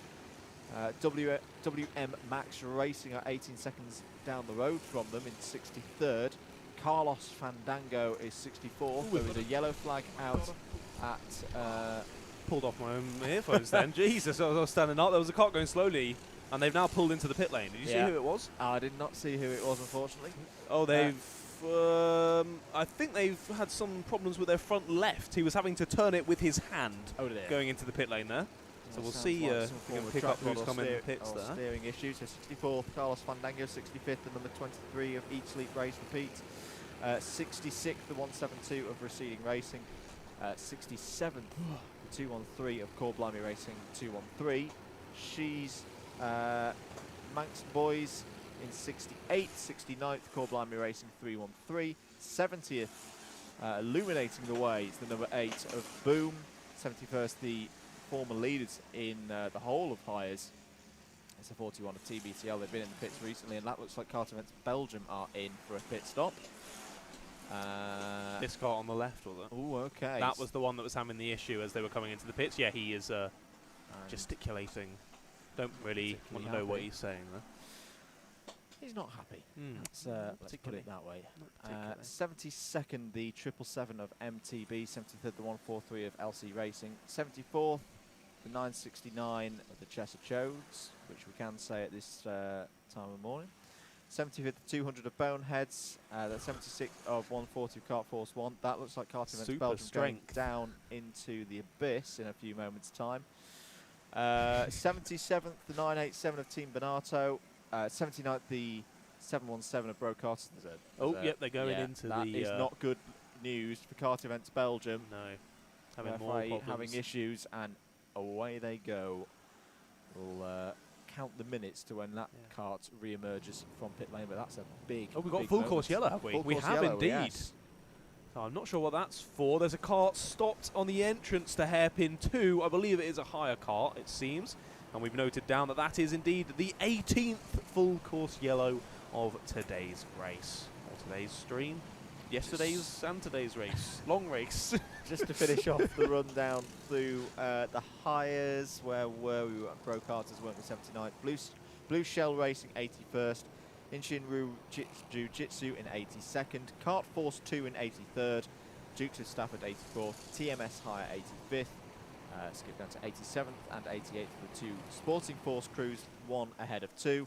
Getting Tired are 89th, and I think we've got a couple of karts. It's this stage of the race that you often see a couple of karts, a few karts not running anymore, and the rookie racers in 93rd have been in the pits for a long, long time. Long time. That is the 667 in trouble, unfortunately. It's the Norfolk and Chance team, and this is another one that have been having a strong race so far in 51st position, and were 5th in club, but look like they're going to be slipping down the order with that technical issue.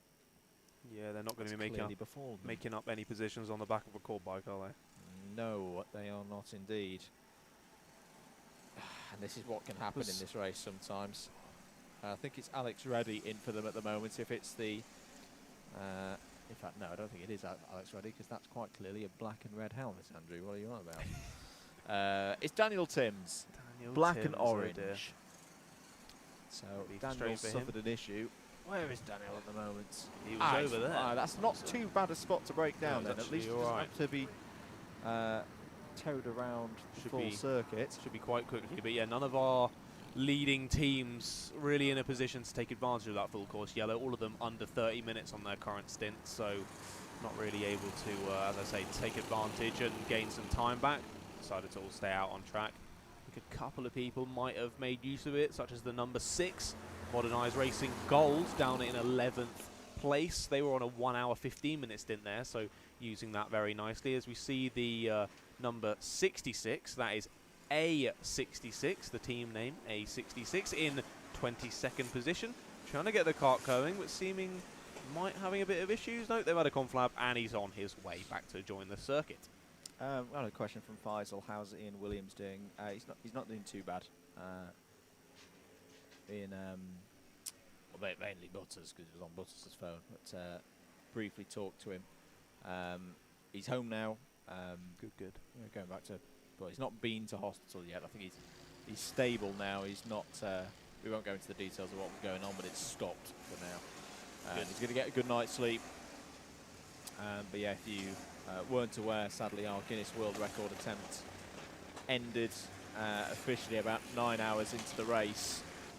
Ian Williams taken ill, and such a shame, because physically, you know, the arms, the upper body strength that you need around this place, he was fine. He was doing absolutely fine, but something internal wasn't agreeing with the task at hand. So frustrating for him. Keep your donations coming in, guys, as well, because I know Ian is incredibly disappointed. Yeah. Oh yeah, we've been pushing the Just Giving page. Make sure, if you're able to, just give as generously as you can, because it's all going to fantastic causes. It's definitely got to that point, haven't it? Everyone's very well, I say everyone. Kieran Shanks and Joe Sumner in particular are very, very happy about the progress of Team Backmarkers, because they are now up to P29, and I think they've got Murray Adams out there, who's a driver who I regularly commentate on, because he's one of our iRacers. We have an iRacing championship for Club 100 and BUKC drivers. Of course. On the Double Dash Motorsport Media YouTube channel. I'm just going to quickly dive in and say that Offline Motorsport, second in the pro class, have come into the pits. They've done a 1 hour 37 minute stint, so definitely another one of these planned pit stops. But yeah, we'll see kind of where they come out. I think they had a relatively decent gap back to Red Graphics, who were in 6th. As just as I say that, Red Graphics have overtaken them on circuit. Obviously, they're part of the elite class, so it doesn't change their standing in their class for now. So thank you to Joe for this, and this kind of jovial thing that we get at this time of night. Murray Adams is about to do a double stint, giving away the strategy there, though, Joe. Everyone in the paddock knows that now. And he should be referred to for the entire stint as Captain Porridge. Well, that's going to stick. Perfect. And he may stick beyond today's racing as well. And he's also said he will pay in fruit pastels, which I don't think you're quite going to get the reference to. We've been talking about fruit pastels a lot, mate, a lot. Okay, what's your favourite colour of fruit pastel? Okay, interesting. That's kind of on the similar road to him. I think maybe he put yellow as second. I can't remember what I think he said green was first. I think maybe orange was in 3rd or 4th. But yeah, it was just people going off saying that their purple was their favourite, and he was like, "I'm going to ban you from the chat in a second." That was good. It was good. It was an interesting stint of commentary, but very enjoyable. Very enjoyable. It definitely has reached that point of the night. There's a small insect on our screen, and my brain on sight of that went, "Oh my goodness, there's something metallic rolling the wrong way down the circuit. There's what's crawling up the screen." You're seeing things now, eh? Pit stop activity to tell you about. Norfolk and Chance. We know they're in the pits with an issue. Carterman to Belgium, they're in with an issue. Yeah, they're still going down the order. Boom have come in to re-energise and take on new electrons for their amazing light display.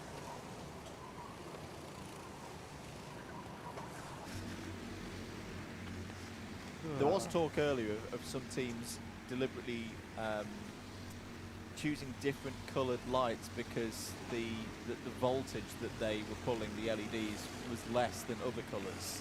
Ah, now that's serious strategy there. Before Butters quite rightly pointed out, it's like they don't have to run lights. Yeah, and it is extra weight. Yeah. There, a boom. I just love it. Look at it. Yeah, that's a huge one. huge one. Now, we did see one kart going around earlier. I'm not sure if it happened while you were here or previously. My mind's kind of gone to a bit of mush now. There was a kart running around with flashing multicoloured lights a second ago. Full Christmas tree. Yeah, so it was just one sort of strip on the front of the car that was just changing colour and flashing every second or so. So it was, yeah, it might be slightly putting off if they had any rear view mirrors, which obviously cars do not. But yeah, we weren't sure just whether, because it was cycling through colours such as red and yellow.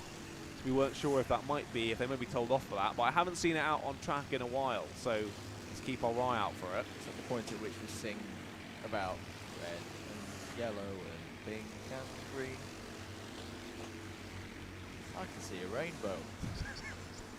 I think you're seeing a lot of things. Yeah, what I'm seeing 3-4 wide coming down the Bob Pope straight. Oh, they're still. Oh, we've got 2:45 in the morning. Kart 58 is trying to repair his car on the move there. Some of the rear bumper flapping about in the wind.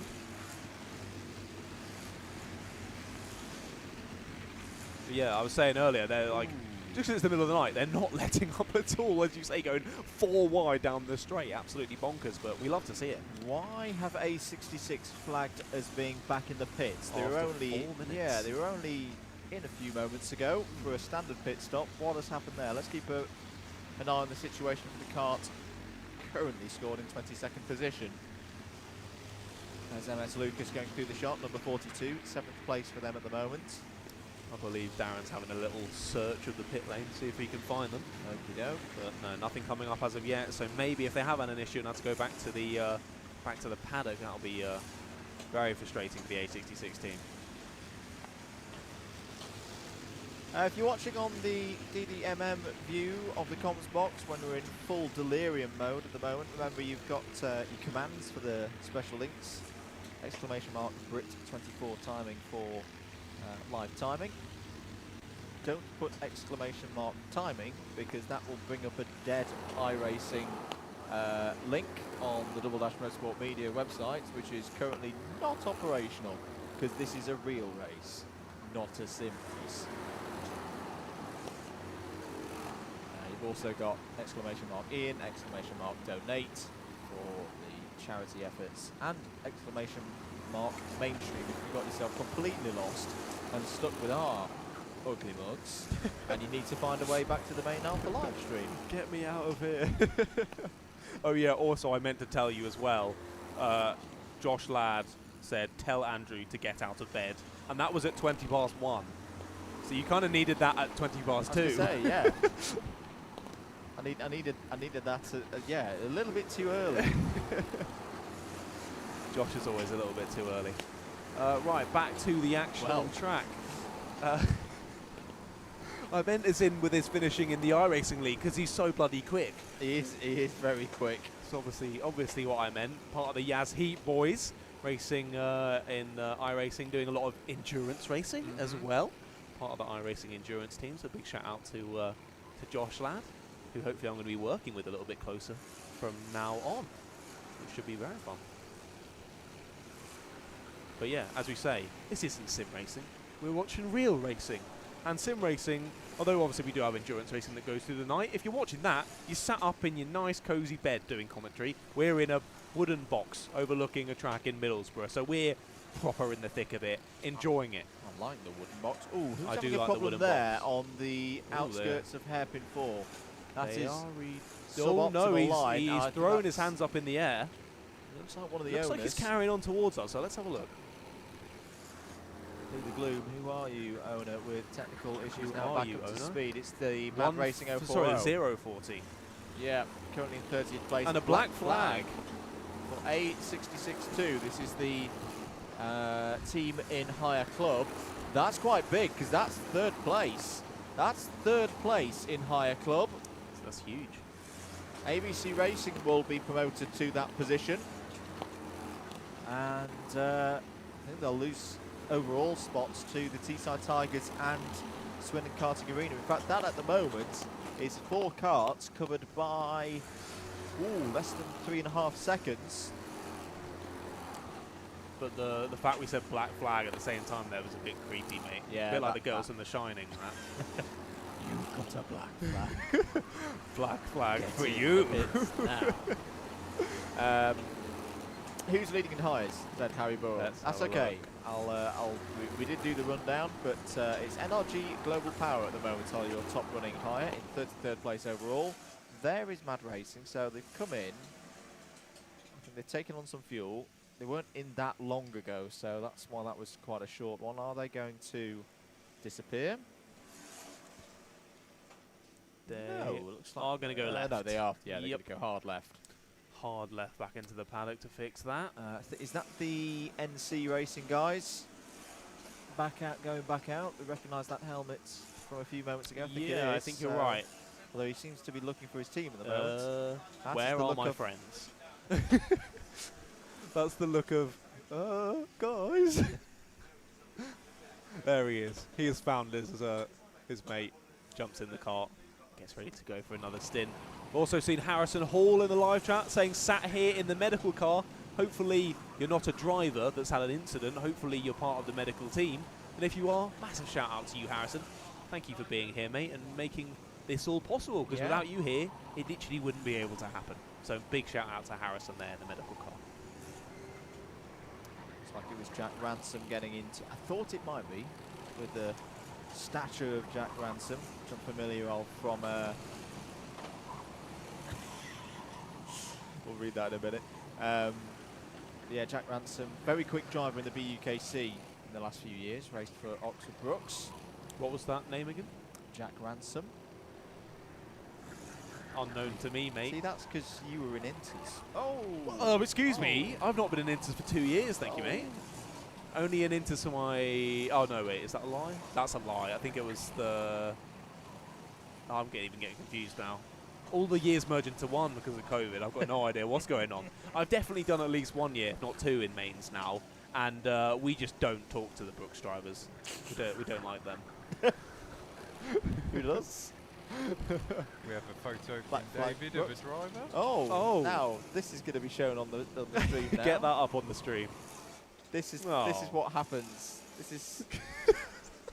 Now, what do we think of this, ladies and gentlemen? Is this a prime athlete in tip-top condition? Oh, I'm yeah. not so sure. With the Fanta lemon bottle sat next to him. It's what I heard Lewis Hamilton drinks when he's between stints. Absolutely. Yeah. But fair play to the driver. You got to make do with what you can. As I've said previously already in this stint, Bear Grylls, improvise, adapt, overcome. He's getting the Zeds he needs before he gets back out in the kart and being safe about it, because you don't want to go out on the track being all tired. You need to be nice and rested to be back on the pace, as that driver is doing. So fair play to him. Murray's in the chat just reminding us that he's not out. Oh, well, we'd spot that. I can see this. Sorry, Jess going Murray. around at the moment. State of charge 9 for Murray at the moment. Oh, is that some new? I think I just spotted a new LED bedazzled helmet. There's the there. flashy one. It just went past. Here it is. There. You'll see it when he comes around the hairpin one, mate. Yeah. Flashy, flashy. We think that's intentional. He's or is getting it bullied out the just way. a I'm fault? pretty sure it's intentional. And we did it the whole time. And I mean, they've been out for like an hour and a half now with that. So I think race control are pretty okay with it. And I'm also going to say, I think, scroll back up to the top. Yeah, so MS Soko Select have overtaken Q Racing. Now, that's not for the lead. That is to unlap themselves by a lap. So obviously they had that black flag, had to come in. They went down from 1 lap behind to 2 laps behind. They've now got it back to 1 lap behind, and are about, what is that, about a 10th of a lap ahead of Q Racing. So they've still got a lot to do. But in the last lap anyway, MS Soko Select lapping in the high 114s, a 114.7, with Q Racing doing a 115.3. So just slowly eking back in that gap. As we've said so many times, there's still 9 hours to go. They've still got lots of time to play for this win. So big shout out to all of them. As I've seen another driver with some fantastic headgear that just gone through the shot. They had LEDs all around the visor. Yeah. So they had full blue visor, which is very dashing, I must say. But I would think having LEDs that close to your visor, Surely that's quite you think it would distracting. come into the visor. Yeah. A bit blinding maybe, but there we are. If it looks cool, gets the points from us. I'm going to mention for the first time in this race, because I feel like now is an appropriate time at which to talk about Oh it. God, there's another spreadsheet out. I think if you were a top running team, you could probably start counting back on fuel now. Especially if you were the likes of online, offline motorsport who like to do that kind of thing. We've got 545 minutes to go, which means that if you were able to do... no. Forget that. No, that's, the maths that's are- way too many... The maths are going again. Well, I was just that's going to way point too out, much fuel. but yeah, you can see what offline are doing. All the guys around them in the top side of the leaderboard have done 10 stops, 11 stops, 12 stops, 13 offline on 9. Yeah. So doing a very good job on that strategy. And they've only just made that 9th stop as Yeah. well. 12 minutes ago. So 545 minutes to go. Let's call it 540. Which means if you're stopping now, again, 2, 3, 4, 5. I reckon you can get to the end with 5 more fuel stops from here. With a bit of with the last one being a bit of a splash and dash. So that's where the strategy comes in now, because if you can keep saving the fuel to get rid of that last splash and dash over the course of the next 9 hours, that could be the difference between taking a trophy or not.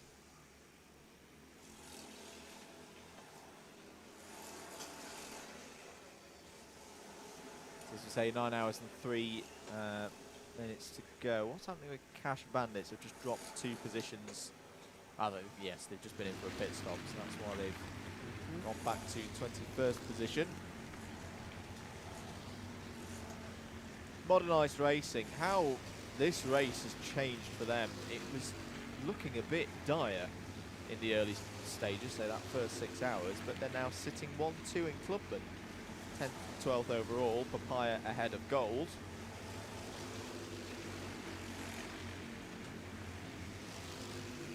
We try and identify who our LED helmeted driver is at the moment. We can no attempt. hands moment for the 111 there. Hey Mum, look, no hands. You got it on the stream, mate. Well done. You look very cool. 10 out of 10.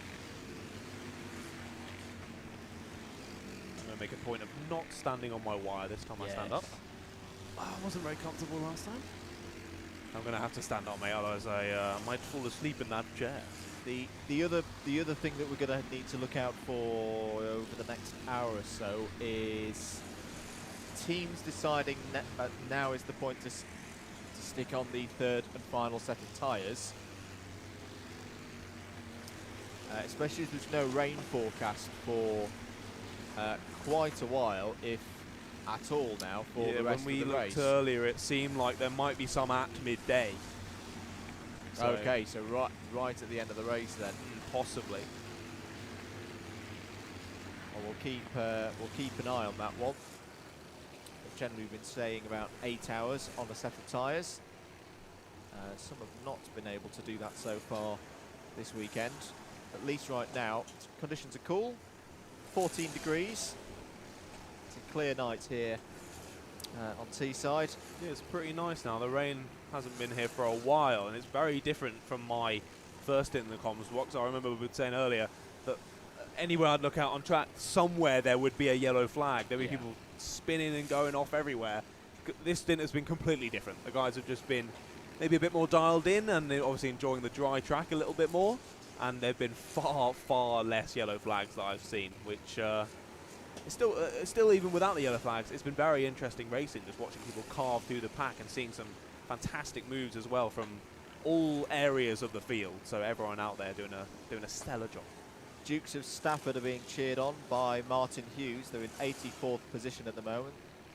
That Thanks was for joining us, Martin. Martin was cheering on his son. I believe off the top of my head, his name was Kieran. Don't quote me on that. But yeah, Martin has been in the chat for a while now, shouting out the boys. Dukes of Stafford down in 84th position at the moment. But again, doing a stellar job, part of our rookies class. So fantastic to see new people wanting to get involved with an endurance race, because it is a fantastic thing to do. It's really something that you don't really experience in any other capacity, being able to drive a car, or a kart even, as fast as you can in the middle of the night. It's a very odd thing to get used to, but extremely enjoyable, especially with a good group of lads on ladies as well. Yeah, none of us have any real kart experience, they say in their bio. Only holiday stuff, so we were all complete novices. So Kieran Hughes, Tom Brooks, Nick Classy, Paul, Nicholas and Gregory Barron is the team for the Dukes of Stafford. And the team that was getting a lot of love in the live chat only a moment ago, Team Backmarker, have come into the pits. Yep. That was after a 1 hour and 25 minute stint. So definitely one that's the porridge. definitely one that's planned. Talking of porridge, Porridge where is deploying my... time. So, there it is. Aha, he's found the. Oh, I thought it was going to be porridge, but it's even better than porridge. It's the appropriate for porridge hat, so we can view that beyond the DDMM. Yeah, I was going to say, don't say anything on the audio. Yeah. They've got to come over to DDMM to see Check what kind of this hat out. that is. An absolute beauty. And if you're not careful and it gets a little bit slippery, it'll punt someone off. Well, I was gonna reference the meme going around there. It's like a Mercedes-Benz style ad that just says, "If you can't beat them, yeet them." I did see that one earlier in the week. Fantastic meme. If you've got any particular British 24-hour memes, tweet them at us at @MM. We do like a meme. Love a meme. Always love a meme. So Q Racing continuing to lead then by best part of 2 laps. Pace even between themselves and MS Soko Select at the moment in the low 115s at the moment. Yeah, I was going to say, Soko Select earlier were in the sort of high 14s, slowly closing them down, but it's become a bit more even now, and they're still very, very close on track despite being a lap between each other. X Racing are in as well. Scheduled pit stop, 1 hour and 26 since they were last in. 15th place at the moment for X Racing. They'll give that back to MS McFly because they were only 9 seconds apart when they came around last time. They'll be looking to get out ahead of 303 Racing, who they're still in the mix as well, I feel, at this stage. Yeah, they're 7 laps off the class lead. Class leading Modernised Racing Papaya. But yeah, anything can happen in this race. We've seen a lot change over the last 6 or 7 hours. And there's still more than that to go. Who's that heading in? It's the 113 coming into pit lane. Red Graphics, 5th place at the moment. So this is interesting. As I say, I do feel we're into this stage of the race now where teams are starting to go, yep, that's how much we can confidently run on the fuel without risking it. It seems to be 1 hour 25 to 1 hour 30 for a lot of these teams in the owners this year.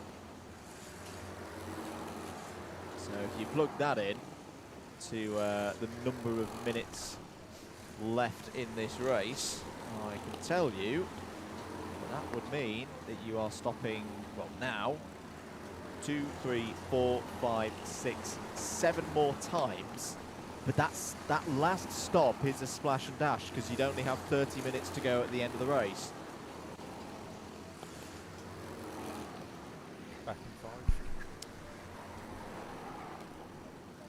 Keep your comments coming in. Keep the messages of support for the teams out there flowing through the chat.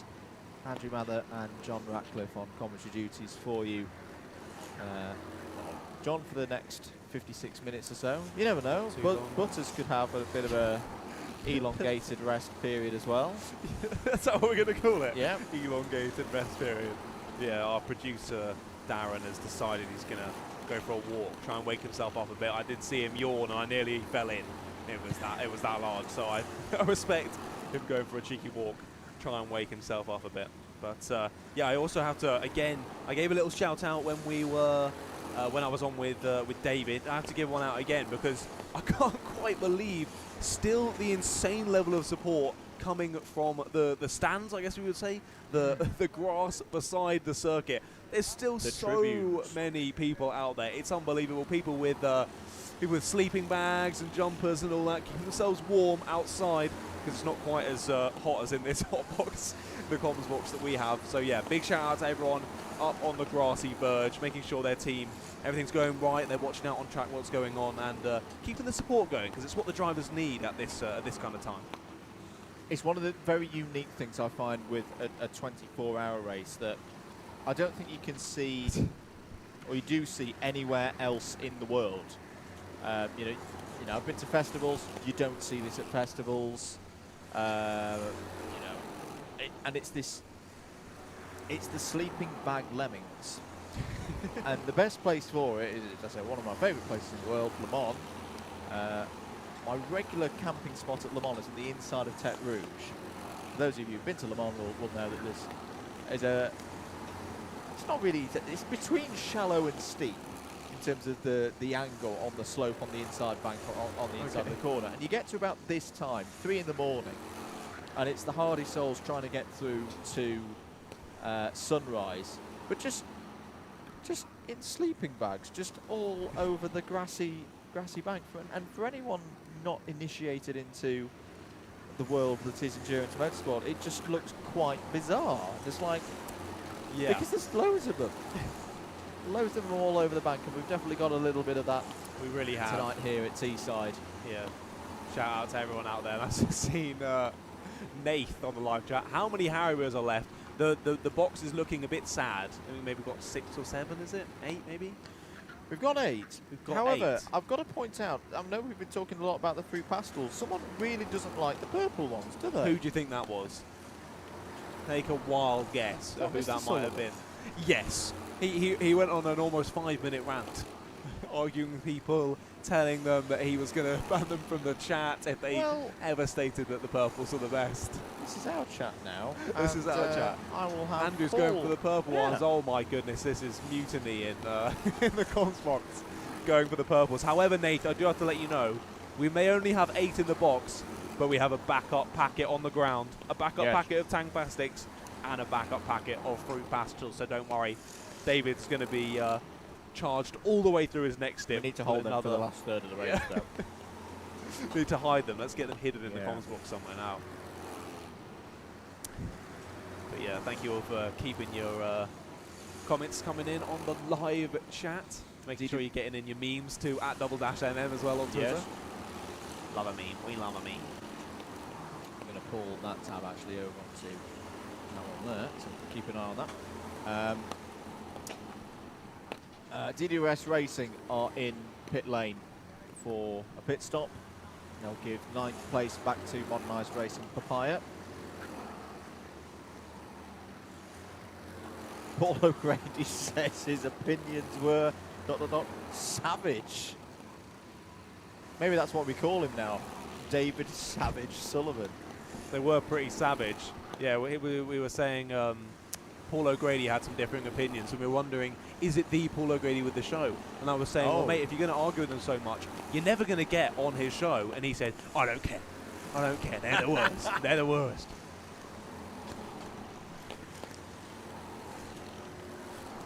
I'm going to produce or provide some balance to this broadcast and say I quite like the purple ones. They're all right.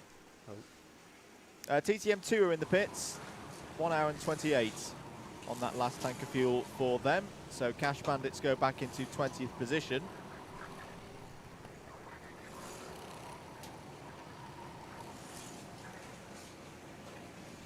This more confectionery-related chat. Michael Burke says, review of Haribo's Gold Bears on Amazon are well worth the read.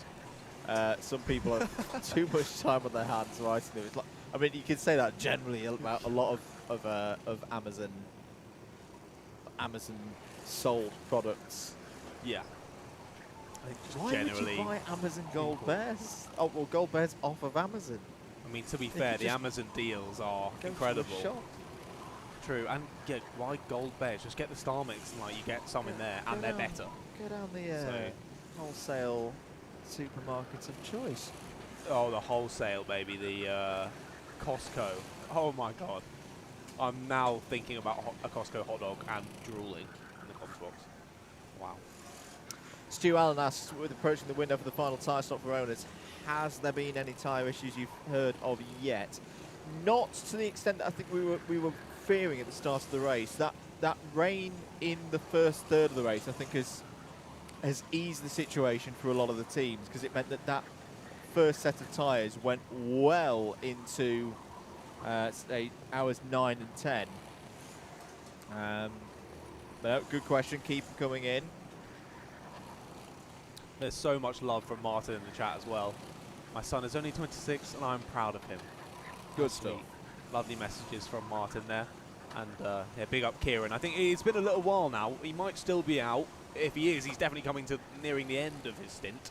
But otherwise, he might have come in previously. Let's have a little check on 49 minutes was the last time they were in the pits.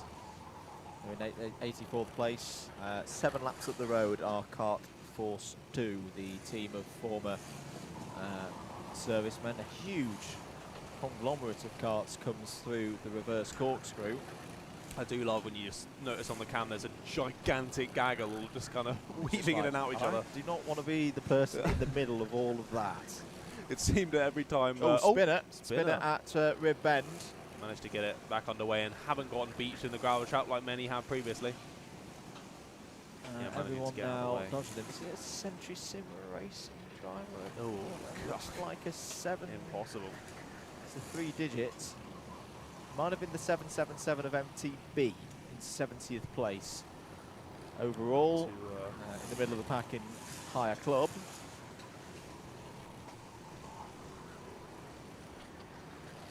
Tom Madison wants to rename David Sullivan Lily, as in Lily Savage.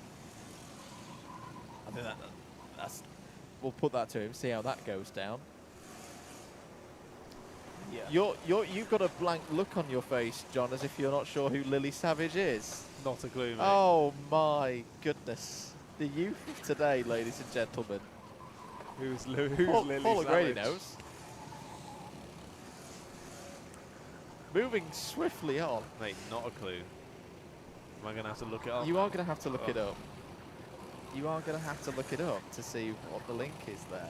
So Q Racing, as I say, nearly 2 laps ahead. It's quite a nice position, this Q Racing, because if they've got MS Soco Select in their sights, it can pull you along as a driver if you know, okay, that's who I'm racing. I'm a good way ahead of them. You get it now, don't you? I do recognise Paul O'Grady playing that drag queen, but I would not have known the name, mate. No idea. No. Paul O'Grady, I remember his show ended when I was like 6 or 7. Don't say that. That's... Oh, as someone, it's the 119 has had an altercation with the tyres. It's the Dukes. Oh, it is the Dukes of Stafford. So they've clearly been hearing us and pushed it a little bit too hard and hit the wall. They've carried on. No, you've just made loads of people around the paddock on the chat go, I'm so old. And me included. Or more like, who's this child in the commentary box? I'm 21, I swear. But yeah, like you were saying, exit there, those tyres have been out of place in the tyre wall for quite some time now. There was one tyre further in the track for a while, I think it's been hit out of the way by a driver or moved by one of the fine marshals out on circuit.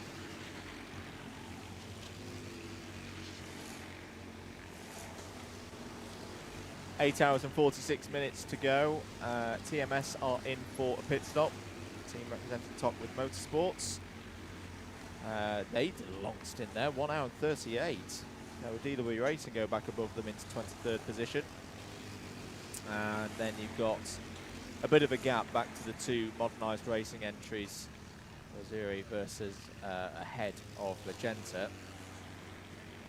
So TMS just holding in there on the fringes of those, properly in the battle. You haven't had too many issues so far. Rethink Racing are back in as well for a pit stop. They have worked their way back in the top 30. NRG Global Power, your leaders, as There's a marshal running down towards Rib Bend, and the yellow lights are illuminated, which normally means that someone has had a bit of an incident. Or he may have been going to help an incident and is running And back he's to going shut back the to his lights off. post. Very good point. Very good point.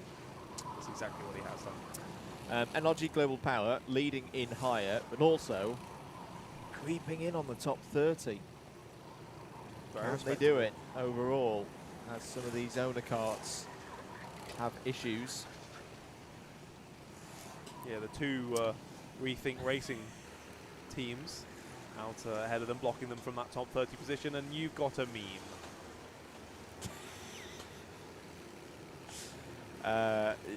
Yes. It's a cartoon. I'm not very good on the cartoons. But it's a Batman cartoon. It's a Batman cartoon. Okay. So There's a green villain that says, rental drivers, who are you? Owner drivers, you killed my go-karts. Rental drivers, do you have the slightest idea how little that narrows it down? Yes, we like that. At @MM for the memes. Oh my goodness, there's more. we've got more memes coming in thick and fast.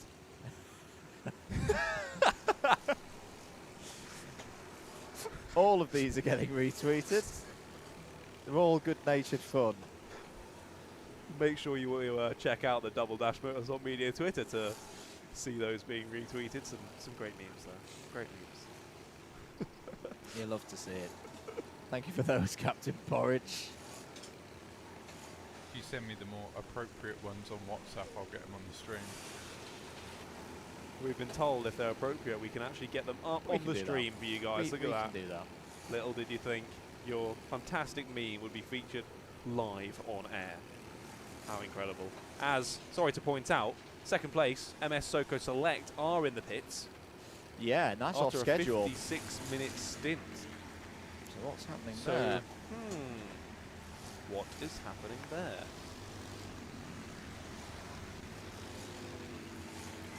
Is this a tyre stop?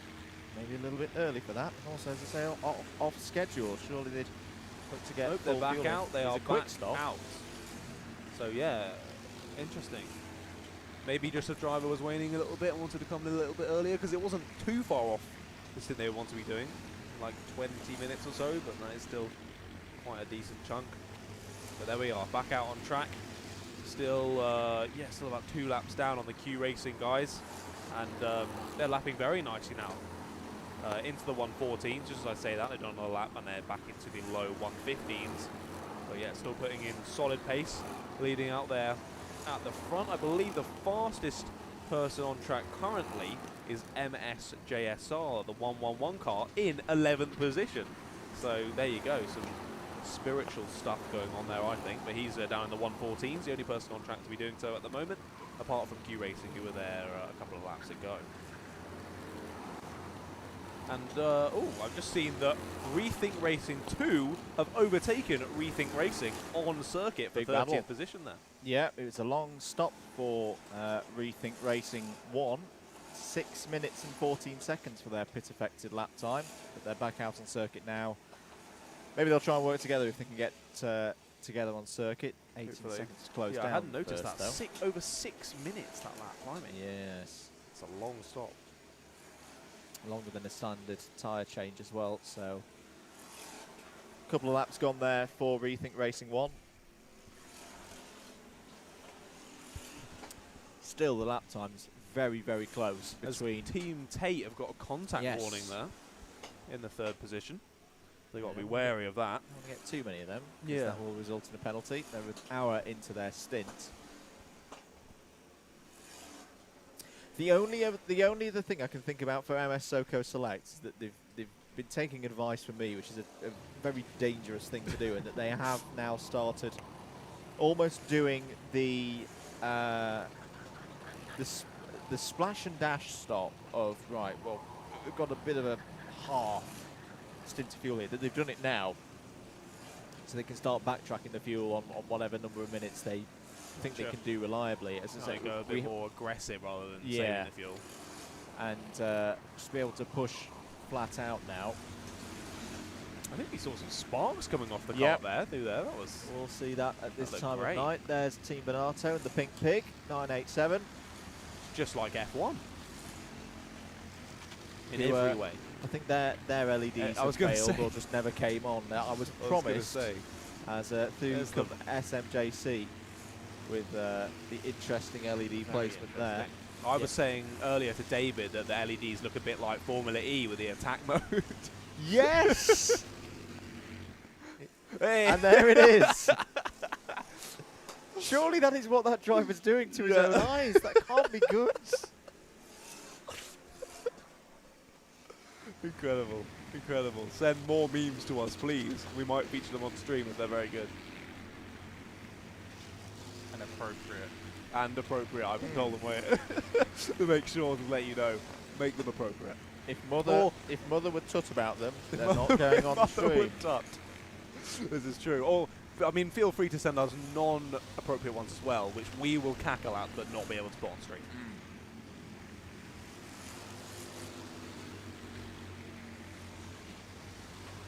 More Oh my memes. goodness, there's more. Captain Porridge is absolutely going for it.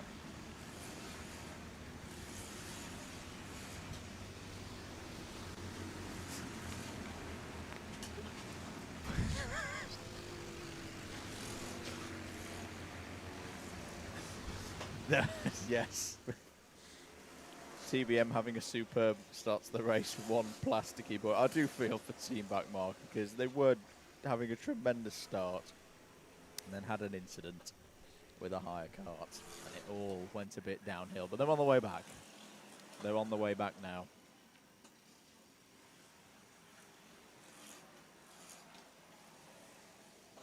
Eight hours and 38 minutes to go. Now the no, that's because of the pit stop, isn't it? I thought Q Racing had managed to get by on circuit to re-lap MS Soko Selects and put them 2 laps down, but they did that of their own volition. What's our closest battle on circuit? Let's go on the search. Let's go on a bear hunt down the timing and scoring for someone close on circuit and a battle closing in. Newmarket Hornets are 2.9 seconds behind Grizzly Racing, but Grizzly Racing are pulling away in 55th place. Big shout out to Grizzly Racing. LC Racing have just beaten us to it. They've taken a position out there on circuits. They've taken 67th place away from Core Blimey Racing's 313. Looks like they're coming up to a pit stop point though, 1 hour 25. So thank you LC Racing. Bit of action out there. Wheel to wheel racing in the middle of the night.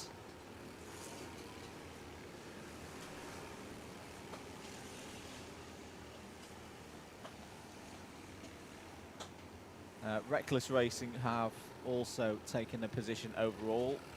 This is one of our owner carts coming back through the field, so you would expect Reckless Racing to have that pace to get by the Cheshire Shows. That's something I never thought I'd say. In pit lane is one of our is one of our higher entries.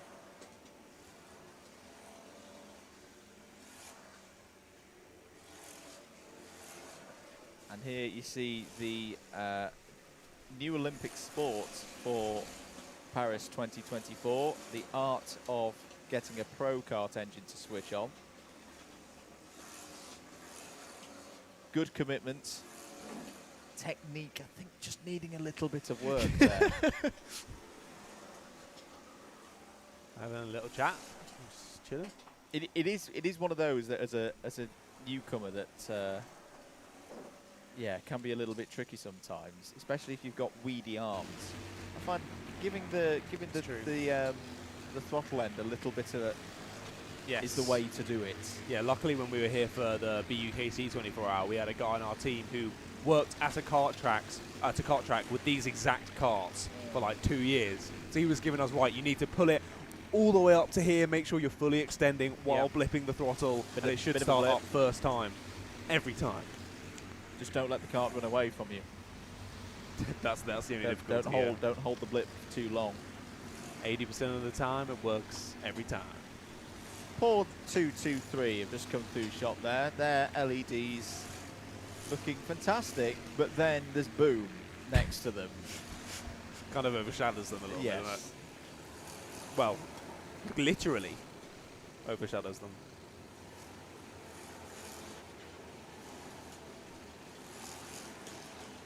MSTDW, they've not talked about them for a while. They are approaching the end of a stint, still leading in pro. They just go around for another lap. Just trying to consolidate their position now. It's quite a good position, I think, this for MSTDW, because they know that offline motorsport have this tendency to go towards, you know, the run the fuel long strategy, i.e. they're not on absolute pace all of the time. Yes, that has given offline motorsport an advantage in terms of number of stops done at this precise moment. For MSTW, I feel it gives them options. They could go flat out, further extend the lead, but obviously that's got its inherent risks. I think, though, that they've switched now and gone for a, well, no, we'll try and get a bit more time out of the fuel tank as Race for Ruben's 95 carts are in. How are Race for Ruben doing? They're still leading in the lead, actually. Very nice. Euro Bandits are 3 laps behind still. 1 hour and 36 on that tank of fuel as well for Very solid. Race for Ruben.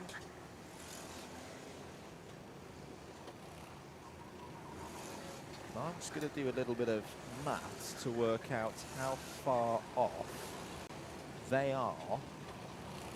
Let me just capture that number again. Yeah, 1 hour 36, so 96 minutes.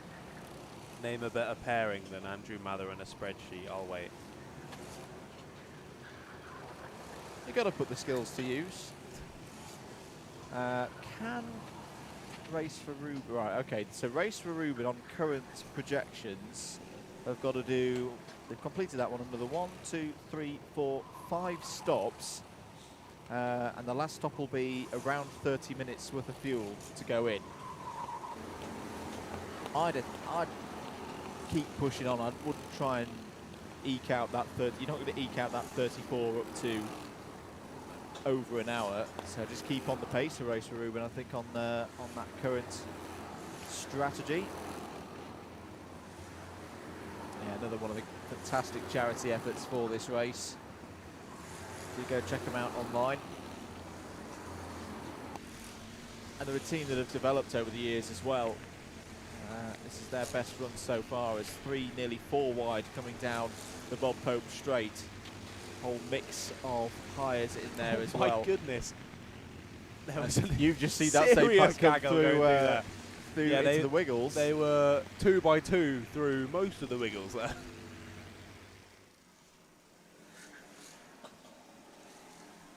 Triple Eight is in pit lane, as is the 81, so Hopeless Disaster. This is quite a key stop. This is your leader in club. Also not scheduled. Why are Hopeless Disaster in after 46 minutes? Can't seem to get that left engine started. Just keep an eye on this. Is this the 81 in trouble? Oh no, his visor's Driver's completely fogged fogged up up as well. Yeah, he's going to have to stop. Have another go. Bless you.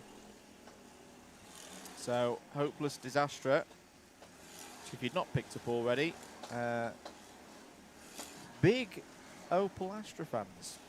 Yes. Way to go. No, okay, they're okay. You can see Brandon Williams in pit lane is about to get into a kart.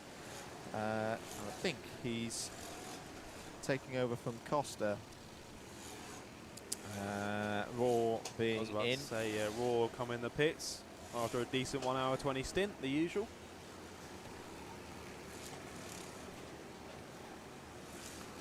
So yeah, Raw Racing. The team of Ross O'Meara, Jack Dodworth, Steve Martin, Costa Kriatsis, Callum Gunning, Sam Cunliffe and Ben Gartside. There's a yellow flag out. Oh, it's just gone back in. Ignore me. Oh, problem. Hairpin they've 2. gone through the tyre barrier. And through the tyre barrier, it's one of the higher carts, and I think that's a mechanical failure, because they just went straight they on. just went completely straight on. This may be a full course yellow coming out. There were sparks under the carts before it made contact. In fact, is it Boom? Yeah, I think it may is. be Boom. I think you might be right. They've got a lot of lights on the front. Yeah. the sheer power of the lights has broken the cards. Oh dear. Yeah, he's moved it away from the barrier. He's having to fiddle around with the engines, it seems, I think. It looked to me as if it was low down on one side, hence the sparks, and then they tried to go around a right-hand hairpin, and the kart went, nope, I'm going through a tyre barrier. I don't think that was the driver's fault in that case. There goes the marshal, leaping it across the wiggles. Fair play, he's reached the car. Radioing back. I think we're about see to if we see have a board out. the quad coming out. The boards are getting lifted up, so it's looking like we are going to get another full course yellow. That will be the 19th. There it is. Full course yellow is out. This is full course yellow number 19, I believe, for an incident involving, we think, Boom. Yeah, it's definitely Definitely Boom. Boom. Look at the sheer, the lumens coming through the tyre barrier. Oh, I thought he'd put that tyre on his car. I thought he was like, I want that one. I'm taking that back with me. Well, they were running in 71st position, and Not going to be the density of this field are already falling down Yeah. past 75th, 76th position now. Yeah, that's specifically in that part of the field as well. Everyone was so close. They were halfway through a stint, 45 minutes in, and driver is looking particularly unimpressed. I haven't yet seen the quad bike come out. Don't think so. Just waiting for a gap in the traffic. Yeah, a safe point for the speed of the driver is still fairly quick. I mean, it's not on absolute pace. Now, is anyone going to take a fuel stop here? The 24 was checking fuel there just as they came past. Oh, we've as got in a lot of comms. people in the pits. But I'm not sure if that's scheduled or... I mean, this is the risk as well. It's similar in the endurance racing that I do in Club 100. Limited number of houses, so yes, you could be like, yeah, get in. But you've then got to queue up, and you lose time that way. I'm just going to give a shout out to all the drivers on Team Boom. It's their first time here, a rookie team. Tom and Sam Tremaine, Graham and James Leslie, Adam and Phil Churchman. Hopefully they can get that kart back out on circuit. The quad bike has arrived. Mechanical issues has arrived. Kart will be picked up, placed on it, and taken back to pit lane. It's in a tricky spot as well. They can't really cut through anywhere. So they are going to have to go all the way around, aren't they? So it's going to be. It's already been a lengthy hold for Boom, but they are going to have to go the long way around, I think. I do find it quite funny that they end up sort of being 2 or 3 trains of cars. It's being led by some of the slightly slower hire cars. DW Racing have gone for an early stop under this full course yellow. 1 hour 21 into their stint, and they're in from 23rd position. You just saw them pass through shots. Oh dear, I've missed a bottom of the hour rundown. Let's do one quickly whilst we've got this full course yellow. Q Racing leads, 700 laps completed, 2 laps ahead of MS SoCo Select. Third place, Team Tate's the 3136. 33 from 43 from 318. MS TDW, that's a nicely timed full course yellow for them. They were 1 hour and 37 minutes into a stint. They've come in, they've got a fresh vat of fuel. They're in 4th place overall and leading in Pro by some 2 and a bit laps. Offline Motorsport are next up, 5th overall, the 770. In fact, there is MSTDW. Brandon Williams getting in. Away he goes. So Offline Motorsport in 5th overall, 2nd in Pro. 6th place and 4th. 6th place overall and 4th in Elite is the 113 of Red Graphics. 7th overall, 3rd in Pro, the 595 of SMJC. 8th overall and 5th in Elite, the number 42 of MS Lucas.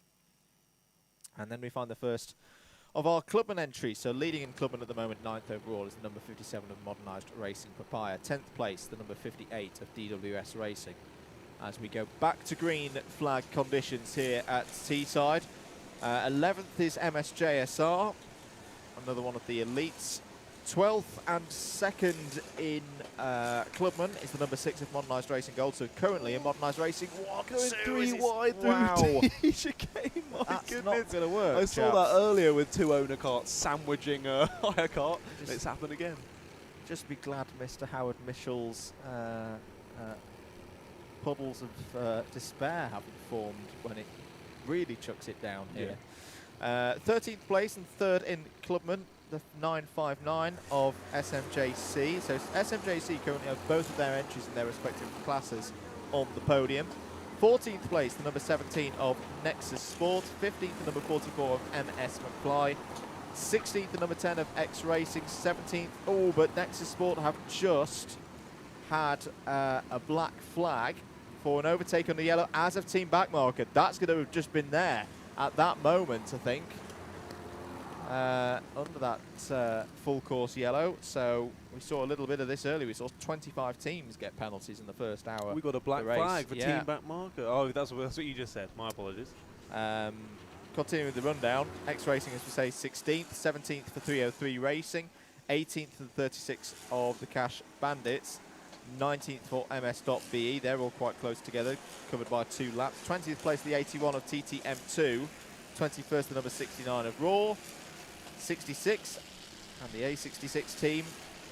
That's a repeat showing the same black flag, I believe, for Nexus Sports. So 22nd for A66. 23rd, DW Racing, we've just seen them in the pits, the 198. 24th is the number 26 of Top Rope Motorsport. 25th, 240 of Modernised Racing Azure. And then the Magenta Modernised Racing entry in 26th, number 31. 27th, the number 4 of TMZ Racing. 28th, so they have just taken 28th, is the number 21 of Team Backmarker, but they've got a black flag, so they're going to have to come in and serve that. 29th place, the number 88 of GrabX Racing. 30th, the 104 of Rethink Racing 2, ahead of their teammates Rethink Racing 1 in 31st. Mad Racing 32nd, TT Sports 33rd. That is the end of your clubmans that are clear of the whole of the higher field. So let's run through the rest of the owners now. 35th, the number 18 of On Point Racing. And we've got to go quite a way down the order to find in 69th place. What a position to be in. The number 426 of Formula 160. 73rd, the number 61 of Alessia, who are moving their way back up the order. They were in last position, I think, earlier on in the race, so good for them. 77th place, the number 916 of Reckless Racing. 86th, the 64 of Dads and Lads Racing running again, and then a number of clubman entries in pit lane. 90th place, Why So Serious. 91st, CKK, 92nd and running again now, the 272 of ML Racing, and of course, sadly, we've got the retirement of the Guinness World Record attempt for Ian Williams, classified at the moment in 94th. That is your rundown of all of the owners. 8 hours and 22 minutes of this 2021 British 24 hour to go. Q Racing in the pits, John. Fairly scheduled, 1 hour 26 since they last visited the fuel belters, and they'll be feeling pretty happy about their efforts over the last few turns of the clock. Yeah, I was going to say that they weren't able to make use of the full course yellow. To be honest, at the moment anyway, they don't really need it. They've got 2 laps in their pocket, and they're now back out on track again, still leading. Yeah, doing a very, very, very solid job out there. Since that, it was looking like, okay, MS Soko Select could be hunting them down here, and then they got that black flag that's really scuppered them, put them back down to 2 laps down. See if they can begin to claw it back at all, though, as I've noticed that lots of people dropping into the 114s now. You got all the top 4 and the 6th place of Red Graphics, all in the mid to even low 14s. Team Tate doing a 1:14.1 there, so we're still a little bit off the fastest times from earlier of 1:12s, but they're getting still pretty close. So I feel like as the sun begins to come up, we're going to see some proper quick pace from these front-running lads, especially as they begin to get low fuel at the end of the race as well, which will assist in gaining that pace. I'm making improvements to my pit stop calculator. More data. More data, give it to me now. If Q Racing keep on that rate of fuel usage, we will see them in the pits another 1, 2, 3, 4, 5 times. Another 5 times. So they're good on fuel. I think they're in that situation where they're not really trying to eke their way the right side of not being able to, or being able to reduce the number of pit stops. So they'll just keep ploughing on now at their pace. And Nexus Sports have come in to serve their black flag from 14th position. Yep. And they were pretty much due for a pit stop anyway. They've done an hour and 16. So they're going to have to come in for that black flag, go back out again, and then within sort of 5 or 10 minutes, come back in again to change driver, get fuel in that. Paul O'Grady has hit us with one of the best dad jokes. An endurance racing niche dad joke as well. Some of these karts are at the wrong event. 24 hours of lumens isn't for another few months. Ba-dum-bum. That's terribly beautiful, all in one. I'm too tired for that kind of banter right now. 99 to Tom Madison as well. Time for bed. Thanks for the top commentary, guys. Big Bye, shout Tom. out for A66 and A66 too. Night, Tom. See you later. 22nd place at the moment for A66 and 47th for A66-2, who are still running really strongly in their class. Third place yep. for A66-2 in the higher club category. They're down in that part of the grid where everything is very, very close. Very, very close. So there's only 2 laps separating the top 4 in that class, so all to play for A662.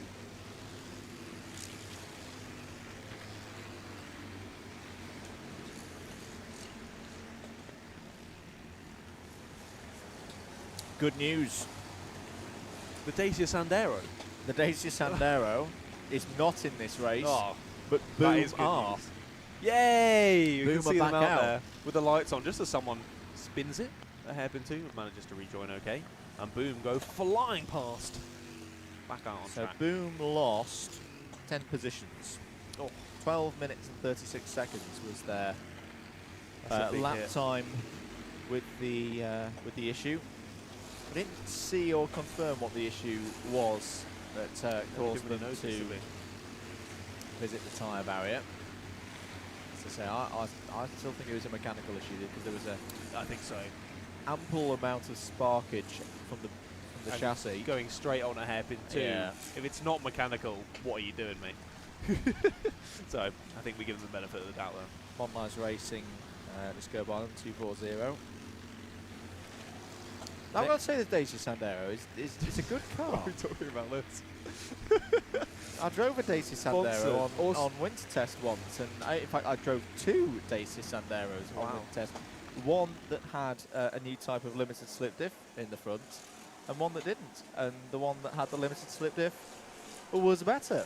But I said, it's a There good we car. are. The base chassis of this car is very good when you're on an ice lake. There's the nearly 4 AM car reviews with So there's Andrew Mather. there's That's the a catchy name for your YouTube series. There you go, nearly 4 there's AM the car car. reviews. There's the car consumer advice that I've got for this And time also, of the morning. it's If you not- find yourself on a Swedish ice lake and it's minus 25 degrees, the Dacia Sandero is a very solid vehicle of choice. A first generation Prius is not.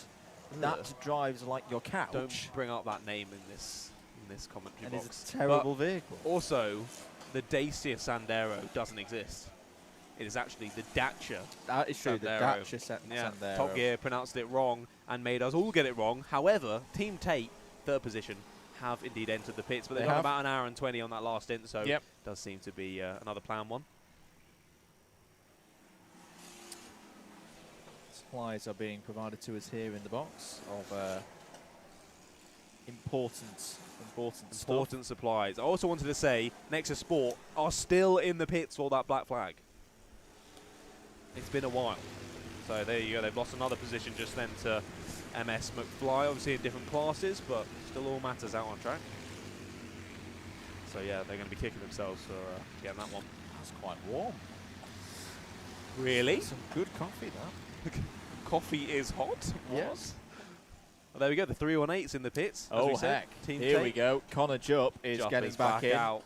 The lap, there could be some very quick lap times about to come in here for Team 318. Team Tate. Reigning X30 world champion is Connor. Oh, wow. Scott Tate, Dan Tate in this team. Dan currently leading the Rotax 177 championship at a British level.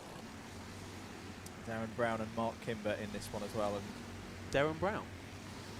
Darren Brown. Ah, okay. Not that one. We look at him. He's the still car's got on attack the mode car's on. on that edge of the circuit, and then we look away and we look back, and it's somehow over there. Magic. I need to get a picture of our driver with attack mode on, because Howard will appreciate this.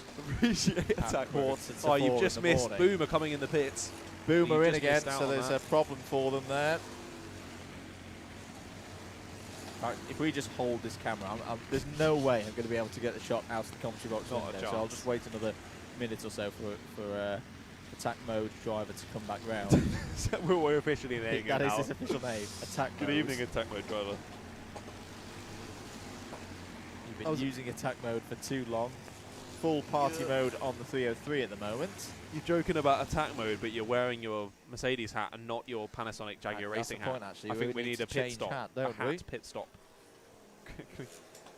As yeah, there's Boom in the pits, getting some more fuel on board, and I guess we'll try and see whether they go into the usual bay and have a driver change, or whether they dive into the paddock and need something a bit more major.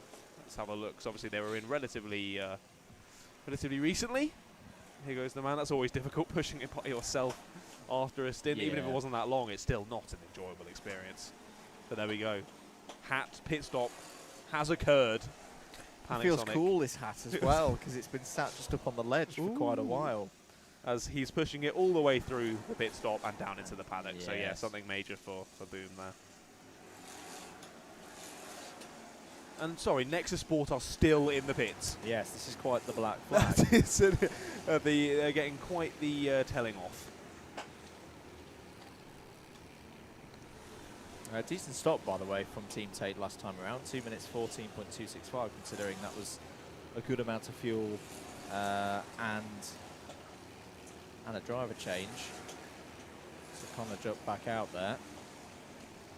And he puts in a 116 on his first lap out. That is looking very nice. All the drivers around him doing sort of 115, 116. If you want to be proper on the pace, though, you need to drop it down to the 114s. The only person lapping consistently in the 114s is the MS Lucas kart, the number 42 in 8th position. I haven't looked at the timing in a while without seeing them in the 114s. So fair play to the driver in that kart that's dragging it back up the field. And it's on the same lap as the kart ahead of them, the SMJC595, who are obviously in a different class, but still every position matters, as we say. Both of them on 699 laps. Attack mode has disappeared. Where's he gone? Where are you, attack mode? Were you looking for the one with the blue on the helmet? Yes. Yeah. Maybe they've come in, I'm not sure. I hope not. That will be sad.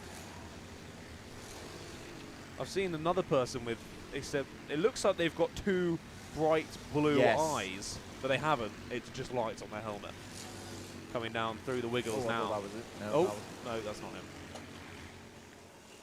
We've lost him. As there we see kart number 44. Lewis Hamilton is in the pit lane. No, it's not Lewis Hamilton. Who is it? It is MS McFly in the pits. Taking a needed trip to the pit lane after a 1 hour 18 stint. It all goes well. A cheeky fist bump, and their driver is back out on track. I've just seen the blue car, I'm pretty sure. I think I saw him come through this section of the track. I think I swear I did. Don't do this to me now. Is that him? There he Yes! is. There he is!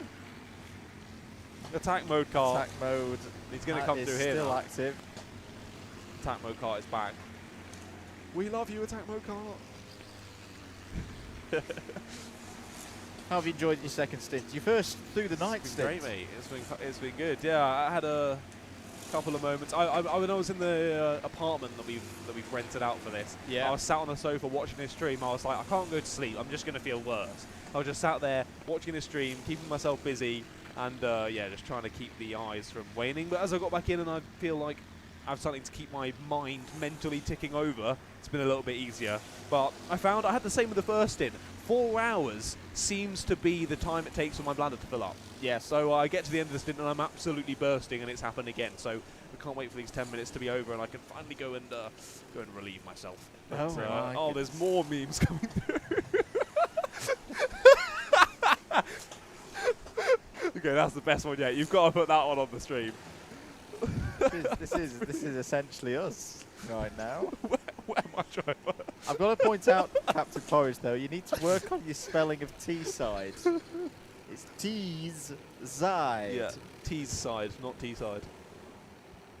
No, we'll give that one a retweet. That's brilliant. I think you definitely need to get that one over to Darren. What have we got? Oh, now. That's another good one. That's one for David.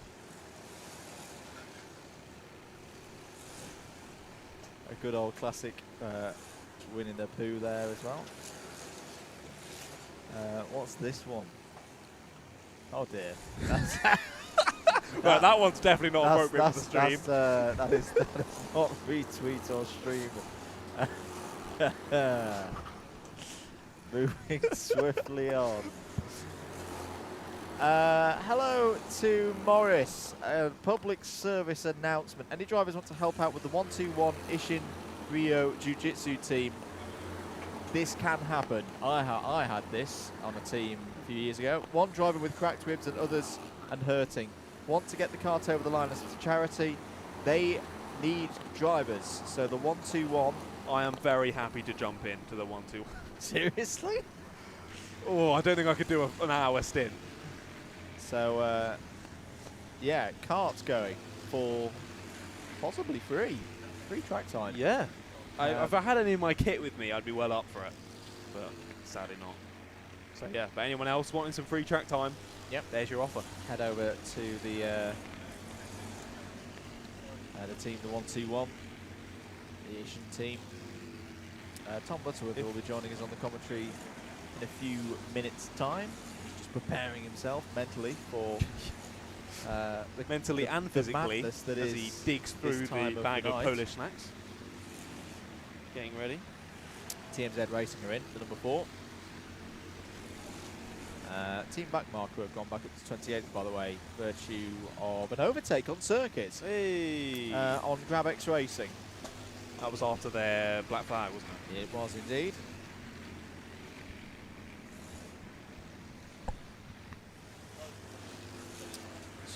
Excuse me a moment. That's all right. Nexus Sport have finally managed to get out from the black flag as well.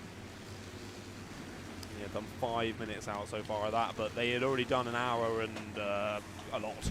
So we got a yellow flag as there's someone stopped at the apex of hairpin 1, trying to rejoin safely, but that's going to be a difficult one. Sport. The TT Sport car, one of the owners, he's going to have to go for it at the gap here. He does indeed. Pulls it around very nicely and gets out of the way. Lovely done, sir.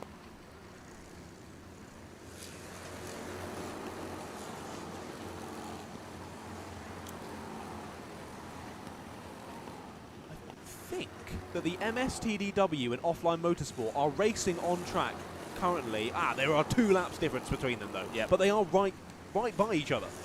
So let's see if we can spot them. There's the Let's get the tracker on. 45 and 3. They're coming around the mountain. About to be onto the back straight now. Oh, there's a huge off. Oh, they've just managed to stop that before going into the barriers. Wiggles. Through the wiggles. Yeah, he got it. I mean, I think he got forced on the grass, possibly by one of the owner drivers. As soon as he's on the grass, nothing he could do. Pirouetting round, I saw a couple of spins. Managed to stick on the anchors and miss the tyre wall and rejoin safely. So, thank goodness. But yeah, that's the biggest spin I've seen so far this stint anyway. Sam Nash asks, can we drive the 121 without penalty from owner drivers? You could try, Sam. Sam's always a driver to step in at a time of need to pilot a vehicle around. What a man. Raced as a very, very welcome guest for a DDMM endurance team or racing team at PF International last year. Very nice. We didn't do very well Fair enough. Fair because enough. none of us knew PFI very well. I know PF1. You know PFI. We'll Get get you you in in there, next mate. time, yeah. Perfect. Did you send that fantastic meme over to Darren by any chance? Oh yeah. Oh yeah. Yeah, yeah. We're yeah. just. I can see it on the screen now. He's ready. He's getting it He's up. preparing the content. He's making sure it's all perfect. How is 44 McFly going? Well, I was just about to say that Q Racing and Team Tate are right next to each other on track as Yeah. well, but obviously 3 laps between them. But yeah, 5 let's have a laps look. between them. Sorry, 5 laps between Yeah. them. Goodness, yeah, it's 3 laps between MS Soko Selects down to Team Tate. 14th at the road for MS McFly. Paul Yeah, O'Grady comes in with, I think I've done too much sim racing because I was not expecting such a good rejoin from that kart in the apex of Hairpin 1. I know what you mean. It's that, no, do it. And yeah, the leader and third place man were going side by side all the way around South Bank there. They're Yep. still nose to tail coming through that back section of the circuit. And you would hope that they would keep it clean, keep it civilized. They've obviously got a few laps between each other and they've got a long length of this race to go just yet. Just Stand trying to by for carve through the memes. traffic. So we've got Stand by for there it memes. is. Oh, wow. We love the random people in the comments. though. When my That's- driver. Yeah, Where my driver, though. That- My driver. this is the service I'm- we provide. This is the key discussion, though. David feeling very strongly about this topic. But that means that it's all the different types of fruit pastel in the tube, including the purple one. Maybe with all these complaints, might be they're gonna make one with cross no about that. purple now. Oh, attack mode goes through the middle, uses that extra power. The other LED. Boom is back out. Sorry, just to Boom point back out. out on circuit. You'll see them in a few moments' time. The driver will try and pick them up on camera. He's got kind of like the 2 lights on the front of his helmet. I've realised who he looks like. He's not attack mode. He's Wally.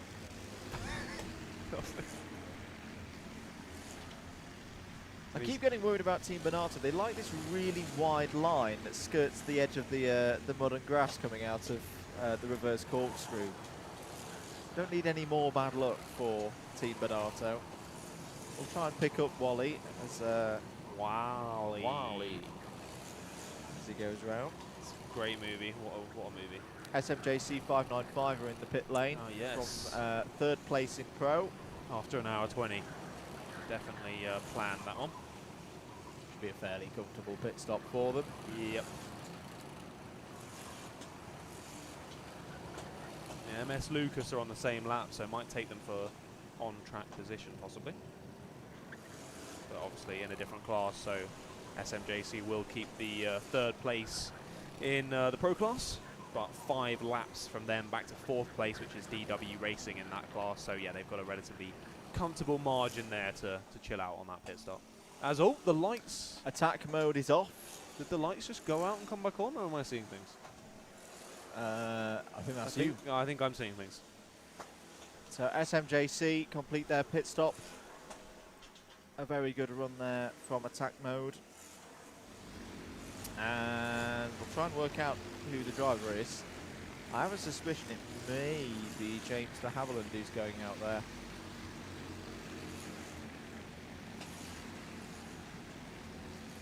Try and capture 595 as they go back round. And yes, it is James de Havilland at the wheel of SMJC 595 now. Used to live up this way when he was at Newcastle University. 443 and 28 going side by side. How are the 443 getting on? MS.BE 18th at the moment for them. It's been a difficult day for them. TTM2 meanwhile have just gained a position out on circuit. They've got past Cash Bandits for 19th position.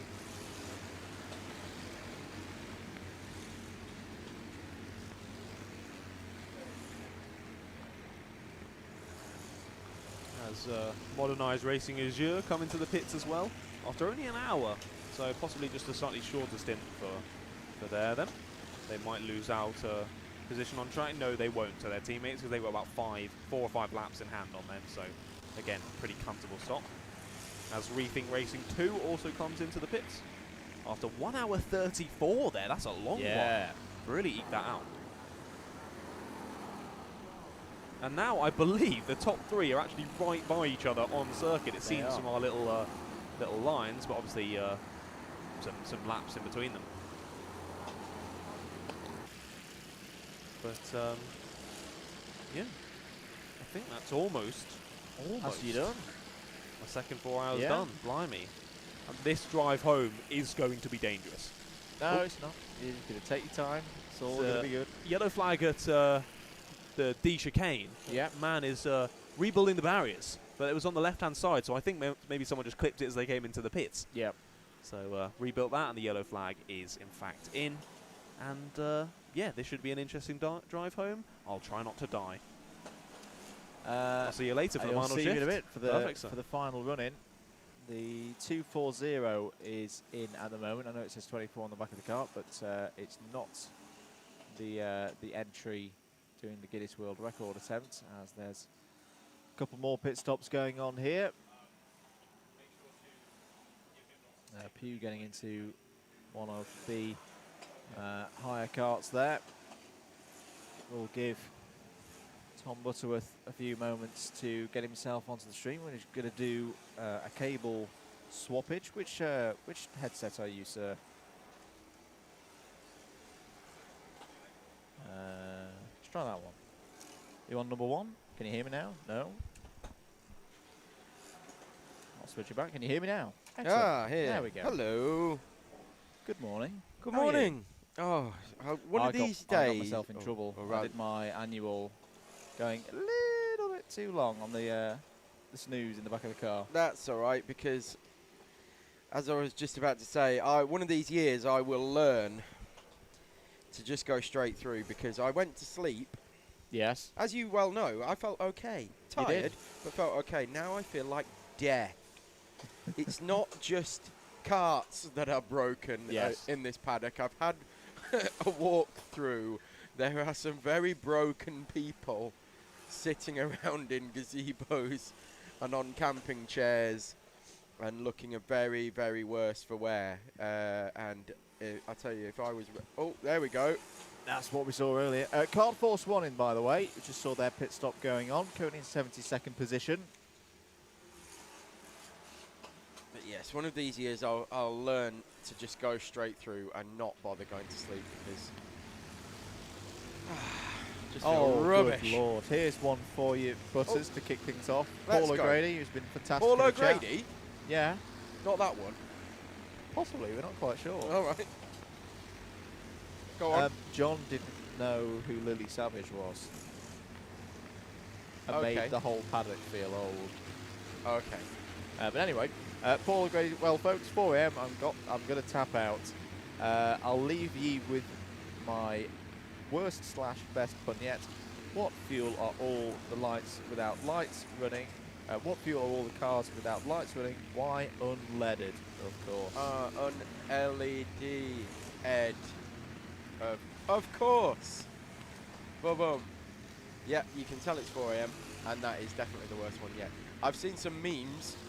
The memes have been good from Captain Porridge. So if you are able to make memes, send them in. At @MM ~MM on the the Twitter.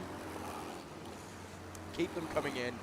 We will put them on the stream, If provided they are safe, Yeah. safe for work.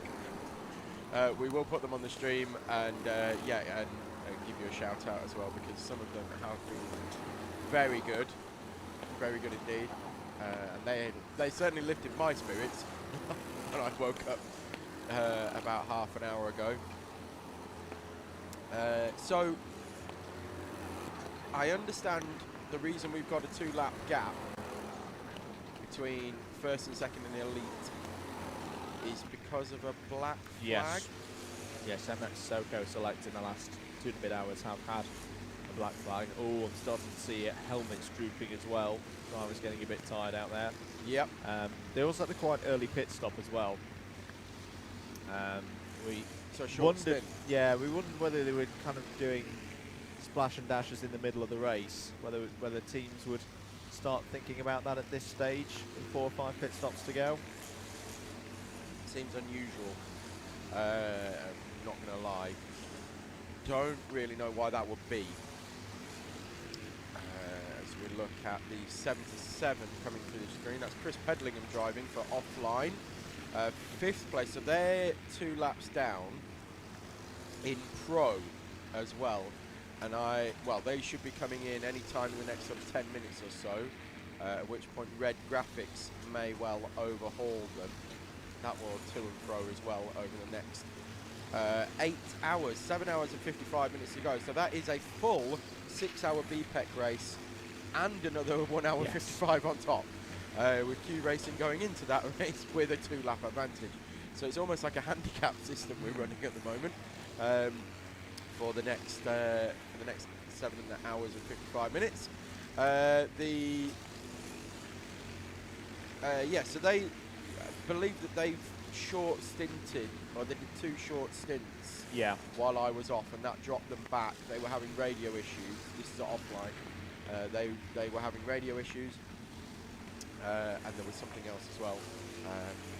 Meant they did a couple of short stints, put them off their usual go long strategy. But it seems that they're back on it now and everything's back and working normally. Oh, I like that shot. That's a good one. Team ETL have just had a slow lap. We did see, and they're in. Okay, I feared this was going to be the case. I saw the 41. They were leaders in. They were leading when I went. Yep, it really has gone wrong for Team ETL, and they were only out of the pits 3 minutes ago, and now they're back in again. So let's have a look through. So Clubman. We've got Modernised Racing Papaya. They took the lead while I was on. Modernised Racing Gold are 3 laps behind now. So there's a big gap opened up there at the front of Clubman in owners. SMJC a lap behind. That gap was getting bigger slowly but surely. Now it's over a lap. So we've got in hires. We've got a pro team have moved to the front. So that's NRG Global Power, second in the hires, but first in elite is Racing for Ruben. So that's good to see for them. They've moved to the front. So they've been sort of there or thereabouts all race and have taken it from 4th up to the lead. I would imagine that's just by running fairly cleanly. Then we've got EDKT 24, they're also in pro in hires and have moved up to 3rd overall in the higher class. Okay. Sorry folks, I'm just doing this live of bringing myself back up to speed. Euro Bandits moved into 4th, but 2nd in elites. They've sort of slowly but surely again been creeping their way up the order as others around them have been losing their heads, not literally, but metaphorically. BSR, temperamentally. Yes, BSR back onto the podium in elites now. Kart Events Belgium have dropped down. We've got Hopeless Disaster still on the podium for higher clubmen, and they've moved up into 1st. I think they were in 3rd when I left. Oh, wow. So it's all kicked off in the higher class while I've been away. It has indeed. Everything seems to be fairly steady away in the owners compared to when I left. It's just that the gaps have got bigger. That's all, generally speaking. Okay, so if you've been asleep for a couple of hours, that's what's happened. That's what's happened. Kart Events Belgium have just taken a position for 42nd. Due to Century Sim Racing having made a pit stop in the pits as well of Fried Egg Racing number 1, 1 hour and 38. They've just completed on that last vat of fuel. TC Sport and On Point Racing back in. Good progress from On Point Racing because they are now ahead of all the hires again with that last stint. So good work from the AT.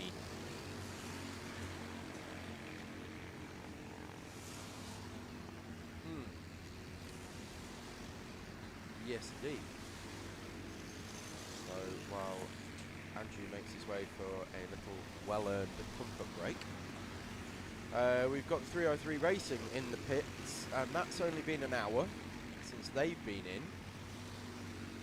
so that can't be scheduled. And Team Tate 2 are in as well. Oh, in fact, there's 303 that we're looking at in the pits, so this does look scheduled, but it's only been an hour since they've been out, so we'll have a look if any work gets done. No, it is just a straight up engine change. They've got some damage on the rear. You can see on that right hand engine where the air filter is, that's particularly skew-if. It's not supposed to be at that angle, but it won't do them any harm to be like that, so long as it's still all connected okay. So that's Rob Doomer going out now. Rob Doomer, who provided them with their stickers for this year as well. That wasn't part of his entry into the kart, but that is he's been part of that squad for a number of years now, and yeah, he provided with the stickers, and the stickers at the start of the race as well. If you haven't seen it, scroll back right to the very start, and we'll take you through what they have on the front of their kart. So they won the Clubman class last year in the 24-hour. And so they've got a little star on the front, like a World Cup winner star with 2020 on it, to denote that they've won the championship. And they've also put a little Honda badge as well on the front, because of course all these cars, every single one here is running a Honda GX200 engine in the car, but they're the only ones, to my knowledge, the only ones who've actually displayed the branding on the front of the car. So well done to them. Yamaha racing stripe. With a Yamaha racing stripe on the uniform. Sorry, Darren, our producer director, is talking to me about Yamahas at 4 o'clock in the morning in my ears and just confusing the life out of me.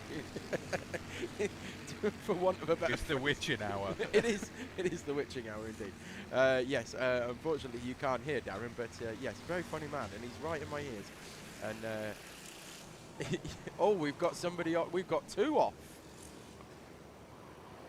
Two off in hires down at Ribs Bend. One of which is looking like they need to be recovered, because they are not going anywhere. Well, he's not going anywhere when he's about 30 feet away from it, that's for sure. But that's a very precarious position to be, pushing your car back in to the circuit, and that's exactly why, because if somebody goes a bit wide there, it's going to be very tricky. And oh, but actually that was very nicely recovered, and in fact we've gone full course yellow. We have gone full course yellow once again. Have we kept the tally going, Andrew, of full course yellow? We're up to there we go. Look, let's do the big strike through. Big moment, number 20. 20 full course yellows this year. And in fact, they don't need recovery by the looks of things. It looks like it might just be pushed. Sorry about that. What did I miss? Not much. You missed Darren confusing me with, while I was talking about Hondas, bringing in something to do with Yamahas in my ears. Ah, okay. Which got a very confused look. And 303 Racing have made a scheduled / unscheduled pit stop. They were only out an hour, but have come in, done a driver change, and gone back out. So a bit of a short stint for them, but it seemed fairly scheduled. So we've got the quad coming back round, so they didn't need recovery. Yeah. Unfortunately, I couldn't get any numbers for you of either team. If anyone did spot it on the live stream, or can rewind for me and find out who those were, that would be handy. If not, don't worry about it. Just enjoy the coverage. Because the light and the way our comms box is set up, it's a bit deceptive. But as I just quickly ran out and ran back in again, the first signs of daylight are starting to come through. I think we've just seen it on the stream, in fact. Yeah. The shot that we have, not that one, the one before. I think it's the one over start finish, maybe.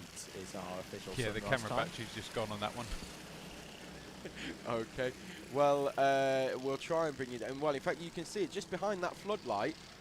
As you look through Ribs Bend, there is a little bit of daylight. Now, I've got to be honest, it doesn't look like that from the commentary box, but again, as you say, that could be...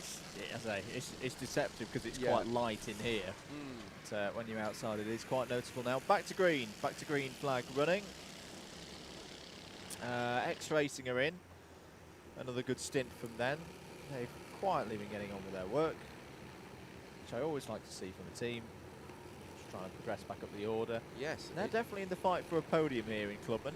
Into fourth at Clubman now, only a couple of laps off SFJC 959. Just going to change his battery. So, well done to them, because they had some problems early on. Seem to have run relatively trouble-free ever since. So that's Paul Turland, Stephen Januzowski's new dad as well, Stephen Januzowski, I should say. We've said it before, but in case you didn't hear us, congratulations again to him. So you've got Harry Nottage, Lewis Nurse and Jake Richardson also in that kart. Have a look who's in it at the moment, if I can get them coming past the commentary box, and I'll try and tell you who's in it at the moment. But yes, moving up the order, we've got Cash Bandits in the pits. Two spinners in. Oh, someone going full pirouette in the D chicane. One of them is an owner kart. Trying to peer through the gloom as to who it is.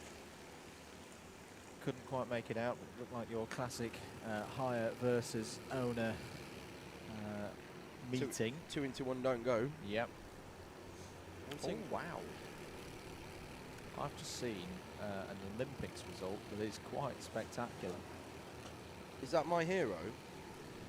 Is that Jason Kenny is now a 7-time gold medal recipient. He has won the Keirin. Oh, well done to Jason That Kenny. is I've got to say, incredible effort. while he is quite clearly a superhero, it's his wife who's actually my hero. Yeah.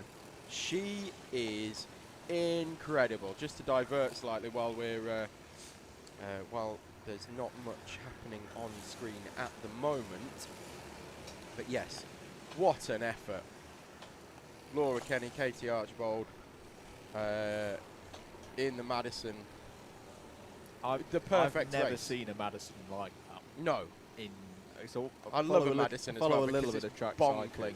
It's absolutely bonkers race. It's very similar to this one, Yeah. to be honest. The only difference being that if the karts, when they overtook each other, gave each other a fist bump, then you've pretty much got the Madison.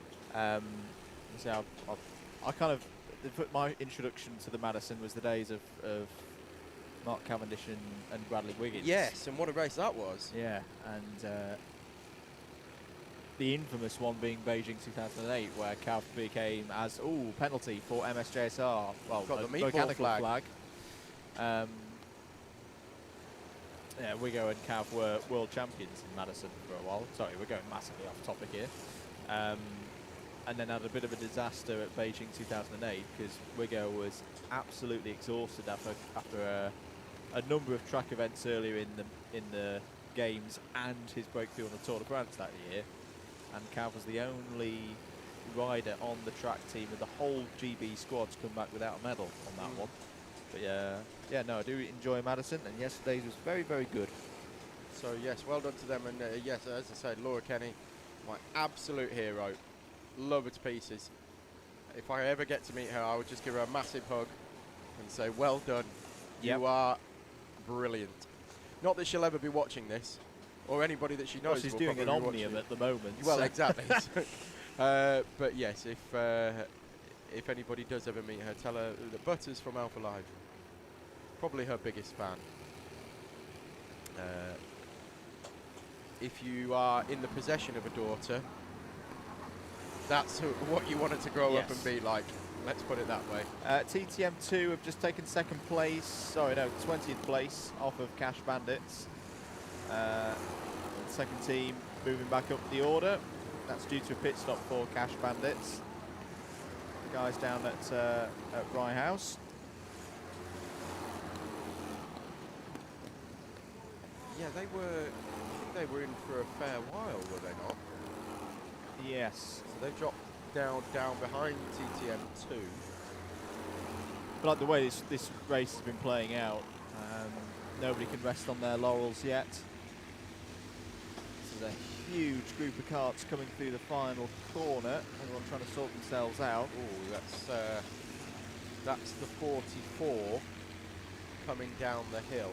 That is MS McFly, 14th place overall, giving it the big, oh, my neck's very sore, oh, my neck's very sore, and my hands are very sore as well. You mentioned it universal earlier. gestures. You mentioned it earlier, Butters. This is the tough stint, isn't it? Of drivers often doing 4 stints. Yeah. This one, the penultimate one for some drivers. Yeah. You're already pretty tired, and there's still a good amount of the race to go. How do you mentally get through this period of the race? Well, it's this one and the next one are by far the toughest. The next one in particular, because it starts to become daylight again and you start to relax. Yeah. That's when things tend to go wrong. And you lose concentration. You lose concentration because you think, oh, either A, your body's thinking, okay, we're nearly at the finish now, or B, it's okay now because it's daylight, we can relax a little bit, and it just it's unrelenting is this race, completely and totally unrelenting. So yes, this one is extremely difficult because this is the proper witching hour. The graveyard shift is coming to an end. Yeah, this is the hard one. Then the following one as well is where things start to go wrong in particular. So we need to keep an eye on that. That's Tom Kempink there, carrying his seat through the pit lane. One of our Belgian drivers, but a Belgian driver. He's not kartevents.be, but is a Belgian driver. He's in with BSR. He is. But I've had the pleasure of racing a 24-hour with Tom as well, and we did rather well out of it as well. So lovely guy. Unless he's smooth, works for Aston Martin. Yes, he does. Was in Bahrain earlier in the year for F1 testing, if I'm correct. Well, he works on the safety car, doesn't he? He does. For Formula 1. I know he does a lot of development work with Aston because he rocked up here one year before the DB11 was released. Yes. In a DB11 that had no interior, or next to no interior. It basically had pedals, a seat, and a steering wheel, and then just a chassis. There wasn't much had it else. all in before we got to Middlesbrough. They had no... We're not going to repeat what's just been said in our ears. That is disgraceful. You can't speak of our host town in that manner, Mr. Hassan. Unbelievable. We'll let you figure out. Fill in the blank there. Fill in the blank. What was said in the about meantime, DB11? Offline Motorsport are in for a pit stop, 1 hour Scheduled 39. stop. That will be pedals coming in. I'm not sure who's going out, but as they come, well, if we can keep this shot for a little while longer, coming down the Bob Pope straight. Of course, this isn't straight, but you do straight line it. So hence why we call it the Bob Pope straight. I will be able to tell you who has jumped in to our 5th overall kart. That's Andrew Delahunty in the 43. Yep. The 33 directly behind on circuit. That's Sam Spinale driving that one. That's Rob Newman in Team Backmarker. Where are Team Backmarker now? Team Backmarker 28 overall. Yeah. Oh, fantastic effort from them. 28 and winning on meme points at the moment as well. Oh, are they? Yes, by quite a margin.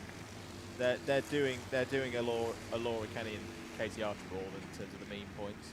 That's Callum in the 77. So Chris Pedlingham has got out. We've now got Callum Barnett, I want to say. Let me check my notes. I can never remember his surname. I do believe From the team, Isle of Man. team back marker that it is. It is Callum Barnett. Murray Adams out there at the moment, so Captain Porridge. And a lovely chap as well, Murray Adams. Yeah. He's been in contact over the last couple of weeks with my good self. And then we've got, as you can see coming through now, the 040 just flashing through the shot there. That's the one that's got that brilliant 80s retro Miami Vice style neon colour scheme. I think that's my favourite livery here this weekend, to be honest with you. It's very different. You can spot it a mile off. And there's another one here as well that looks very similar, the 143 in an owner kart. Sorry, in a hire kart, but they've done a similar thing with their Nassau panel. But the 040, yeah. What a brilliant colour scheme that is. Who's that in the 42? Let's have a look. In the 42, we've got an orangey kind of helmet in that one. That is Will Jones in the 42. Well, a few drivers over from the Isle of Man. Yeah. Callum being one of them. And I know when we had dinner with the offline guys earlier this week, that yes, many jokes about Callum's third leg, almost Claire Balding style, which I was laughing my head off at the time, and then the videos went round. Claire Balding praising the swimmer's third leg in the relay.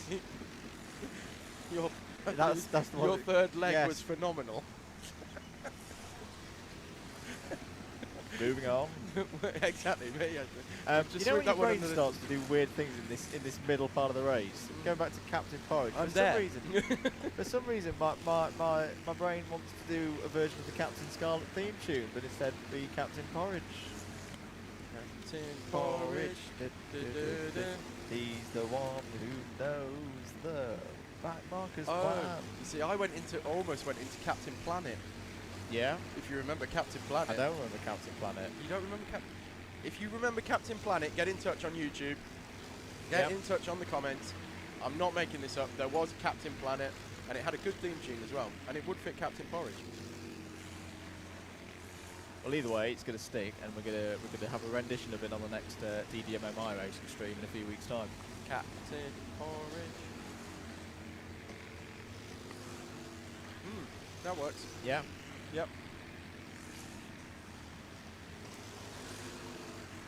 So big thanks to Kieran Shanks and all the guys down at Team Backmarkers. You've started this. You've triggered this off. There is a race still going on. Yeah, that was there earlier. I don't know whether he was on earlier or not. Darren, apparently there's a comment that says you can be heard. So the world may have heard your comments about the YouTube comment saying we can hear you. Hello to Ryan Edmonds, the 104. I think we've got a confirmation of a driver in there at the moment. I'm just going to check my sheets.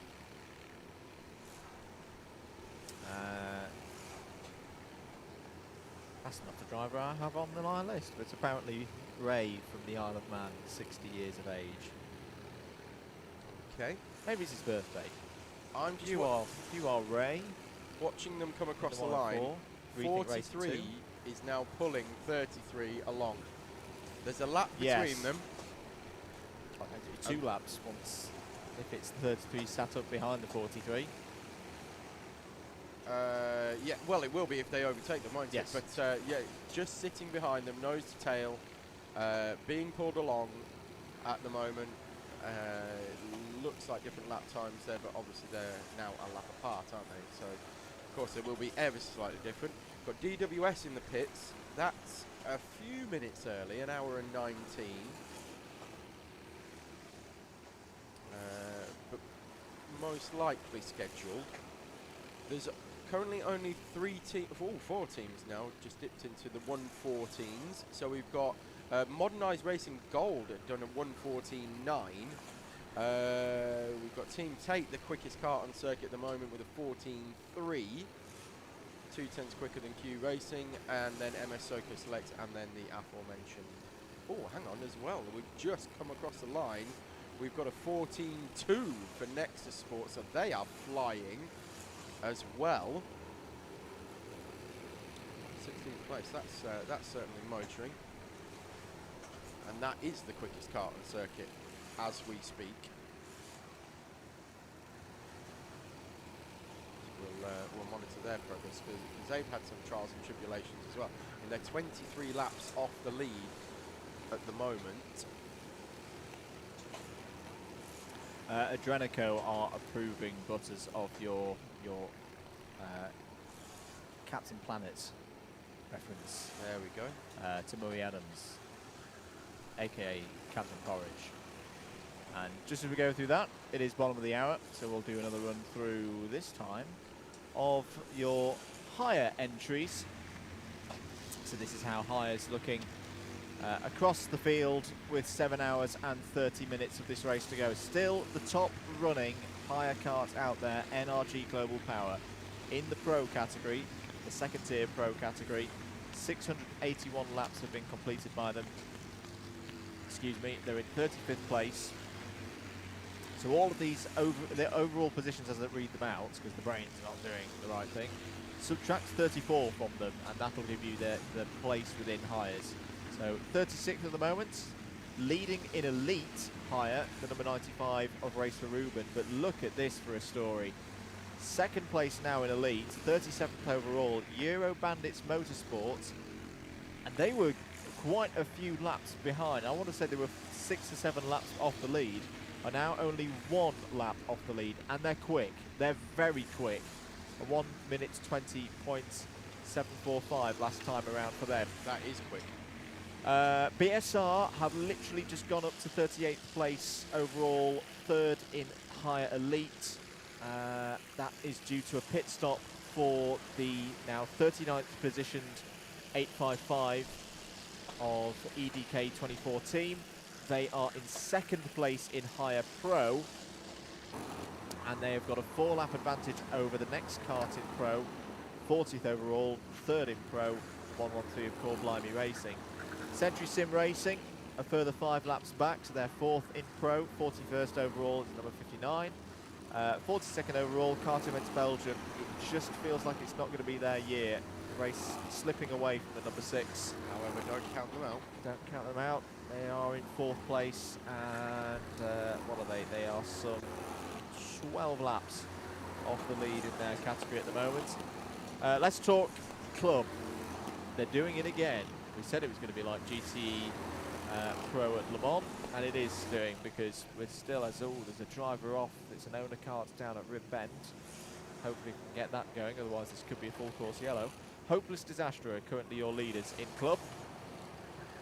They're 43rd overall. They're on 669 laps. 26 seconds is their lead over ABC Racing. I'm not going to lie, in that's the same class. That's a very tired recovery, is that? Yes.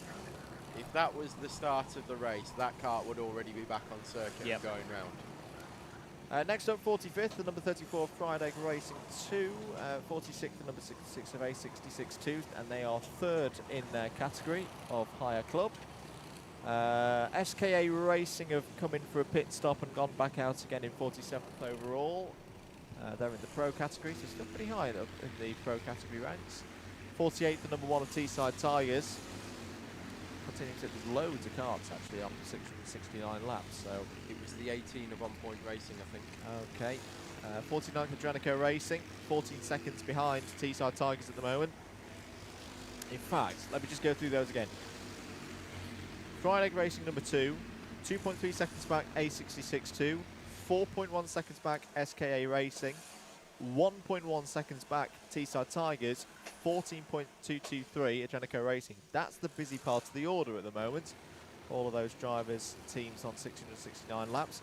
Further 3 laps back is the 50th place overall, number 20 for Lockwell Hill. 51st, number 19 of Grizzly Racing. 52nd, the 555 of the renowned Vankels. 54th, the number 77 of Scenario 77, who were running towards the front of club earlier in this race and are still not terribly positioned, but I don't think it's going to be their year. They're going to need some attrition further up the order to get back up onto the podium. Simtech Motorsport have had a nice couple of few hours. They're now in 55th place overall, the 420. And 56th, Fried Egg Racing 1. They've just taken that position away from the 999 of Straight Through Crew. 58th place currently in the pits for a fuel stop is the 270 of Red Lodge Wasps. Should mention as well, Good Chip Racing leading in the rookie category in 53rd, Simtech a second, Red Lodge a third. Newmarket Hornets, they're trying to close them back in. 38 seconds is the gap between Red Lodge and Newmarket. And 60th place, Mulsanne Racing in the club category. 61st to 1887 in the top 5 of rookies at the moment. Then we go to 63rd place, Norfolk and Chance. They had a big technical issue in the wee hours, or earlier in the wee hours, so they're there in 63rd. They were running towards the top end earlier on. 64th, the number 23 of Eat, Sleep, Race, Repeat. 66th, Carlos Fandango in the 131. 67th, the 172 of Receding Racing. 68th, the Manx Boys, the 104. 69th, the 777 of MTB. 70th, Core Blimey Racing, the first of their rookie entries in the 213. 72nd, the 143 of LC Racing. Boneheads in their number 200 are next up in 73rd. Kart Force 1 in 74th. Core Blimey Racing 313, 75th. Team Bonato, got a feel for them. So hopeful earlier on in the race, and they're now 76th in the 987. 77th for Team Cheshire in the 969. 78th, 717 of the Pro Carters. 79th. And with all the lumens in the world, there they are on your screen right now, the number 8. Trust me, they are still the number 8 with all of those LEDs in the front of the cart. It's boom. 80th place, they've just taken this position actually, is Blue Shell Racing. In the pits at the moment, the 41 of Team ETL in 81st. Kart Force 2 in for a fuel stop at the moment in 82nd. Ishin Ryu Jiu-Jitsu, who are offering their kart to anyone and everyone who will have a go and piloting it round at the moment. Their charity effort are in 83rd. 84th and 119 of the Dukes of Stafford. 85th, number 26 of TMS Hire. Then the 2 Sporting Force entries, 222 and 223 in 87th and 88th. Getting Tired in 89th. And last but not least, the rookie racers in 93rd on in the 151. That is all of your hire carts. We'll tune back in with them in 2 hours' time. And actually run down with 7 hours, 23 minutes and 30 seconds to go. Lovely stuff, as I unmute myself. MS Lucas have just made a pit stop from 6th place overall and have dropped down now, dropped 2 places now, down behind Red Graphics and SMJC 595. So we've got, other than that, there's not. Oh, I was just wondering why we got 4 carts in the pits there, and then I realised it was not the order on the timing tower. Forgive me, folks. It's been a long week. It's been a very long week. Ryan asking about SKA. They did just pit. I was trying to see whether it was a slow pit stop or not, and whether it was scheduled. So apologies, couldn't quite catch that. I think it was just a regular scheduled pit stop, but yep. Because they were also close on the same lap. If they have only dropped 2 or 3 places, then they've actually done quite well there.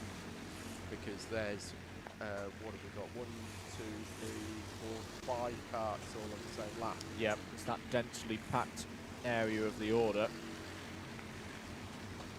That's 44th down to 49th, all on the same lap.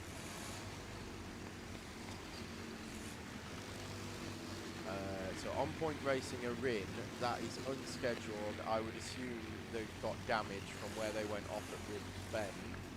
Mad Racing with their fantastic colour scheme, they are now in 33rd place, that is scheduled. Yep. BSR in 40th place in Higher Elite, an hour and 31 minutes stint done, that will be scheduled as well. Wow, look at that. Oh my god, 5 wide. 5 wide coming off the mountain section. at, what time are we on now? 20 to 5 in the morning, and they're going 5 wide down the straight. There's some tired bodies out there. It has been the thing that throughout this race, with the greater number of karts, that there's been moments like that throughout the whole race. And they're still... And the margins have been so tight, but all the drivers doing so well to keep on the right side of them. Well, there were still 3 wide coming out of hairpin 2, and in fact we can see them coming out through 3 and 4, and they're still yet to get line astern as well. So there we go. Finally, it's a little bit follow the leader, and no, I say again because there's more owners popping out and overtaking the highest. Now, what I've noticed this year is, one, there has been a lot more damage done to the owner carts. And when I say done, I don't mean on purpose by any stretch of the imagination, but by owners on owners, by hires on owners, by owners on hires as well. It goes all 3 ways, of course it does. But yes, a lot more damage, a lot more spares have been used this year than, from what I can gather in the paddock, anybody's memory, certainly recent memory. There's been huge amounts of spares being used, upwards of around, across the entire paddock, around 50 steering columns this week alone. So that's huge amounts. The only thing I can think is that the owner karts this year, although we're not seeing it in the terms of the lap times, I believe because they're a little bit more powerful, because they're always getting more powerful until they get slowed down. I think that it might just be the closing speed. Yeah. I think it's just catching some people out. That closing speed has been, even if it's only 1 or 2 miles an hour, if it's different, very different to what you're used to, it makes it much more difficult to judge. And there's people shooting gaps that perhaps aren't there because they think they're judging the closing speed wrong. Yeah. And there's just mistakes being made all around, from top to bottom in the order. So maybe the hire karts aren't necessarily thinking that the owners are coming through quite as quick as they are, and the owners are thinking maybe they can get through a gap that isn't really there, and having the door closed on them halfway through the corner. Again, it goes all ways, doesn't it? It takes 2 to tango, as they say, as we see Team Backmark are doing exactly that, right on cue, and shooting a gap. Oh, and I've just seen, in fact, that the 33 has now overtaken the 43 on circuit, putting them exactly 2 laps down. So exactly 2 laps between them now, but and they're on the same pit stop strategy pretty much. About 20 minutes between them. Between their last stops. Standards flag is coming out for somebody. The yellow flag out as well at Teesside. Just to mention, 18th place has just changed. Raw have made an overtake out on circuit on ms.be in the last couple of laps. So the car number 69 doing pretty well, and there's a problem there for the 717.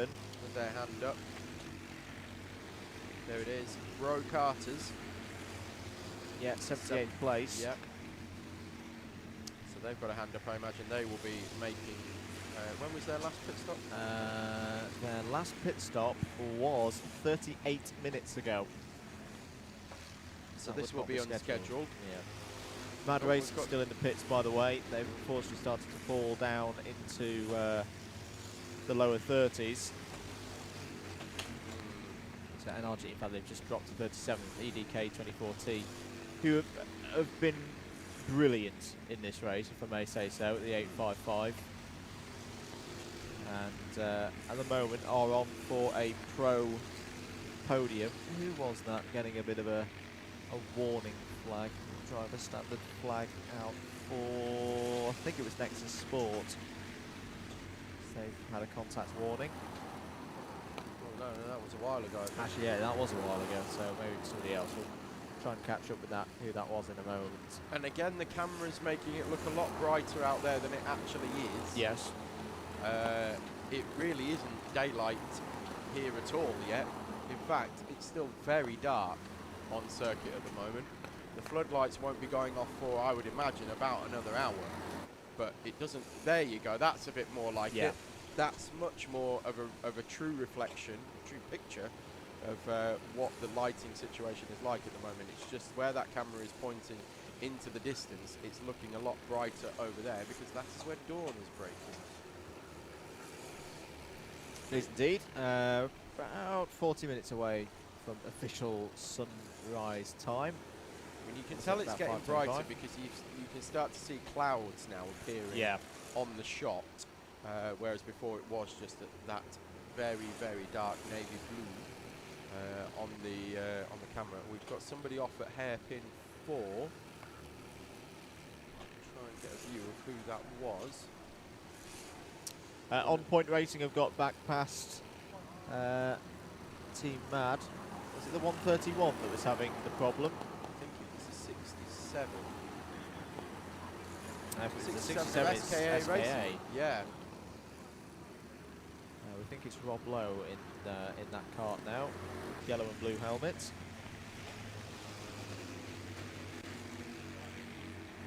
MS Soko Select have got back ahead a note out on circuit there, Butters, Yes. and are trying to Ooh, pull there's away a bit now. of a gap now as Yeah. well, so maybe that was traffic. It was the 67, that's them coming through the shot now. So they were the ones who just went round on hairpin 4, but recovering okay. Doesn't seem to have caused much in the way of problems. We'll try and get the 43 and the 33. I'm gonna try and MS get them Soko across the Select line. in the pit lane. So that's why they were going quick. Very little fuel left. Let's do. Okay. Well, that explains that then. It's maths time. Oh, So this is not going to be fun for me. that was 88 minutes on that fuel stop. Yeah, they're timing the fuel, I feel, here. So 434 minutes to go. They're stopping now. 1, 2, 3. I reckon they can get to the end of this race on 4 more stops. Okay. It'll be tight After this one. after this one. Okay. Another 4 stops. With 346 minutes to go, 258, 170, 82 minutes to go. And they'll have 6 minutes in credit That's going to be touching. if they keep doing 1 hour and 28 minutes stints on the fuel. Have we had a weather update recently? Not recently, but we can get you one. When they click on that button there.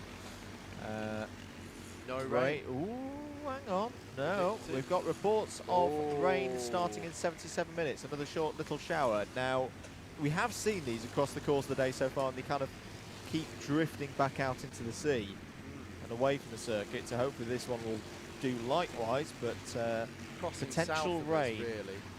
But, we'll see whether it bubbles up. That's quite heavy as well, isn't it? Yeah. Over the Dales. so we will see. There may be some precipitation on its way. Well, that will definitely mean that they're going to be at least 6 minutes in credit if that's Yep. if your calculations are correct. What do we think? Well, the situation will be the same for Q, won't it? Because Yeah. they're going to be about 20 minutes behind, so they should have roughly half an hour left. Yep. They're in a decent that is the position actually, situation. Q Racing on the fuel. Yeah. So now that we're looking at things, it's actually when Soko Select go back out, that's net now, isn't it? Yeah. Both of them will owe us the same amount of pit stops. However, Soko Select have been in twice more Yep. than Q have. You can see that if you go to live.alphatiming.co.uk/24HR, you can, especially if you're on a laptop or PC, you can see all of the data that we have in front of us. Live timing, circuit tracker, number of pit stops, time on track, and even the bronze, silver and gold of where our overall 1, 2, 3 are.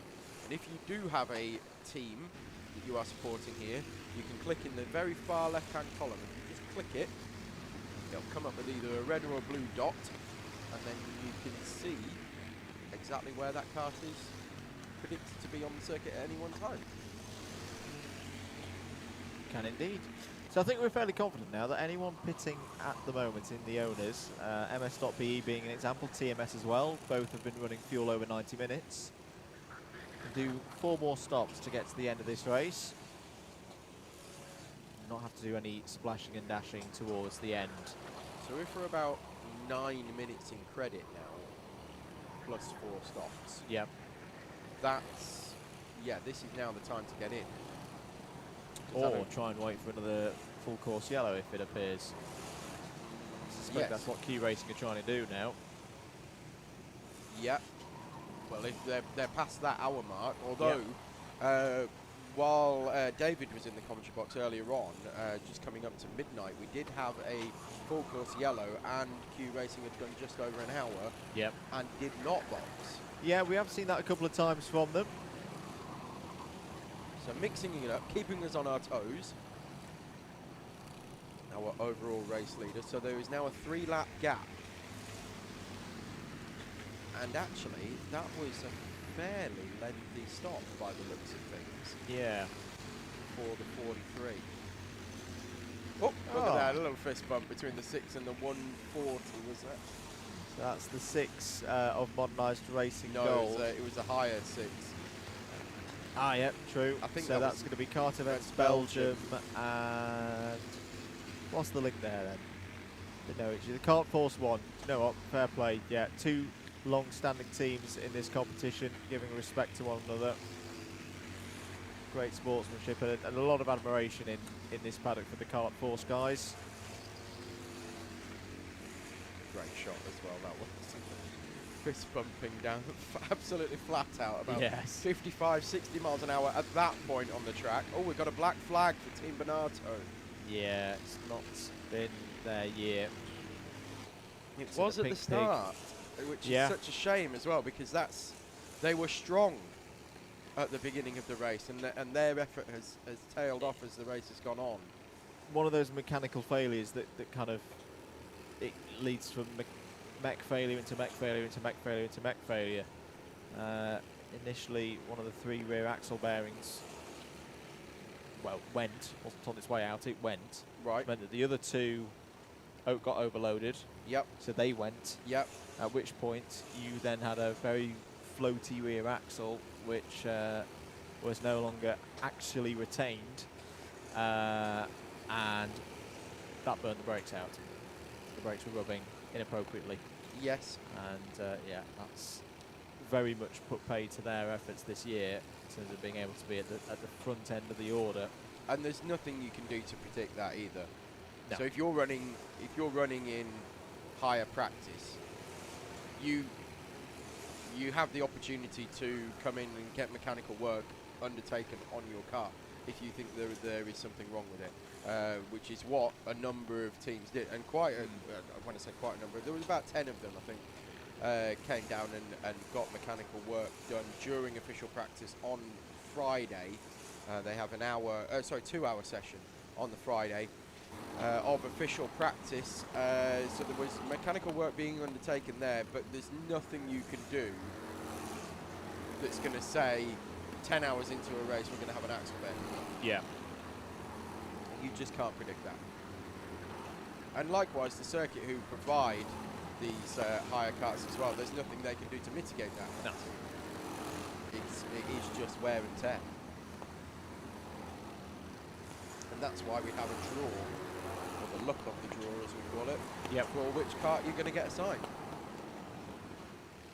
It's also why SMJC 595, so that's 3rd in pro, have received a black flag. Where's that going to put them? They were only just 22 seconds in front of MS Lucas, so that's going to drop them down behind MS Lucas, but they will retain, unless they get the clerk of the course dressing down, depending on the severity of the reasoning behind the black flag. They should get out still in 3rd in pro. So 3 laps the lead then for Q Racing at the front of the order there. 75 minutes into a amount of fuel. Black flag, I think, has been probably notified to SMJC's number 595. So expect to see them in pit lane shortly.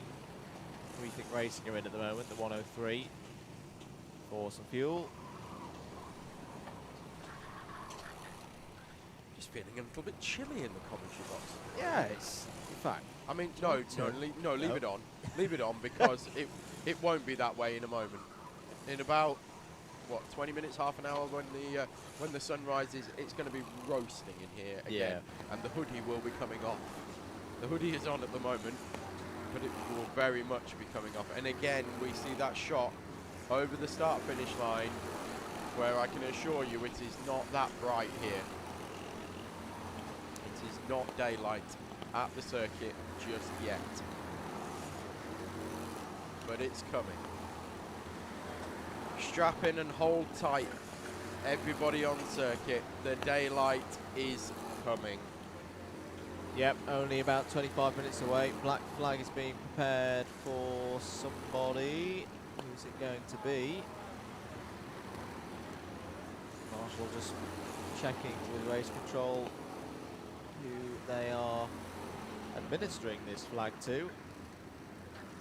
And now puts it back down.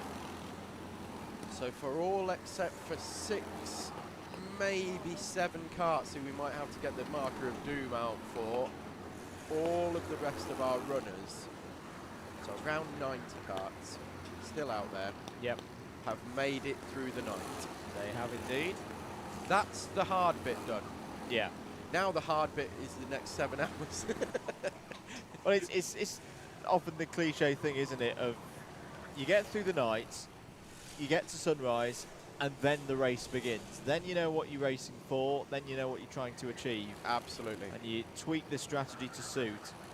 SMJC 595 are in the pits for their black flag, and we need to remember that, because they'll be back in again in about half an hour. Yeah. And we'll go, oh my goodness, that's an unscheduled pit stop. It's not, and won't be an unscheduled pit stop, because they've done 56 minutes on their current amount of fuel.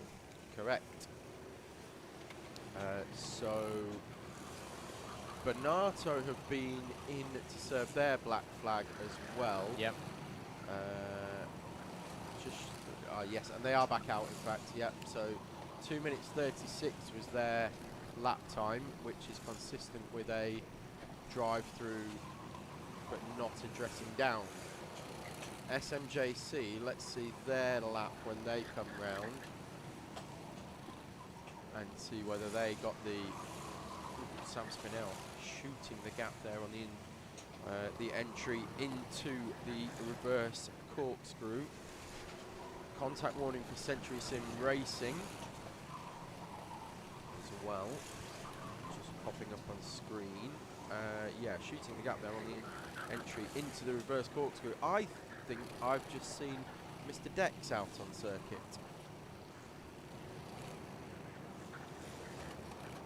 Keep an eye out for that and give you an update on who's driving what in your, certainly in your elite class, and possibly some others as well. Quick look at them coming through.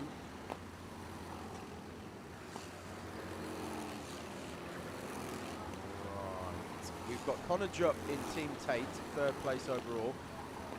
Sending it up the inside into hairpin 2 on Team Tate 2. Full lick the stamp and send it moment there. The 42, we've got grey suit, black helmet. I'll get to the bottom of that one. And the 43 comes across in front of me. And it is Jack Dex driving the 43 car. 42 is Jamie Crees in the 42, currently in 7th place. Red graphics 113. I'll find out who's that one for you.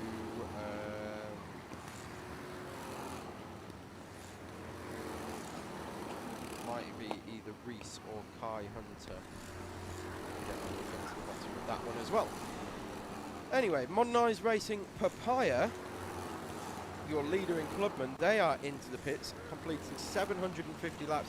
Looks like a scheduled stop, 1 hour 20 minutes completed.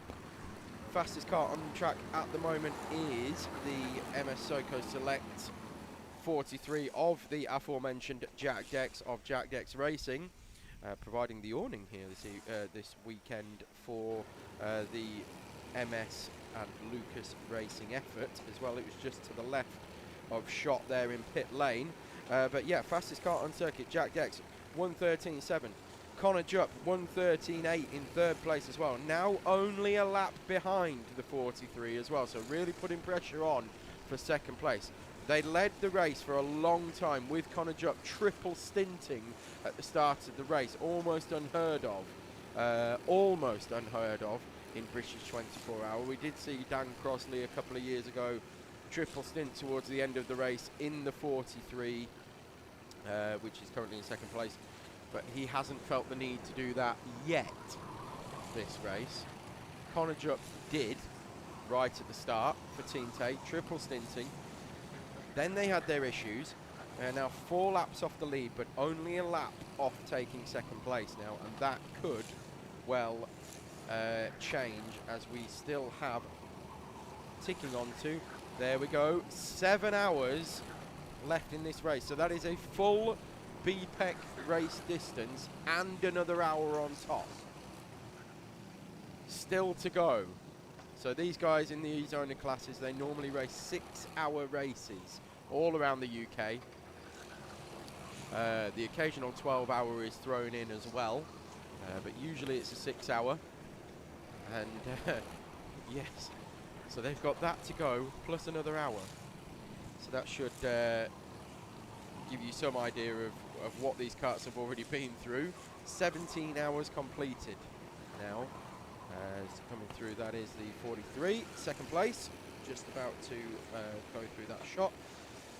DWS Racing have now overtaken Modernised Racing Papaya for 9th place overall. That's due to the Modernised Racing Papaya pit stop. It is Papaya Orange, is that one. There are 4 Modernised Racing karts out there this weekend. You've got Papaya, so-called because it's orange. Gold, because it's got a gold one. Then you've got the Magenta and the Azure as well. So they're almost printer ink colours, pretty much. Yes. So you've got pink, yellowish, and cyan, which is Azure. They're going for on that one. But yeah, they've been in, still leading Clubman. You've got Modernised Racing Gold second, and then SMJC 959 in third. Gaps seeming to be opening up, except for, as we've said, Team Tate on the move again. Yeah. Still the holders of the fastest lap as well, 1 minute 12.595, which was all the way back on lap 53. I'm gonna have to have David do some digging. When David wakes up, he's gonna have to go and do some digging, or perhaps when we do the substitution, find out who's got tyres left over. Yep. And what state those tyres are in. If they have been used, if they have done a stint or two on them, and then they've been saved for the morning, who's got what left over. Very intrigued to know that, because as we can see on the live timing, most karts are running around a second a lap off the overall pace. TTM2 have just made a move. They've got past MS.BE, so that's the 81 up to 19th place. 2 bruised karts, I think, in that battle there. The 81 and the 443 have had their challenges across the course of the last 17 hours. Well, the 443 actually, they bent the axle, didn't they? Yeah. Brought it in. Oh, we've got one of the owners off. I think that was might have been the 69 of Raw Racing. Might have been. Keep an eye on that one. Yeah, so 443, bent axle, straightened it up, immediately went out there and started lighting up the timesheets. Yeah. which to say they got to bend that, they didn't put a new axle in it. They literally just straightened it with an iron bar, a bit of brute force and ignorance. Off you go, and out it went, and yeah, blistering times. So amazing what can happen, really. It's never over till it's over. Got a few karts just trying to sort themselves out there, side by side between, I think that was 19 and 34. What's our closest battle out there? And so, well, we talked about TTM and MS.BE. TTM now pulling away in 19th place. What's happening in Club? Guaranteed to see some action in Club. We've had a lead change again. ABC Racing now in the lead of that one. 61 minutes completed by them. A66-2 in second. Hopeless Disaster are now in third, and I think are about to stop because they've been out for 1 hour and 33. And still all of those karts covered by 1 lap. Phoenix on the comments is asking, is the BPEC stuff streamed anywhere, the BPEC Championship? Unfortunately, it isn't. I wish it was, because it's my favourite championship out of all of the ones that race in the UK. Well, apart from, of course, the Teesside Autodrome Sprints, which I do commentate on, that's definitely my favourite paddock as well. Yeah. Is the Teesside Autodrome Sprints. Everybody is just the nicest person who races in the Teesside Autodrome Sprint Series. Lovely, lovely paddock. Everybody helping each other out. It doesn't matter whether you are a Bambino or a senior pro kart, senior road tax driver. I was wondering why there's a single waved yellow on the D chicane. It's because someone has hit a bollard, not quite into the racing line, but it's now been recovered by one of our hard-working marshals. Brandon Williams out of the number 45 by the looks of it. A very good stint. That's our leader in pro. Yeah. A very classic Brandon Williams. The last time I mentioned Brandon Williams in by name was when he was getting in. So a really Sam solid. Fowler. So Sam Fowler getting in. Sam's not a slow driver. Got your second in Clubman as well, Modernised Racing Gold. They're in for a, well, that's been an hour for them. Keep an eye on what's happening there. But yes, the BPEC stuff, as you asked, Phoenix, is not streamed currently. We've done a couple in the past. The 12 hours of PFI, notably, was a particular feature that we had. But no, it generally is not streamed, unfortunately. But both Alpha and BPEC are in contact all the time. And if anything can be sorted out in the future, of course we will happily be there. Just saw Tom Kemping In the BSR. Yeah. Yep. Big moment for them. 700 laps on the board. Sam Spinale in the 33. Who's he getting a push from? 67?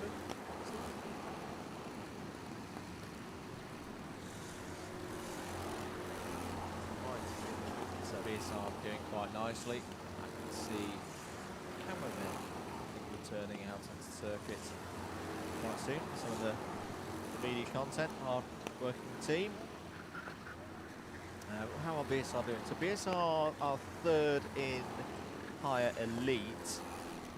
1 lap overall down on Core Blimey Racing. And there's 4 laps further to catch the Euro Bandits. The Euro Bandits 33 coming into the pits, your race leader. Yep, this is scheduled, so 1 hour 29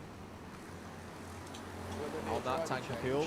Will there be a driver change? Oh, we've got a very smoky. It's second place. 43 tyre rub. Second place. Bumper at the rear, so they're going to be boxing at the exact same time. Rear bumper pushed right in on the left rear tyre, so that's going to need changing. Lot of smoke, and you can see it drifting across the circuit. So that was Jack Dex pitting the 43 with a tyre issue. Your front 2 of the race into the pits at the same time. Both will be fueled, both will be topped up possibly, well, the rear bumper will definitely be bent back into shape, and possibly a tyre. In fact, I could almost guarantee that that's going to be a tyre change. Now, but that's going to be the thing with the limited number of tyres. This could be a big point for MS SoCo Select. It bumper could be change, huge, because if that's a fresh set, and they've only had what, an hour and a bit on it, and it's gone. What do you do now if you're MS SoCo Select? The bumper, that's easily fixable, but the tyre, if it is shredded, hopefully Jack Dex has been able to pull that kart back into the pits and the tyre's okay. But even if the tyre is okay at the moment, could that then go later on in the race? Now it's maybe some micro cuts have started on it. This is a big moment in the context of the 2021 British 24-hour. And are they going to be able to hold second? Because don't forget that Team Tate with Connor Jupp on board were flying up behind us. Wow, that was a bit silly. Who was that in the hire car coming through the wiggles? Was already off the racing line. Wasn't looking where they were going and moved back onto the racing line and got clouted by another one of the higher teams, as the acrid smell of burning Dunlop drifts its way into the commentary box. Oh, there is the 43 back out on circuit. Team Tate are in as well, so the top three have all been in on this lap. Now, it doesn't look like they've changed tyres. No. Not in that time. They might have got lucky. It might have happened round the back side of the circuit, round hairpin 3 or 4, and they've managed to get away with it. And Jack will have felt that. He'll have felt the resistance. Oh, immediately, and I wonder, with the way, because it looked like the bumper was rubbing on the back side of the tyre, I wonder if he's had a bit of a nudge from somebody. That's pushed the bumper onto the rear tyre. Clout from somebody, yeah. I'm just going to try and catch a sight of Jack as he comes through. And what's coming? The 104 and the 59. Oh, you love it. Egging each other on. Right, 2 minutes 37 for MS SoCo Select. So 17 seconds longer in the pits than Q Racing. That is not a tyre change. Yeah. Let's see what Team Tate did. Well, this really is in terms of strategy, they're exactly the same now. This is very rare that this all of our front three are going to be stopping around the same time now as we continue through this race. Let's have a look what lap time Team Tate are doing. Although I say that, they have not crossed the line yet. Oh, Jack Dex is absolutely on it. Absolutely on it now. I think Jack Dex and MS SoCo Select, because they are very much in this, in terms of this race, it's either win or nothing for them. Great sportsmanship across the paddock, as we mentioned. I think Jack Dex has been given the instructions to just go ham. And if the car they haven't breaks, got any the car choice though. breaks. They're 3 laps down. They haven't got a choice. Team Tate are back out, 2 minutes 11 for them. Yeah. So that was a little bit slower than the Q Racing stop, but quite a bit quicker than the SoCo Select stop. And in fact, 26 seconds was the lap delta between the two. Keep an eye on the lap times for the 43. They've just done a 1:15.1. Doesn't sound amazing, but there was a lot of traffic for Dex on that lap. So you take that into consideration, and that was some real speed. Just feels like someone's flicked a switch to me, Butters. This race has changed. This race is on now. The teams know it, that they are approaching the final quarter of this 24-hour race, and they're really going for it now. So our front 4 runners have all been in within 5 minutes of each other. Yep. So they're all on the same strategy now. Yep. Regardless of whether that can make it to the end on a set amount of pit stops, they're all just going to have to go and do the minimum amount humanly possible in terms of being in the pits and stopping. And they're all off kilter now as well. So, I mean, I know we talked about MS SoCo Select when they pitted just before just around 4:45. They were like, oh, we were 6 minutes in credit. Well, they're a lot more in credit now because they basically had the top of a fuel on that unscheduled pit stop. So this race is going to be fast-paced from now till the end now, because there's no need to save fuel as the number 26 is going to be coming into the pit lane. That's TMS. Sorry, no, that's there's more than one 26, isn't there? Where is our 26 in the higher category? Where are they at the moment? TMS higher. Ah, in fact, so both of them are, both of TMS's. Oh, thank you very much. 85th place for the rookie hire, Tottenham Motorsports kart into the pits. 1:15.9 for Q Racing. I believe it's Adam Willis at the wheel of that one now. 1:14.3, 1.6 seconds quicker. Connor Jupp in third place. Team Tate. Yeah. Could be down to traffic, of course. I wouldn't expect Connor Jupp to be 1.3 seconds quicker than Adam Willis around here, but you never know. Connor Jupp, extremely talented. As we've said before, X30 world champion. World champion. Not British, not European. World champion. Here Fastest with us. X30 driver in the world.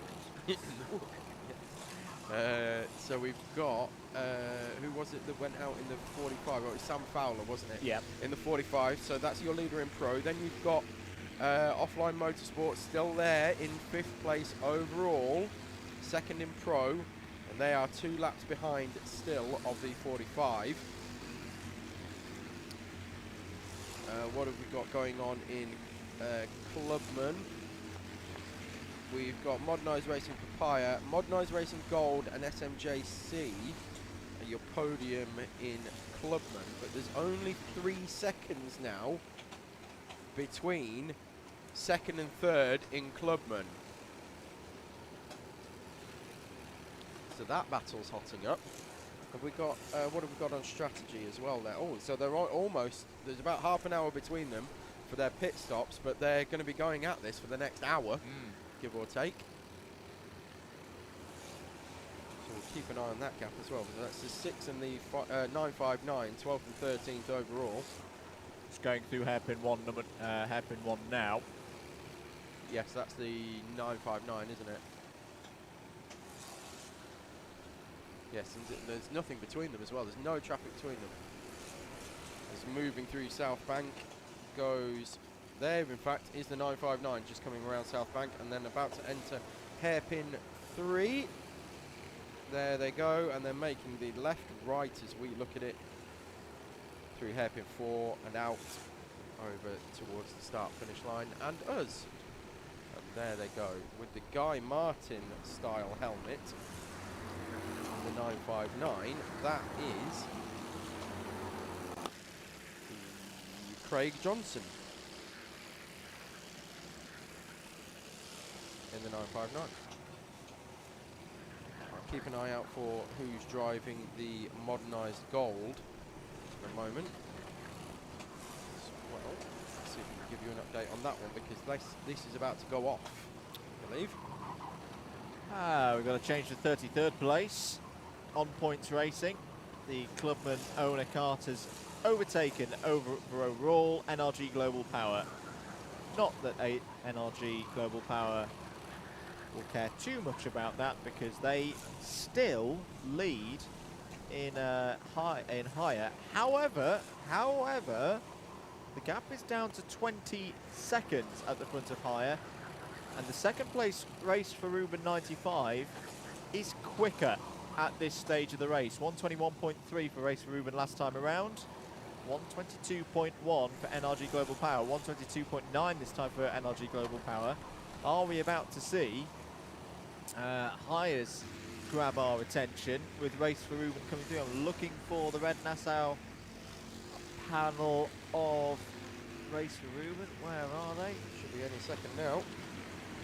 There they go. Yeah. 121.8, another 1.1 seconds quicker. So there's only 19.6 now between these two, but race for Ruben roughly a second a lap quicker.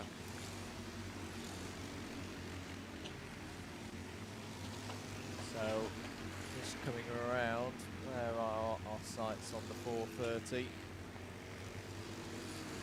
There's the 420. I think the 430 is coming through hairpin number 1 now. There's Race for Ruben, the 95, with the red frontage and the lights in the V shape there. So they are chasing down the leaders in higher, and they're being chased themselves by EDK 24T. This is getting good once again in the hires. Clubman's ABC, this has been a huge last hour for ABC Racing. They'll have a pit stop in the next 15-20 minutes, we suspect. But they have, I think they have a lap over the rest of the Clubman entry. That's the first time we've been able to say that in the race so far. 121.7 from NRG Global Power, that's more like it. Race for Ruben, 121.8. Just wonder if it was the traffic that was the big factor for NRG Global Power. Race for Ruben have got to get through that traffic now. Just trying to pick them out, coming down There's the 430 with the yellow flashes across the top of their Nassau panel. That's your leader in higher. And you look back, wait about 20 seconds, and you'll see Race for Ruben. There they are. Yep. Number 95 being overtaken by Mad Racing, who are back out on circuit. Good to see. They've had a long time in the pits, but they're now in. The number 40 is in 40th place. And again, I keep saying it, it isn't quite as bright as it makes out on the camera. It is getting a lot brighter now. Dawn is starting to break. Well, You said 20 past 5? 6 minutes away until official sunrise. Official sunrise. But it is getting brighter here on circuit. I can see the floodlights will be turned off fairly shortly. We've got, full course yellow maybe? Have we got full course yellow? Not No. quite yet. We've got just localised on yellow, but we hairpin do 3. have the recovery quad on circuit for at least one kart off on the back straight. Yeah, it's one of the hires, I think. Or is it? I'll make out which one that is. It is a higher. The driver in a black suit and white helmet. They're currently facing the wrong way. I'm not sure it is the recovery quad. I think that's a man there with a yellow vest on and a camera tripod that looks. Yeah. And two people there makes it look like the recovery quad is on circuit, but it isn't. The higher kart in question has got going again, well, but very, very, very slowly. And is now just trying to hobble that kart back to some form of racing speed. Now it's starting to get back up to a greater velocity. Just track them as they come through hairpin 3, hairpin 4 in a moment. I'll grab this number for you very shortly. The causer of the red was number 41. It's Team ETL. They really are having a tough race now. Yeah. Oh dear. It was going so well for so long, and when things go wrong, sometimes they go really wrong. But a great team. Third in class last year. Led this race for a huge amount of time. Yeah. The good, well, there or thereabouts, the first half of this race. James Aldridge, Nick Smales, Kane Leander, Alfie Lindsay and James Binks forming up the team this year. Ooh, that was the 40 of Mad Racing getting together with one of the SMJCs as they go 4 wide. And they all do manage to make it through 4 wide down the Bob Pope Straight. 45 sending it up the inside of hairpin 1. Just saw coming out of the commentary box window. I missed who that was. I think it might have been the 24. Another 1.2 seconds for... Now, hang on a minute. What's happened here? Ooh. We've got a new fastest lap. Modernized Racing Gold, who out of nowhere, as the kart off... I've set a coming out of the event. 1:12.3. What, a 1:12? And they're in the pits. But they're in the pits. That's possibly why. Have they... And they were only in 14 minutes ago, so if something happened to Modernised Racing Gold, that's a little bit strange here. I don't think that's a genuine 1 minute 12.3. I think they may have cut back and gone back in the pits a bit early through a hobbled recovery. We'll try and could gather have information on whether cut modernised through a racing got in barrier at trouble. some point. Yeah. So the lap won't count, but that, if that is modernised racing gold in trouble, that's big in the context of Clubman, because that's your second place owner Clubman entry. And SMJC 959 will have the chance of getting back in. We've still got our stranded cart down at the exit of Rib Bend, trying to get the right-hand side engine refired. This is great stuff from Race for Ruben. They've got the gap down to under 17 seconds now behind NRG Power. They are reeling them in. Have we seen who's in for Race for Ruben at the moment? Not confirmed, but I'll try and get that for you.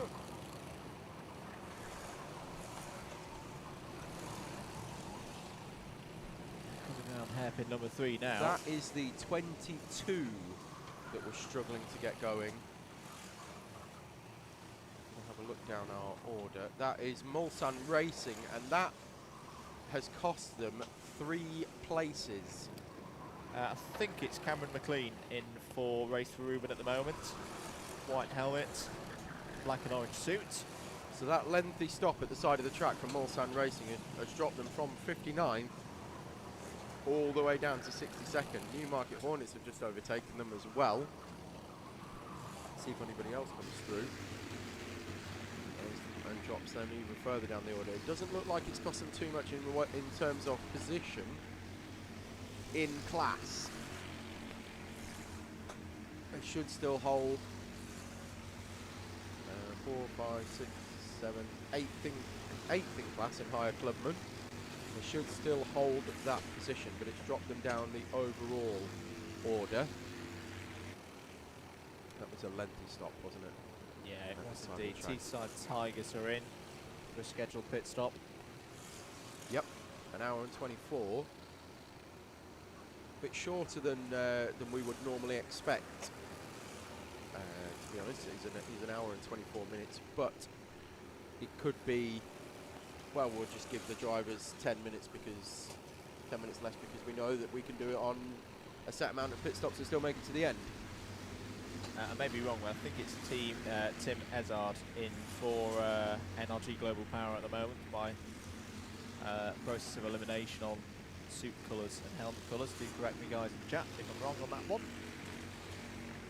In fact, we've got a good morning. Good morning from Racer Boy. Thanks for joining us as folks tune back into the stream on this Sunday morning. Coming up to 5:30, Adam Willis whizzes past us here in the commentary box. Starts a new lap.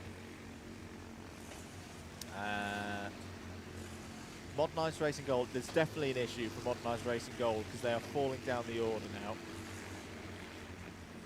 Yes. And now are off the podium in Clubman. And welcome to the podium, X Racing. Oof.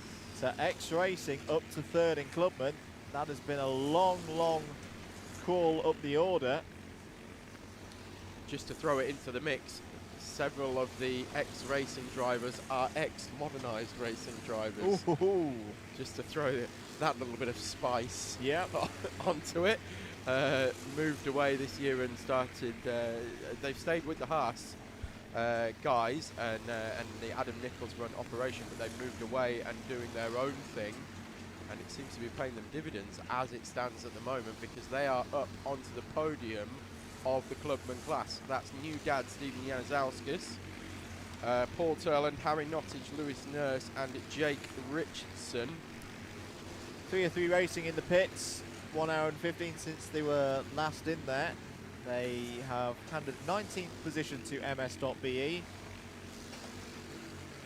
And all of those teams, Raw, Cash Bandits as well, they'll keep plugging away because there could still be opportunities to get back onto that Clubman podium. So we've still got 6 hours and 32 minutes of this race to go. And there in fact is the 10. Yep. Just coming through the shot now. So they've just taken Clubman podium.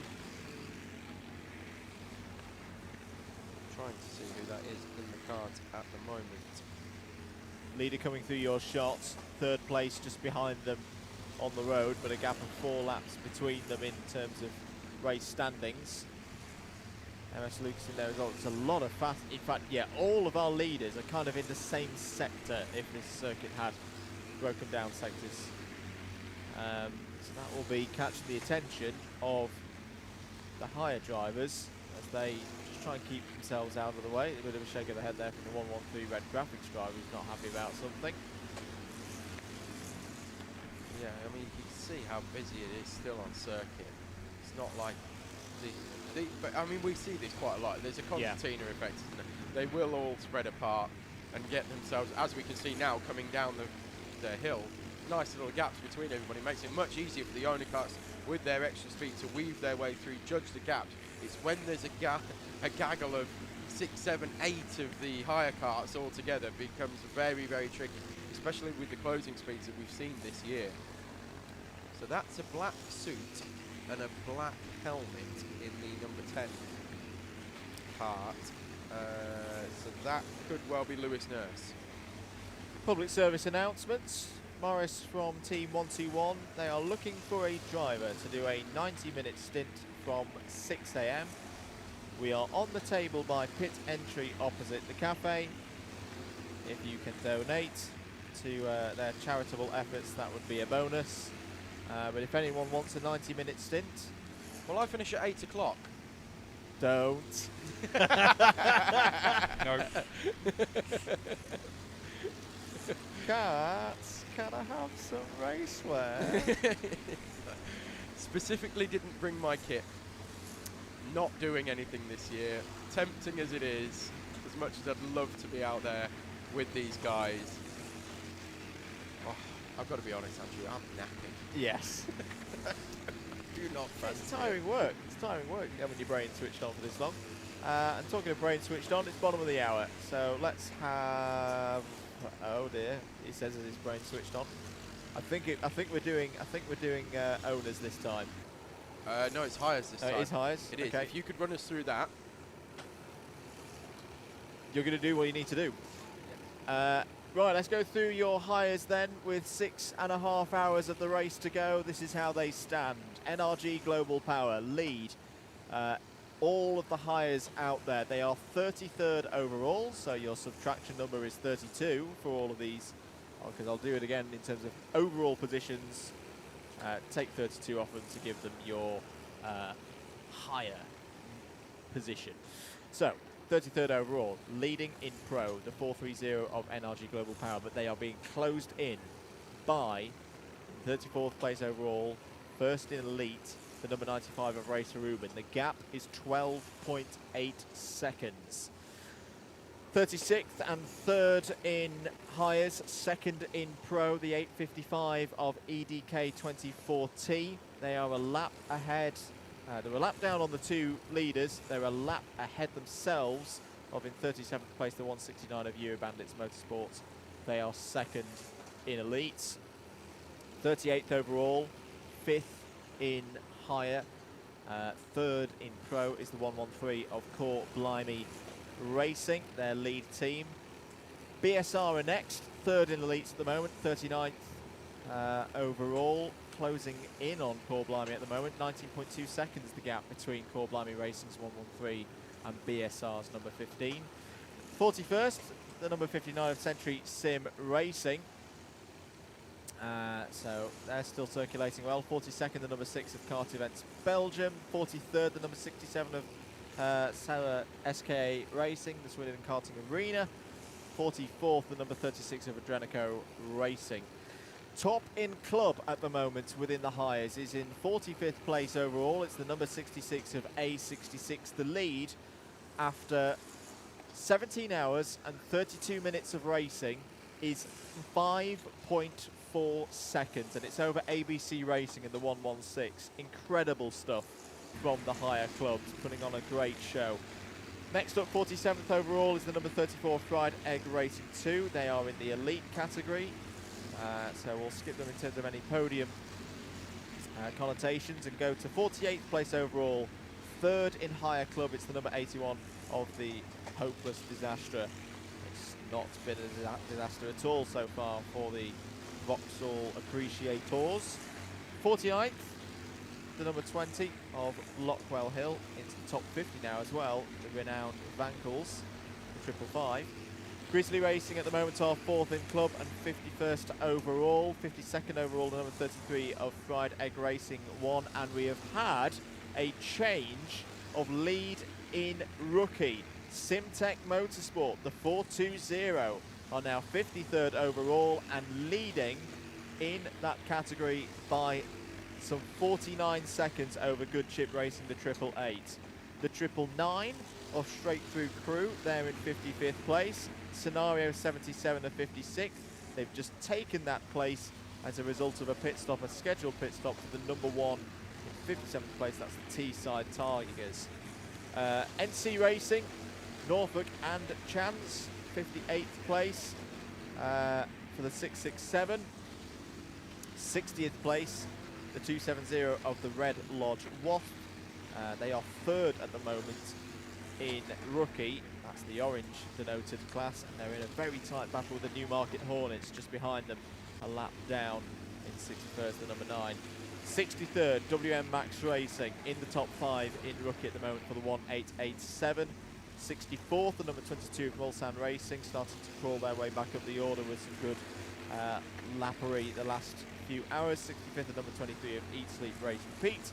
66th, the 131 of Carlos Fandango. 67th, the 104 of Gigi's Manx Boys. Receding Racing are in 68th and in the pits at the moment. 70th, LC Racing in rookie higher than the first of the development squads from Core Blimey Racing in 71st. That's the 213. 72nd, the 200 of Bonehead. 73rd, the 987 of Team Bonato.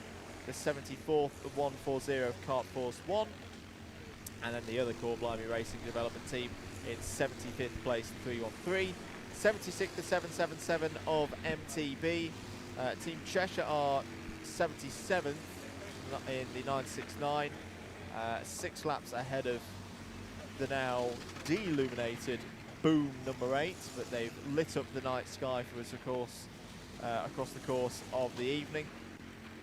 79th, the number 41 of Team ETL, just trying to salvage some pride now and get to the end of this race. 18th place, the number 64 Blue Shell Racing, who are 1 lap ahead at the moment of the Bro Carters in 81st in the 717. Kart Force 2, the number 40 at 82nd.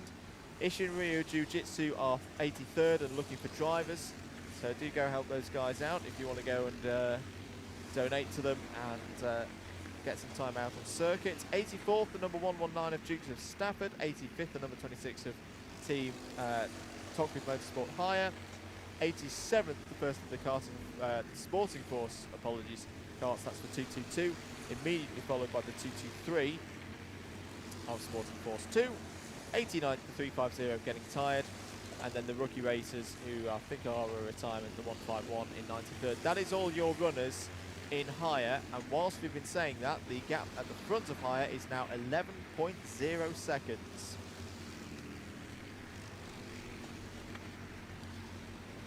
Indeed. Well done, Andrew. Whoa, as we've got somebody off at the top of the mountain section. And someone off at hairpin 1 as well. Let's see if we can get a number of this one here. That's an odd place to go off. Isn't it? And it was more the way that they went off as well. Is that the 40? That's Mad Race. No, that's it's a. Is it a kart force? What? I think you might be right that it is a kart force. Number 40. Yeah, it's kart force 2. Yeah, well, that was a bit of an odd one. I've not seen many people go off quite that far up the mountain section. The reverse corkscrew is the left-right, and then we've sort of got the mountain corner at the top. In fact, that's going to be the corner that we're going to name next year. Yes. Because we haven't named it this year. We haven't. So we've still got 4 hairpins and that top bend to name, and so we will be calling that mountain from next year onwards. That will be our traditional corner naming ceremony here at Teesside. But yeah, I've never seen somebody go off quite that high up. And it was more that they spun round to the left on a right-hand corner as well, which was a bit of an odd one. 10.4 seconds now, the gap between NRG Global Power, the 430 and the 95 of Race for Rubin. That's your lead battle in hires. Race for Rubin at the moment just seem to be able to get through the traffic a little bit quicker and cleaner than NRG Global Power, and also be able to not get balked by any of the owners coming through. I was just wondering what sort of times our front three were doing, and it looks like Team Tate with a 1:14.2. Soko selected in 14.7 last time around. They're just about to cross the line. 14 flat for Soko Select and a 14.6 for Q Racing. So that battle is, although there's, it looks like there's, well, 3 laps between first and second, they are lapping very, very quickly now, our second and third place. Connor Jupp in the 318. Jack Dex in the 43 and Adam Willis in the 33. Q Racing. Change for position in 44th. Adrenico Racing have made an overtake on A66.2. Adrenico Racing, I think, can be happy with their efforts so far. They're another team who had some difficulties in, not like the first third of the race, but they are now sat in a decent position within their class, 5th in class. Century Sim Racing into the pits for a standard pit stop. And may hand the position to SKA Racing. We'll see in due course. Century Sim Racing in 42nd. Just to follow up on the public service announcement as well, we haven't had an update yet, but possibly still looking for a driver for the 121. So if you are at the circuit here, if you are sat in a gazebo, if you are sat on the banking behind the sort of commentary box area, and you are without kit but fancy a 90-minute stint, I would go and have a word with the people at Race Control. You could well have a 90-minute stint in a hire cart just for a bit of a blast in this race and get the experience of it. We've got some running repairs going on to the tyre barrier at hairpin 1. What's happened to Race for Rubin? They've just dropped a position. No, that's fine. That's an owner cart going past them. Yep, recovering Ignore 18 car at 1 point of 18. So that's now in the middle of the battle. Yep, 9 seconds is the gap now between NRG Global Power and Race for Rubin. Some activity down the pit lane. Drivers getting ready to get on board their vehicles. Kart Force are in. Making a driver change there. Can't quite tell whether it's the Kart Force 1 or Kart Force 2 entry. Well, I believe 1 is the one with the hand controls and 2 is the one without. Oh, okay. But like the orthopedic shoes, I am ready to stand corrected. Into the pits come TT Sports. 32nd place for them at the moment. Graham Campbell, yes, it was Yes. 121 that needs a driver.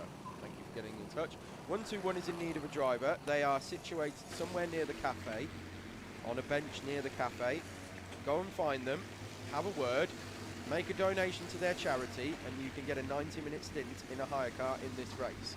They are looking for a driver. I think tiredness has crept in now, or potentially over fatigue and and injury perhaps has forced them to require at least one driver. So get in touch. Sorry, Chris. At least one of their drivers has cracked ribs. Is the Oh, report that we've right, had. okay. Which is a common ailment around this circuit. It Bit is. of pit lane activity in Clubman. Second and third place in in owner Clubman are both in. So SMJC 959 and X Racing. 1 lap between them at the moment. I've not broken a rib around this circuit, I've got to be honest. I've broken ribs on pretty much every karting circuit that I've raced on, but Teesside has generally been okay on the ribs. Done some other injuries here, but never the ribs, thankfully. Yeah, it's not pleasant. In fact, where we're looking at right now, in fact, where the 43 is right now, that's where I hit the tyres one year. How did you do that? Well, I came over the top of the mountain there at about 6 a.m. Funnily enough, about what time we're creeping up on now. And as I said, this is the most difficult stint that we're getting into now. Went to turn right, turned round the mountain section, understeered off, didn't have any more power arm power to turn the wheel anymore. 2 wheels on the grass, couldn't get it off the grass. Tyres clipped, front left tyre clipped the barrier and nose planted into the tyre wall and wrapped the steering wheel around my helmet. Hyperextended my thumbs because Big I F. was smart enough to hold onto the wheel. Oh no. No, that's not true. I was stupid enough to hold onto the wheel during a massive crash and was thrown out of the car as for good measure as well. So yeah, pretty big one. It's probably the biggest crash I've had, to be honest. 8.3 seconds is now the gap between NRG Global Power and Race for Ruben. On Point Racing have got past NRG Global Power for the overall honours. So they are back up to 33rd. Dave Cyrus has been in touch and said both Kart Force teams are using hand controls. Thank you, Dave. Much love to you and your teams. Yes, just plodding along now and getting to the end of the race. So well done to you guys. And I mean plodding along in the nicest terms as well. I don't mean going slowly by any means. But yes, both Kart Force teams are using hand control. So that means that they're running, they're changing karts between stints. Another 6/10 for Race for Ruben. This is a sterling effort from Cameron in the number 95. If I'm correct in understanding our crib sheet, Cameron McLean. 27th last year in the terms of class position for Race for Ruben. 48th overall. I want to say they were on the podium though in 2019. Could it be the top step here in 2021? At the moment, it's the top step in higher elites, isn't it? Yep. Need to keep an eye on the English Def Karting 24-hour team though, because they're in the 120s at the moment. Even quicker than the pace of Race for Ruben at this stage of the race. MSJSR are in for a pit stop. There they are. And just trying to make out who's that getting into. Or I into think the that's one-on-one. Grinsell. Yeah. In fact, I'm 99% sure that is Jack Grinsell. Yep. Absolutely rapid as well. The team of Luke and Chris Archer, Mick McDonald and Sam Tugwell. All on Grinsell now, Jack Grinsell, to try and get that kart back into the top 10. They have a 3-lap deficit on Modernised Racing Papaya, who are in 10th place and are also the leaders in Clubman, so they've got their own thing to be getting on with. Fastest kart on circuit at the moment is second place, 43 of MS Soco Select. Yep. 4/10 quicker than Team Tate, and over a second quicker than Q Racing last time around. So the gap is 2 laps now, but what they have done is overtaken Q Racing on circuit to unlap themselves from being 3 laps down, and they're now pulling away. Yeah. They're all good on fuel if you're just joining us. MS Soco Select were tight on fuel in terms of running through to the end of the race at about 4:45 this morning. About an hour ago, but in the last hour have had an unscheduled pit stop to address some bodywork rubbish on a tyre. And in fact, who's talking of body rubbish on a tyre? Who's that going round South Bend in trouble? It's an owner kart. But the MS Soco Select team did put fuel in the kart, topped it up, gained about 20 minutes, and are now just pushing really, really hard to try and reduce this deficit and put Q Racing under pressure. I Have we had a kart stop? I think they've gone through the... It's the the- 103. It's Rethink Racing. Yeah. And yeah. Oh, That's what we saw happen to the 43 about half an hour ago as Yeah. well. The exact same situation. Rear left bumper pushed in onto the rear tyre, and that's why it's smoking. Yeah. And they're into the pits to get that repaired. Should be a fairly simple fix. Another one that a bit of impact engineering will address. The question is, what is the state of the tyre? That was a quite slow and steady drive back in, though, from the Rethink Racing driver, which was sensible. I think Yep. the tyre will be okay. Cash Bandits are in, number 36, 20th place for them at the moment. 1 hour and 30 on that last tank of fuel. Race for Ruben have just had a couple of issues through traffic. Have dropped back a bit. 8.4 seconds is now the gap.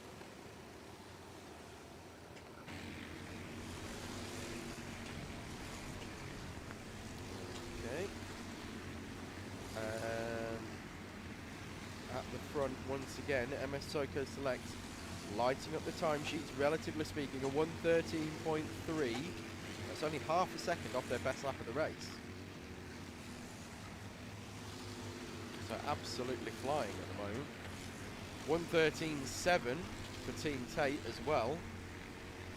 It's a fair way off their best, 1.2 off their best, but making steady progress back towards Q Racing.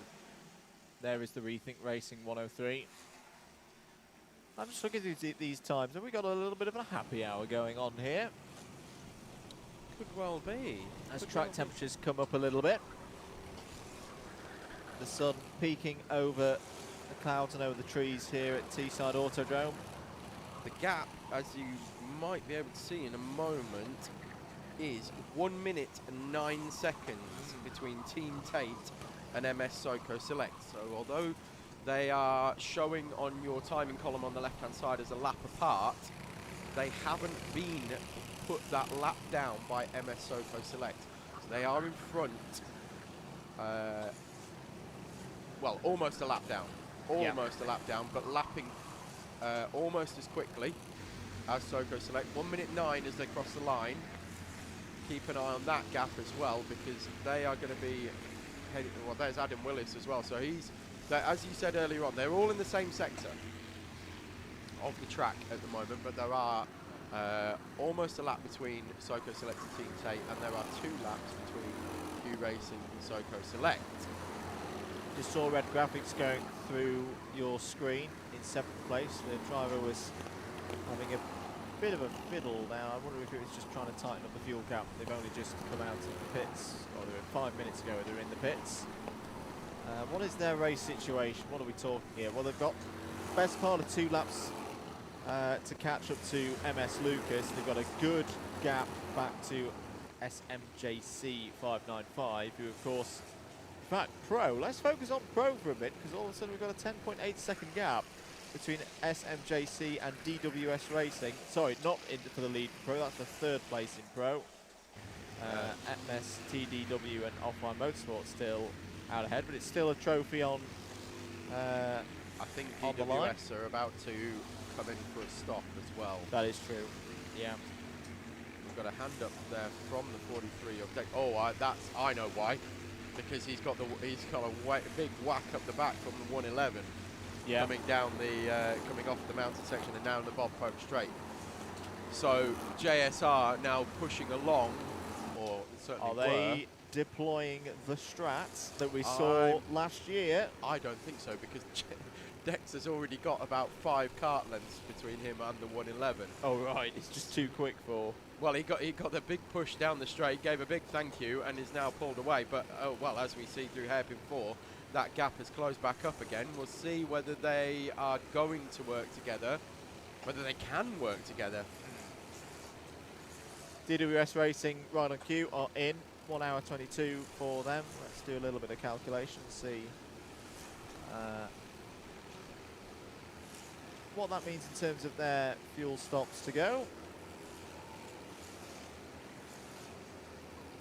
Yeah, it means they're fine on fuel with another 4 stops with a bit of a splash and dash in the last 40 minutes. Keep your comments of support coming in. Donations as well to Ian Williams. I'm going to give the Just Giving page a share, if folks don't mind. For those of you not aware, sadly, Ian had to retire, was taken ill in about hour 7 of the race. But yeah, still keep your donations coming in. Yeah, I'm waiting on an fantastic update on effort. his condition actually, because he was going to have a rest and a bit of a sleep, and then was going to go off to hospital again for further checks.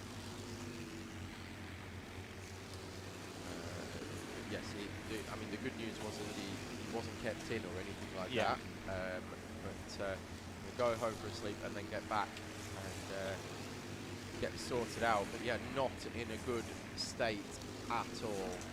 7.5 seconds the gap now for, in fact, I think we've got all of the top 3 in higher on the same lap, effective to one another.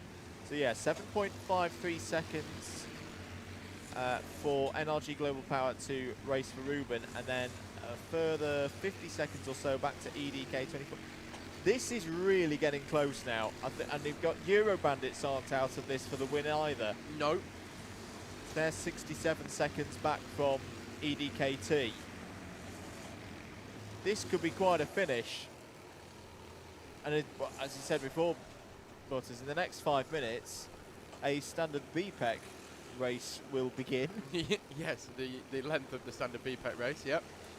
And take us all the way to the finish. 810 laps completed, people.